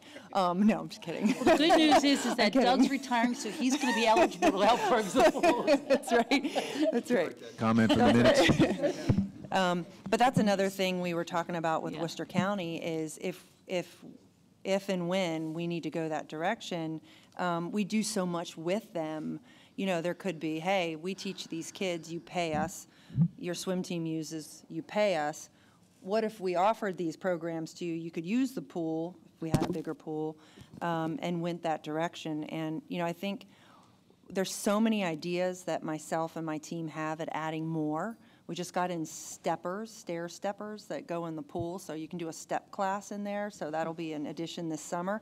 So there's so much we want to do. I mean, people keep sending me those water poles, you know, that they want to do. So it's out there. It's just, you know, putting it in the back pocket right now, researching it, and then hopefully getting to that point where we can expand on that, you know, and add the gym in there too. I think Steve's getting excited about the water poles. You know, we could have a fire, we could recruit a firefighter to come in and, you know, do a class. Get it back in. All right, let's reel it back in. Frank, I think you had a question. Just generally a comment on the aquatics and whatnot. Given the demographics of our community, and I think the last number I heard was there's like 1,200 school-age children here, but we also have a population that has an average age of 63 plus. The little association out to the west of us that I used to live in, the Columbia Association, has a separate pool that's hot water hydrotherapy. And I will tell you, that pool is packed shoulder to shoulder with people that are in this older demographics group. And that could be something that may very well be of interest to the segment of our population. Just for a back pocket kind of idea. Does it have a pool bar? No, but we can put it, but. Are we going back to the adult pool thing now again? Hold on. There we go. I'll caution, okay? I learned a lesson. Whatever you do, don't swim laps in a hot water pool. Yeah, let's. Moving along. Yeah, thank you. All right. Beach parking, tab 21. A little restructuring after last year's change with the parking options.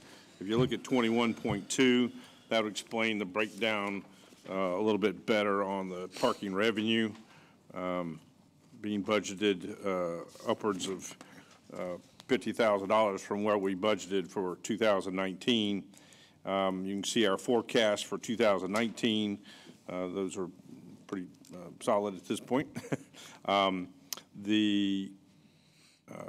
You'll notice that parking only, of course, we had zero budgeted for that last year, and that brought in about $79,000.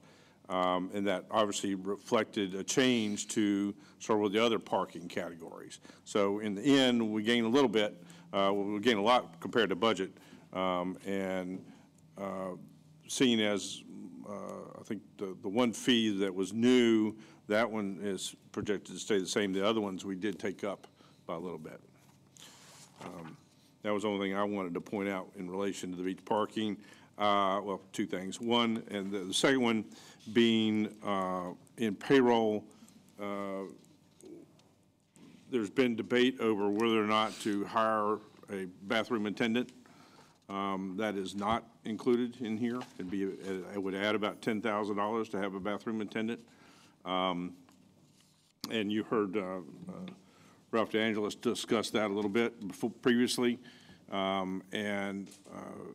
That's one that cuts three different ways, and not a real easy solution. Whether we fund it and have it, produces other different problems. If we don't have it, that produces another set of problems. So that was just a call to figure out how do we, which problem do you not want to have? Part of my concern there is we have to, with a, here's the conundrum. We have a pool, we have a restaurant. That is open to the public, but yet we can't serve anybody but members alcohol. That's a different issue. But the fact that it's open to the public means that if we didn't even have the pool, we'd still have to have a bathroom that's open to everybody. Obviously, the members of the public are not going to have a member pass to utilize the bathroom. So we've got a legal piece that we have to provide a bathroom. We have a conundrum of, well, how do we allow public access to the bathroom? So it wasn't don't put it in because I don't want to spend the money, or we don't want to spend the money, or we don't want to solve that problem. It was so anyway. I do have a question. Sure. So when you have food, you have to have bathroom facilities. Right. Regardless of membership or no membership. Right. And there's two bathrooms, one downstairs and one upstairs, which is more difficult to get to. Right. Because you got to go up those wooden steps in the back. Which you're becomes out not handicap compliant, and then you have a whole and you're also out of visual range of anything going on. So, solutions? That's, thus my conundrum. Yeah. What is solutions? So there's a couple of approaches. I mean, everybody's aware that, per the IRS ruling from several years ago, we have to be open to the public. So that's not negotiable. The question would be, at least in my mind, is do we treat those bathrooms as a member-only accoutrement to being a member of the beach club? And can we survive saying that the upstairs bathroom is the public one that meets the requirement of being open to the public?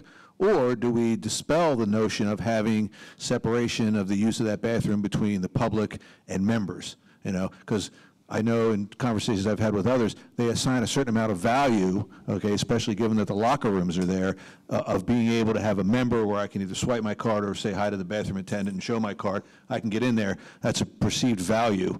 And I know that there would be an argument, should that perceived value go away? In other words, what am I paying for kind of thing? So there's no easy answer other than maybe building a public bathroom and a private bathroom, but again, I don't even think that's feasible. So it is, quite frankly, a conundrum. There's no real specific answer, because I know the Mad Ork Company folks said we would much rather have it open to the public. We're pushing a lot of people through that venue, and we can't encumber them to have to go upstairs to use a public restroom. The perception of value, even outside of membership, would be, hey, I'm going to a restaurant, I can't even go to the bathroom because, it's 2 flights up and 3 hallways over. So there's no hard and fast rule. I think whatever we decide is going to be some level of acceptance and some level of saying that's, it's not a solution we can support.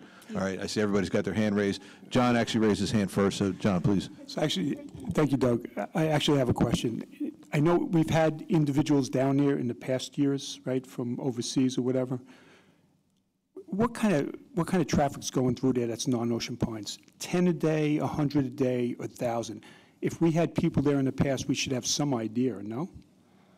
Are we talking about 10 people here? Yeah, I don't know. I would have no way of being able to tell you that. I can tell you that down at the beach, which a lot of times when I have the opportunity, I'll sit out on that beach. I mean, people know the bathroom is there. So whether they're using the beach club, or parking there, or the pool, they're using the bathroom. So, but I think that being involved in the complaints last year, I've thought about this the last week because we discussed it. We can open it. We have to have it open when the pool is open, 10 to 6. And I think the beach club is maybe the same time, or they may open a little bit later. Opening it up and locking it up, having a team member open and close it, and then maybe there's a way that if you're a homeowner, you have the kiosk swipe card, because a lot of beach, a lot of homeowners will stay on the beach till later. That's what we're doing, right? The issue is cleaning it. And I'm not suggesting you have to have someone standing there to clean it, but it's a very wet floor. Yeah, it gets very sandy, so it's just a matter of, are we going to hire someone to come in once or twice a day, which I'm imagining a cleaning company coming in once or twice a day, 7 days a week is going to be expensive, or, I don't know that I would. I think you had said last week you're going to pay someone 10 something to clean it when they can go over to Home Depot for $14. It's finding that. It's cleaning it. But don't we have to clean it no matter if it's just us or outside? I don't understand. Yes, last year we had someone here that went over and cleaned it.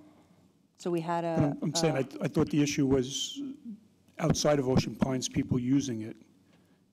Is this two separate items? No, I think that because it's so overused, because it's open, it's dirtier. Okay. So I'm just saying you have people in there that don't take as much pride maybe as a homeowner might. Okay. If in the past, and even if we did have this person, where would they be charged, JB? Or would it be allocated to the beach club restaurant plus the pool? How would that happen? Where's that expense? No, just. What did we do this past summer? I think it was in. This past summer, we actually charged it to the beach parking. To the beach parking. Yeah, that's where it had been. But, I could have predicted.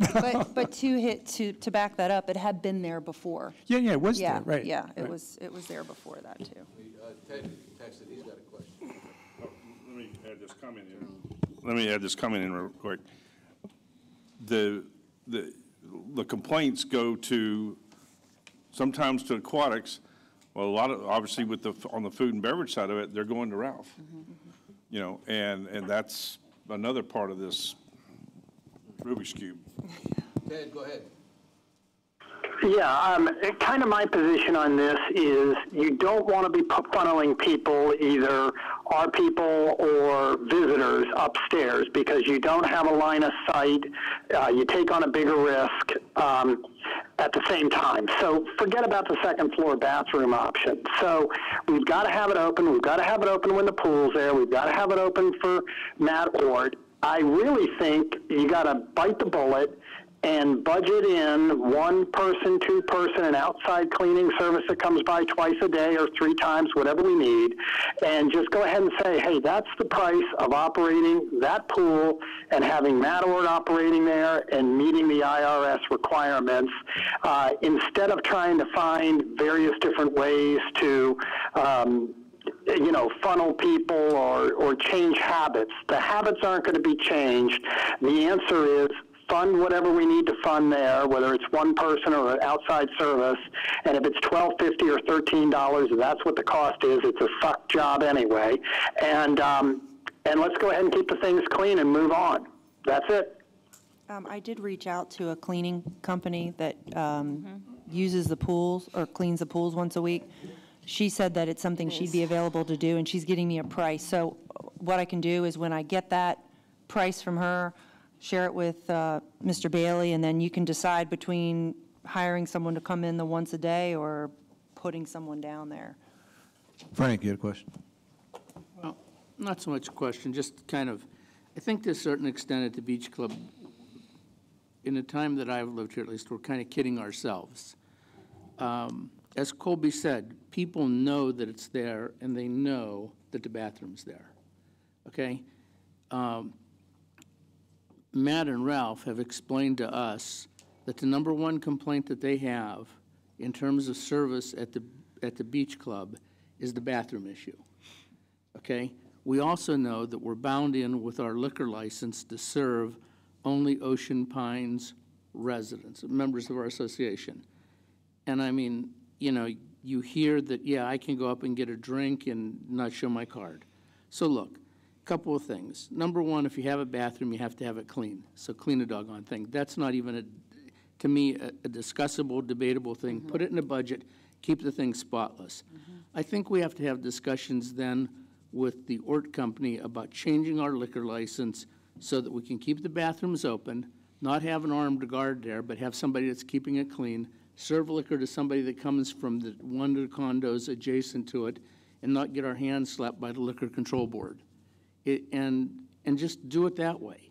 I mean, it's open to the public by federal law and IRS dictate, and you can't negotiate your way around that. I agree. I think we're handcuffed by the IRS. I hate to say it, but it is, that's where it's at. So it's non-negotiable. We're handcuffed by both Yeah. governmental entities. Government One entities. saying that we can't do it this way with the liquor. Right. One county authority saying we have to have the liquor license is going to be this way, and the IRS is saying you got to have it open to the public. And those two are not congruent. And I don't think either one of them are going to change. No, but here's the deal. It's open to the public. All right, everybody knows it's there. And I'm curious to see how many people that come in to use the bathrooms that are from the public go upstairs to buy something. We never evaluated that. So are we getting business from that? I would have to venture yes. If you really took a survey, oh, you bring a kid to the bathroom, oh, can I have a bag of chips? Can I have a soda? Whatever. So I think the business probably outweighs losing, hey, no public coming in here. And I think the business would take a hit on that. I think Matt Ort Group should be involved in some of this conversation as far as even if, and I don't know if this is really, even if it comes down to a shared type of expense with the cleaning person, because you can't tell me that people coming in off the beach aren't going upstairs and buying food. shared? Go ahead, and then I have a comment. Yeah, my comment was just going to be the shared expense. I think it shouldn't all go on aquatics. Yeah. Yeah, quickly, you know, the idea here is I'm all for this. To me, part of it's a no-brainer. Is yes, we have to clean it. Yes, it's got to be open to the public.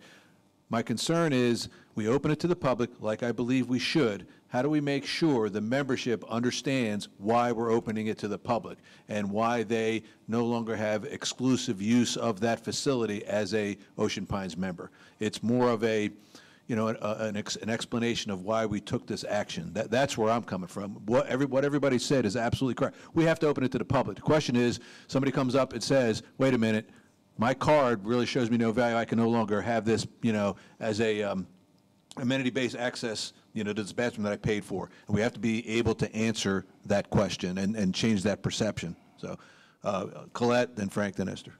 Is part of the members' concern about the changing rooms, or is it the bathroom? Because I can see that members might have concerns about security for the changing rooms in there, and if there would be a way to make those accessible only to members. You know, IRS doesn't require us to provide changing places for people-only restrooms. So, you know, I think we want to explore that. Yeah, if you've been in there, there's real no line of demarcation between the shower, the changing room, and the you know, the toilet facilities. It was then Frank and then Esther. This is going to be a bitter pill to swallow, but it's just like the situation at the Yacht Club pool. The U.S. government has said you have to do this, okay? As much as people here would like to think that we are more powerful than the U.S. government, the facts of the matter are we are not. It is a rule. We have to abide by the rule. Failing to abide by the rule, not get your hands slapped, they'll get them cut off at the elbow. And if people don't like it, you know, what can I say? Yeah. Esther. JB or Colby, how many non-Ocean Pines residents would you say, what percentage would you say buy parking passes? You go. I know we raised, didn't the non-resident raised up without membership? Hold on, I have my report. We had a change in that fee last year. Remember, if you remember, we were going to kick it up to 2,800. Yeah. Kicked it back down to 500. I'm just trying to find more ways, going back to what you said, Doug, giving value to the Ocean Pines people. Like, even though it's open to the public, you get A, B, C, and D that the public isn't even being given the opportunity to participate in. Yeah, I think that's, you know, we should prepare. Why is this red? We should prepare, you know, and anticipate those questions coming up and be prepared to answer them is all I'm getting at. I'm all for, you got Frank, you hit on the nail on the head. It's not a decision we can really worry about. We have to open it to the public. How do we make sure that the membership understands why we have to open it to the public? That's my concern, and I think it's quite frankly, some people will say, okay, I understand, other people will hate it, and we're going to deal with both. Can't please everyone. Some never will. We sold three associate parking passes last year. Now, the annual with membership could be non-residents. If they have a golf membership or a pool membership, they have the option of adding to that. So I don't know how that would break down, but that's $395, and I wouldn't think it'd be, I think majority would be residents in that. I think it's just something that we need to maybe brainstorm to see where we can find some value that the only OPA people will participate in, which will soften the blow of what the government is making us do.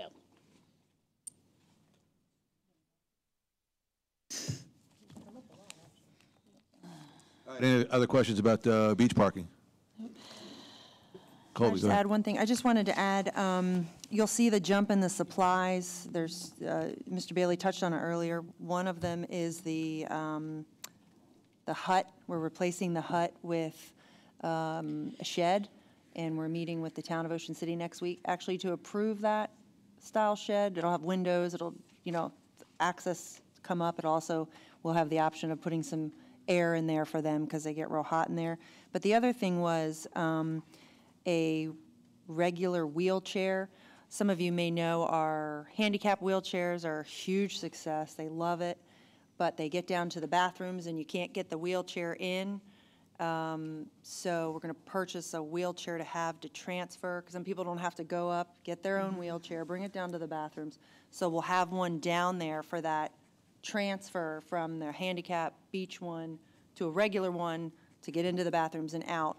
I think we were all on an email last year with that being an issue. So we figured if we just put a regular one down there that they can switch over. So that's why that's gone up, the 3,000.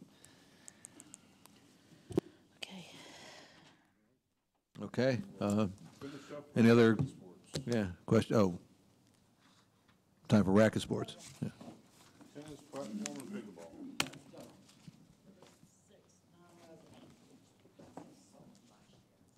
6 non-resident beach passes were sold last year. Okay, thank you, Michelle, for the record. Just a quick thing. While Debbie is here and Colby, and I meant to ask this when we were talking about Rexon Park. Boat ramps. Boat ramps are listed as a fee-based under our resolution MO2, fee-based amenity, yet we really don't charge. Are you or Debbie able to give board your thoughts on, boat ramp? As you know, this has been discussed by the different committees, by the board in terms of access, non-residents using it, et cetera.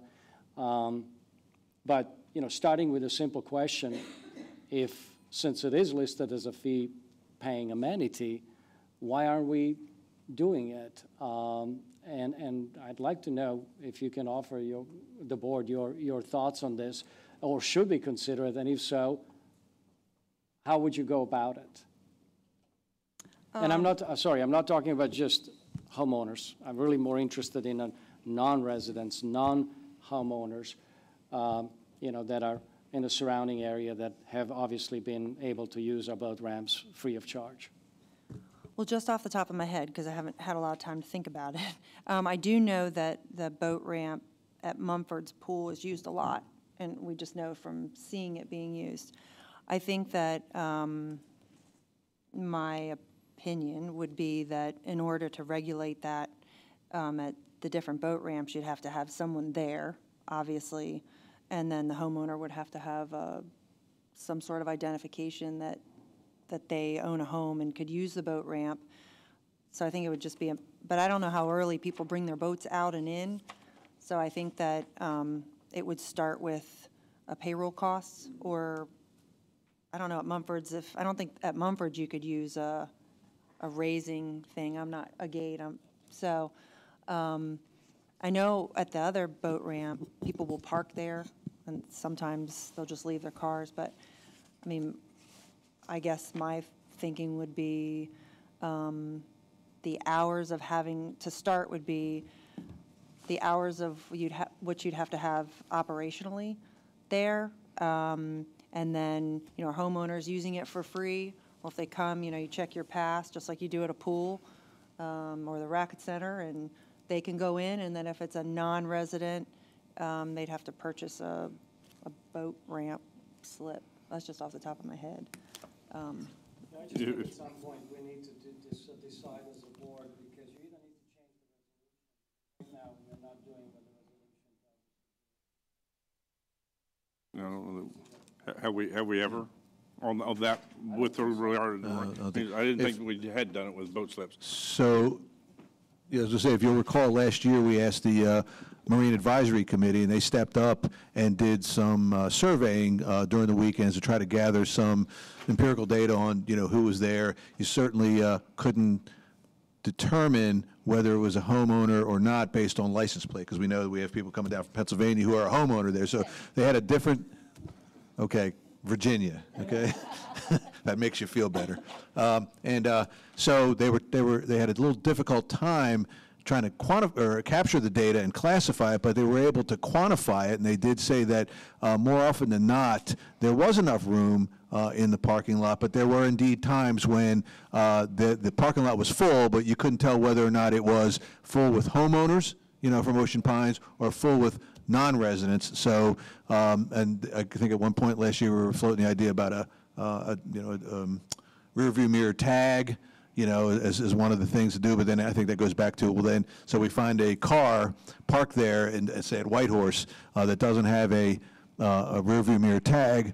What options do we have? Do we leave them a note and say, please don't park here anymore? We don't have any finding authority, so on and so forth. But Slobodan, I like the idea is like, let's decide one way or the other, because if we keep it on the books as a fee-based amenity, we all know we haven't collected any fees. If we can't do it in a practical manner, maybe the best thing to do is just, bite the bullet, but then it goes back to, let's make sure we're serving the needs of the community.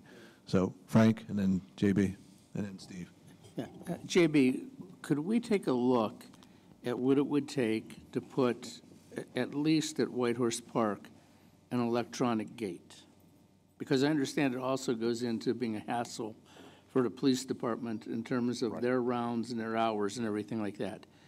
And if an electronic gate goes in, it seems to me that you could have a card and you could go tell homeowners in Ocean Pines, if you want a card to use Whitehorse Park, come to member services, and that card will cost you $1. If somebody from Delaware that puts a crabbing boat wants to get that same card, maybe it should cost them $75.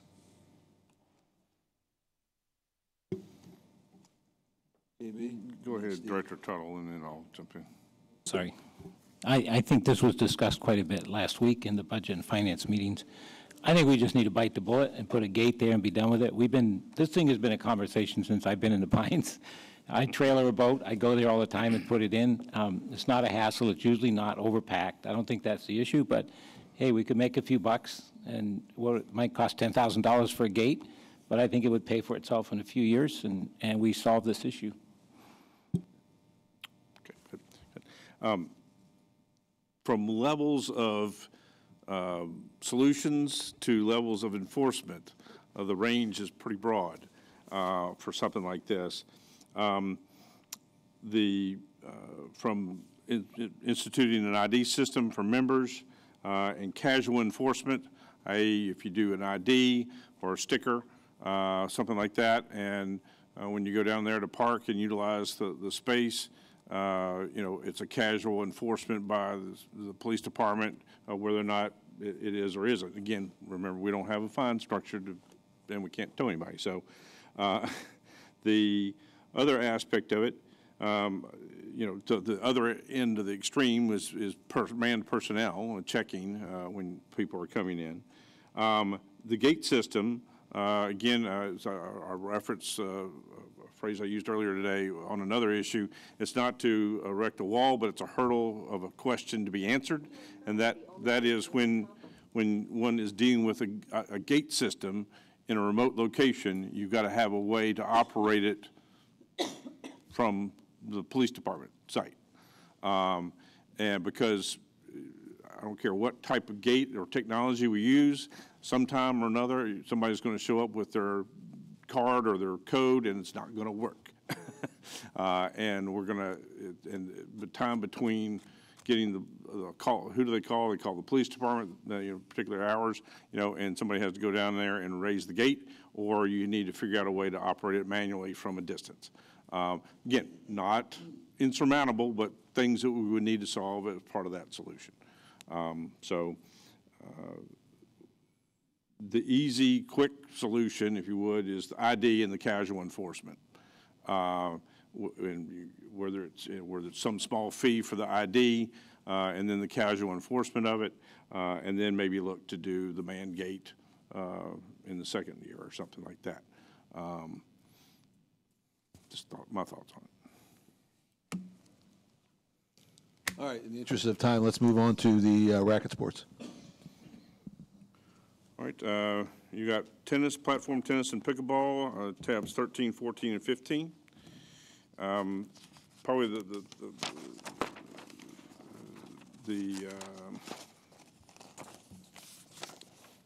one of the things I mentioned last week to Budget and Finance was I'd really like to combine all three of these, particularly one, we're not talking about a whole lot of money, and the biggest issue probably is the resurfacing of the tennis courts that has to occur is that done every year, Comey? Yeah, with the Hartrue courts. Taken together, the racket sports subsidy is not increased at all. You want to explain a little bit, Colby, on how that payroll piece works out for across the three of them? So, Mr. Bailey and I were talking about possibly going into next year and combining one racket sport budget, which actually would make things easier on my end in the sense of when we hire 3 attendants to work at the racket center. Each one we designate one to each payroll, but you might have one that only wants to work 10 hours a week and one that wants to work 30 hours a week. So one of the payroll costs will be higher just because that person was delegated to that sport. So it goes the same with, anything that happens in the building, whether it's the electricity or whatnot, you're splitting it 3 ways, putting it in 3 ways. It's a racket center, just kind of like pools and rec, and if you just do one whole, so it's not now, but going into to next year, making it into one. Payroll jumped significantly because, as some of you know, the summer of 2017, we only had one person working at the tennis center, and now we have a racket center manager as well as the attendants, which captured really great data for us this summer to really show the growth there. And now going into this summer, we'll have a comparison going forward. I am not in this payroll, so you can't blame it on me. But yeah, so that's one of the reasons for the increase is that we do have more team in place, which we should have because, as we were talking earlier, it's very busy. We've got a lot of tournaments and events going on, and so we're continuing to grow that area. So.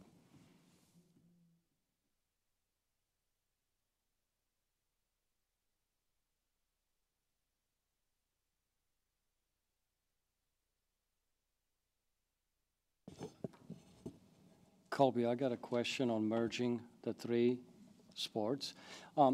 Just out of curiosity, have you reached out to the individual clubs and gotten their input on that approach and how they felt about it? One thing that I have spoken to them about is I have individually spoken to them about doing a racket sport budget. When I was speaking to them at the time, in my mind, I was going to do one for the racket sport that consisted of payroll and whatnot. But then Mr. Bailey came to me and said, we should really put these together as one. I thought, well, it makes more sense to not have a racket center and then 3 sports, just have it all in one. So I have brought the idea to them. I keep them very involved in what I'm doing. They all each take pride in their numbers.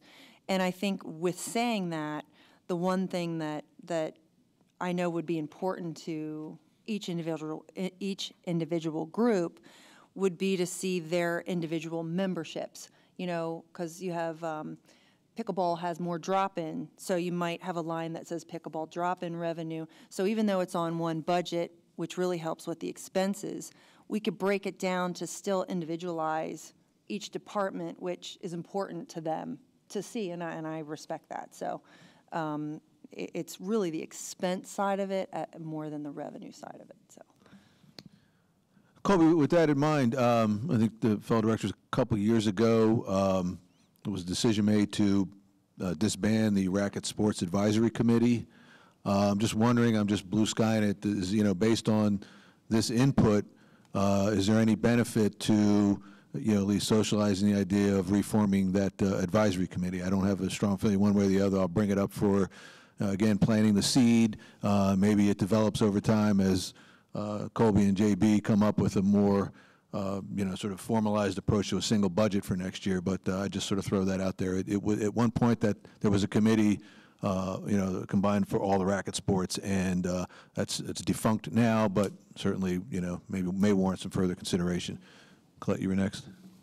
Yeah, I was going to bring up that same issue, particularly if it's a single budget, maybe there'll be less contention for dollars because they'll all be working on the same budget. And I can say over the last 2 years, when I first was given the Racket Center, at the first few meetings I had with everybody was very in their own individual sport. We've really come a long way with the group effort. Everybody's really supportive of the other person's sport. They've really joined together in these events that we've held. And so I think that the majority would welcome that. You may have a few that don't. Pickleball and tennis are very more involved in using the team because we have a lot more drop-ins, more daily stuff going on. You got clinics. Platform's kind of its own sport in the sense that they're really membership-based. So, but again, everybody's really come together, and I've seen a lot of unity this last year. So I haven't had any issues there. It's been good. So I can't speak for them as far as the racket committee, but I know that we all meet individually and as groups to discuss stuff already. So. Colby, when does the staff leave? No, they're not there now, right? They're not there now. I have my tennis manager kind of slowly veered off, or the racket manager now. We do have Public Works is over there once a week rolling the courts. We do have site checks, making sure stuff is filled, toilet paper and whatnot. Right. And but the racket manager because the team that checks people in will be May, because we start getting busy in May, through October, mid-October, on a limited basis in the off seasons. And then the racket manager will start back up in March timeframe when we're getting ready to redo the courts, getting things ready, because we'll start having a lot more spring play. So behind my question is, pickleballers will play if it's 40 degrees and rising, year-round. So we're still getting a significant number of drop-ins that come to play, but there's no place to pay their $5 because there's nobody there to receive it. I wonder if you could have a drop box, people have come and said, where do I pay my $5? Right. And if there would be just some way they could drop it, a locked box or something down by we can absolutely gazebo that you might make a few bucks. No, absolutely. Thank you for that.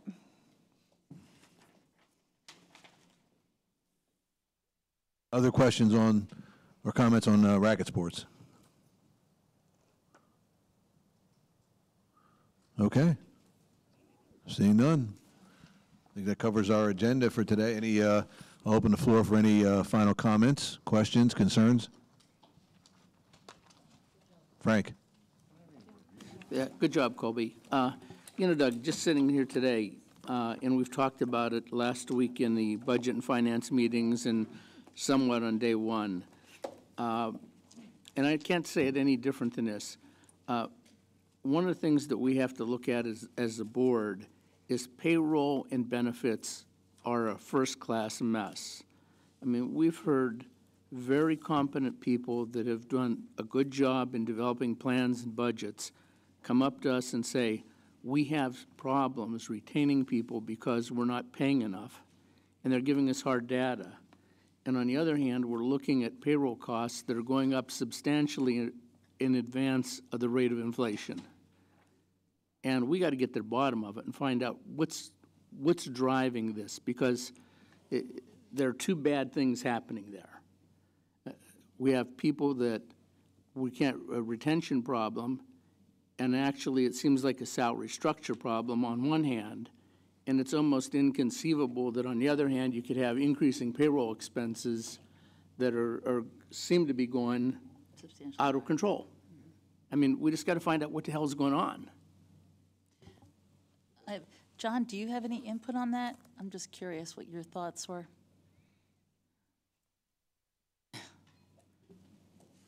Well, to hear that after we had a year where we did a payroll study, it was to be objective, to be at this situation right now is not what I expected, to be honest with you. JB, you had the team in place. Can you answer the questions on it? I mean, I can, you know, I sat Saturday. I understand their point. When you look at what was presented and how it was presented, the numbers look real large, the percentages are real large.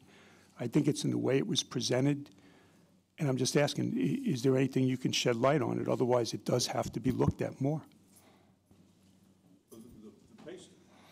The pay study adjustment itself totaled $128,000. And that was 35 positions that had a pay adjustment for getting the 2% increase. There's a 2% merit pool increase in the proposed budget, and then the 10% on the health benefits. So those are the three pieces that create the number that you have before you. If you're comparing a percentage increase, obviously if we're adding an extra 128 to payroll adjustment, you know, to everything else, I mean, that's a big chunk in and of itself, separate from the 2% thing.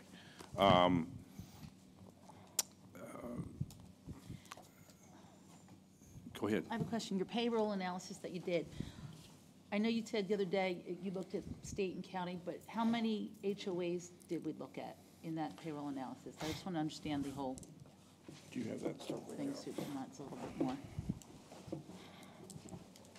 And you switch gears. Yeah, I don't have the analysis right in front of me. We looked at the county employees, and we looked at Salisbury location. We looked at HOAs. That's what I'm more curious about. Bayside or any other HOAs that are around the area. Have we looked at them as well as county and state jobs?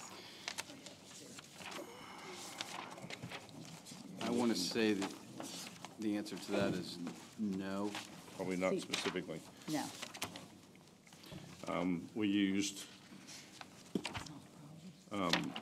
Maryland Association of Counties, Maryland Nonprofits, and the Bureau of Labor and Statistics for the Salisbury labor market through the Economic Research Institute for Delmarva counties.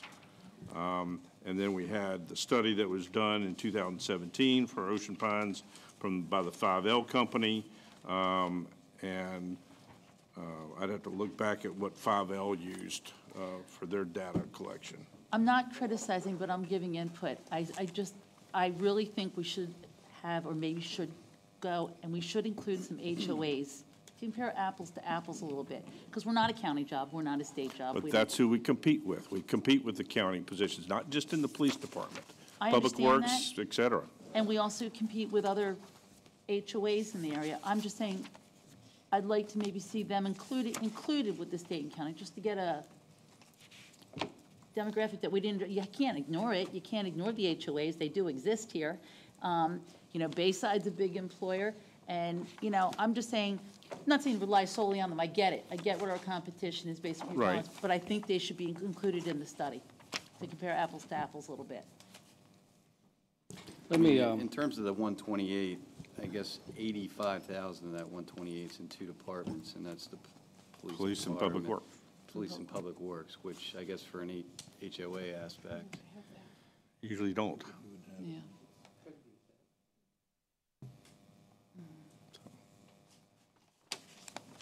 Just a comment on. Okay, I'm just trying to understand. Yeah, I'm just trying to understand the. A comment on this. Reflecting back on what Chief Macy said this morning, if you look at our operation association, really, his police department is basically the only department where using comparable salaries from other municipalities is legitimate, comparable.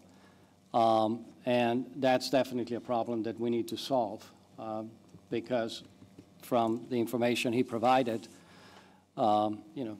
certain police officers that are beginners, those salaries are way below the market for the area. So I think that's sort of like a given. But other situations really beg a serious discussion by the board. How do you handle this? How much do you do this year? How much do you roll out slowly, gradually over time? Let's not forget that we got a deficit issue to deal with. Also, unlike what the chief said to us, that he's losing staff, police officers, to surrounding municipalities, we don't really have a migration of of staff from other departments, because we do overall have pretty attractive benefit package. So I don't think this is an easy solution that will be fixed instantaneously just by turning the switch. And I think we need to really give this serious thought and more discussion before we vote to approve the budget. But I would be, more in favor of just deciding what are the critical functions that are way below the market averages, and start addressing those in small steps, and then look at what needs to be done in the following year. And when you look at this study, it highlights the underpaying positions, but it doesn't address a few positions that are perhaps overpaying and have reached the top in their scale, individual position scales. So, that's another problem that needs to be, figured out. How do we deal with that? So, I don't know. This is probably not the time, but it's something that we individually definitely need to, think about, and then come up with our individual preferences, and then decide how to handle it as a board. Jake, I don't want you to, I'm not trying to rip apart, but do you kind of see where my line of thinking is coming, just to have it included in the analysis? You have Sea Colony, you have Bayview. I'm just saying, Right. included in, just want to see it, to be a fair analysis. It's not only state. A lot of people do work in these other communities. Curious to see, comparing communities in addition to the state and county. I don't think it hurts you to have the information. It makes you more, No, I don't disagree. So okay. let me just, first of all, it's an excellent question. BNF had it last week. Last night I did work with a couple of the directors and Steve on trying to be able to explain this. When we look at the compensation, we're going to look at payroll plus benefits, total. Now, in the past, payroll, we were told, was low compared to the market, and our benefits were very high to the market. The payroll study was to get us to market. JB, I believe, has an adjustment in there where you're seeing this big number to get us to market for the payroll. With that said, remember, it's compensation plus benefits. You would have expected that as the payroll went up, the benefits the employee would be paying in more to it, just like market. I would have expected to see in the budget an offset where the benefits might have cost us less, but there would have been offset to that because benefits have also gone up. But that all needs to be explained that way with a reconciliation. That's where I'm at. That's what I believe we were working at. Now, I know it's a lot, but that's it, and that's where I'm coming from and what I'm trying to get them to put there. Right, you've seen the background, all of you have seen that background spreadsheet. Yeah, I didn't see the benefits. Where we've got the pay adjustments piece and how all that got factored up, yes, where that number comes from. There's a couple other sheets that, and we've done some examples just yesterday on some of the things we talked about from Saturday, John. So that's something I think, again, we're getting into individuals at that point. No, not so. I mean, I'm being asked to explain it. Right. I'm trying to show it should be a reconciliation where you can show all that and show the percentages And it shouldn't be by detail per person unless they're asking, which they did, and you explained it was the police or public works. But there was a payroll adjustment plus the merit. Now, there should be a separate column for the benefits. Here were the benefits, here what they were charging us. I believe the agreement from this board was we were going to get to an 80-20. You should be showing that adjustment where there should be some favorability to our budget, more from the employee, but now they're getting paid more. And yes, you would have this other piece in there, which is the increase on the benefits. But if you break all that out with the percentages, I think the board would be able to see it and understand it a little better. We're getting it piecemeal. Last week, to be honest with you, I couldn't put it all together. But again, I think everybody understands we want to get to market on everything. Salary and benefits, you just have to show that in your reconciliation. I don't know if you have the benefits adjustment, if you did that, to be honest with you. I haven't seen it. I did see the salary information on Saturday. You know, what we did last year when we went through this budget session, in a nutshell, all we eliminated, I believe, was a health saving account, right? And that was about 100K in saving. Right, HRA. What we also agreed that in the following year, we will look at the industry standard when it comes to family health care packages and single health care packages, and then apply the industry standard ratio to the association, either in 1 year or in 2-year rollout. So I think this is basically the time now to reflect back on the discussion from last year and really make a across-the-board decision what the family health care co-pays should be, how much should be paid by employees, how much by the association. And we already have those industry standard percentages from last year. The other thing, you know, I'm curious, one of the things that the GM put in the budget is it, John, did you say 10% increase in the benefits? I think, what did you have as the benefits increase? We were 10? In talking with our providers, benefit providers, where they were suggesting what they're seeing in the market is a 10% increase in the cost of those same benefits. So what I'm curious about... That's what we factored into. Yeah, what I'm curious about is that source of information, because I'll just share with you my personal experience. You know, we just got a statement for this year for Blue Cross Blue Shield family coverage. It's actually flat. It hasn't gone up. Yeah. So I'm wondering, you know, whether that's a little bit, you know, high estimate based on, you know, the information that you're being given. I just don't see that happening with certainly, you know, what I'm paying.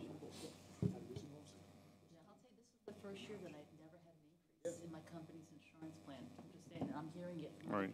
You also have experience. Yeah, a lot of the claims experience factors in there. We're, of course, I guess from a demographic standpoint, an older workforce. So, you know, and I think the HRA aspect saved us $100,000 last year because we removed those tiers, and it basically made people more health conscious and making the right decisions. So I think that all factors in there. I think the 10% was very conservative, so hopefully we'll see maybe some savings when we do the renewal. We're doing the renewal in a couple weeks. I'm meeting with DLE, so we won't actually know that until he puts it out to bid. But, you know, it's just an estimate at this point. So you are going out to the market to shop for new insurance providers for health insurance? They shop the policies. Yeah, he shopped the policies last year, and chances are he always allows us that opportunity. And, yeah, the broker shops the policies for us, correct? Yeah, the comment that I have about the compensation package is that there are some people that are going to get pay adjustments upward because of the pay study. But when we change the employee contribution to health benefits, that's going to hit everybody. So that's going to cost people who are not getting pay adjustments. And, you know, I guess, yeah, I don't know how to reconcile that in my own mind. Right. Quite frankly, say that, you know, and I know this should be a surprise to anybody, if going to 80-20, for example, on employee only, where we've been 100%. I've done that before. And what I did in my former employee was that we figured out what that 80-20 was, and whatever that 20% equal to that employee, we made them whole. Because otherwise it's a pay cut. You know, and then there's the separate, that's separate from the pay study adjustments. And so is that what you budgeted for? I think the question is on the pay study adjustments, how does that factor in on that? If you're making an adjustment for that 20%, are we utilizing, and this is a question at this point in the public realm, are we going to utilize the pay adjustment to cover that 20%, or is the pay adjustment on top of that 20%? And different people have different thoughts on that. So I don't know that that issue's been resolved yet. Well, I can tell you what, from speaking from personal experience, I happen to come from a company where I had a single health insurance provided free of charge. And when they took it away, because there was a, cost control implemented, I didn't get any salary increase. The benefit was just taken away. That's not how I would approach it. Other companies have certainly done that. Right. Now, what we do have is a performance-based bonuses that are provided on an annual basis, as opposed to just automatic salary increase, because that is a fixed cost. Correct. That never goes away. Once you add it for this year, then the next year, then the next year, you get into a situation where you eventually, you're going to get to the point where you're going to hit the top in a position scale. Right. Yeah. If somebody's at the top of that scale in that range, yeah, you're too bad. You're capped. Right. That's a third or fourth piece to that question, in my opinion. Yeah, it's not an easy problem to solve. There are a lot of variables, but it's something obviously that we need to come up with and try to address at least some of it this year. Yeah, certainly some more discussion has to happen on that. We really have to kind of refine where we want to be with that. Steve, do all the directors have this? Did you give this to everybody? I think that would help. I believe that was given to, I'm not sure if that is part of the handout that Nate gave to all the directors in September. Yeah, this is, I didn't get that. Yeah, Okay. we need, please get this to the rest of the directors, because we got this the other day, and they need, because as Slogan, as you were talking, I went through, and this is, by the way, for the public, this is personnel information, not for public consumption, but there's some interesting data here that kind of ties back to where we're thinking, and it'll drive our conversation going forward. That reminds me, Doug, just by the way, so we're all clear on this on the board, because I have Nate's study here that's marked confidential. Just like it or not, under the Maryland Homeowners Association laws, salary information is not privileged. This can be discussed in the open session with names. That's correct. It can be. I would just caution that we not do that. Maybe disclosed, but not required. Correct. Yeah. Maybe disclosed, All correct. All right. So if somebody asks for it, they can get it. Yeah, well, we've got another meeting at 3:30, so I'll entertain a motion for adjournment.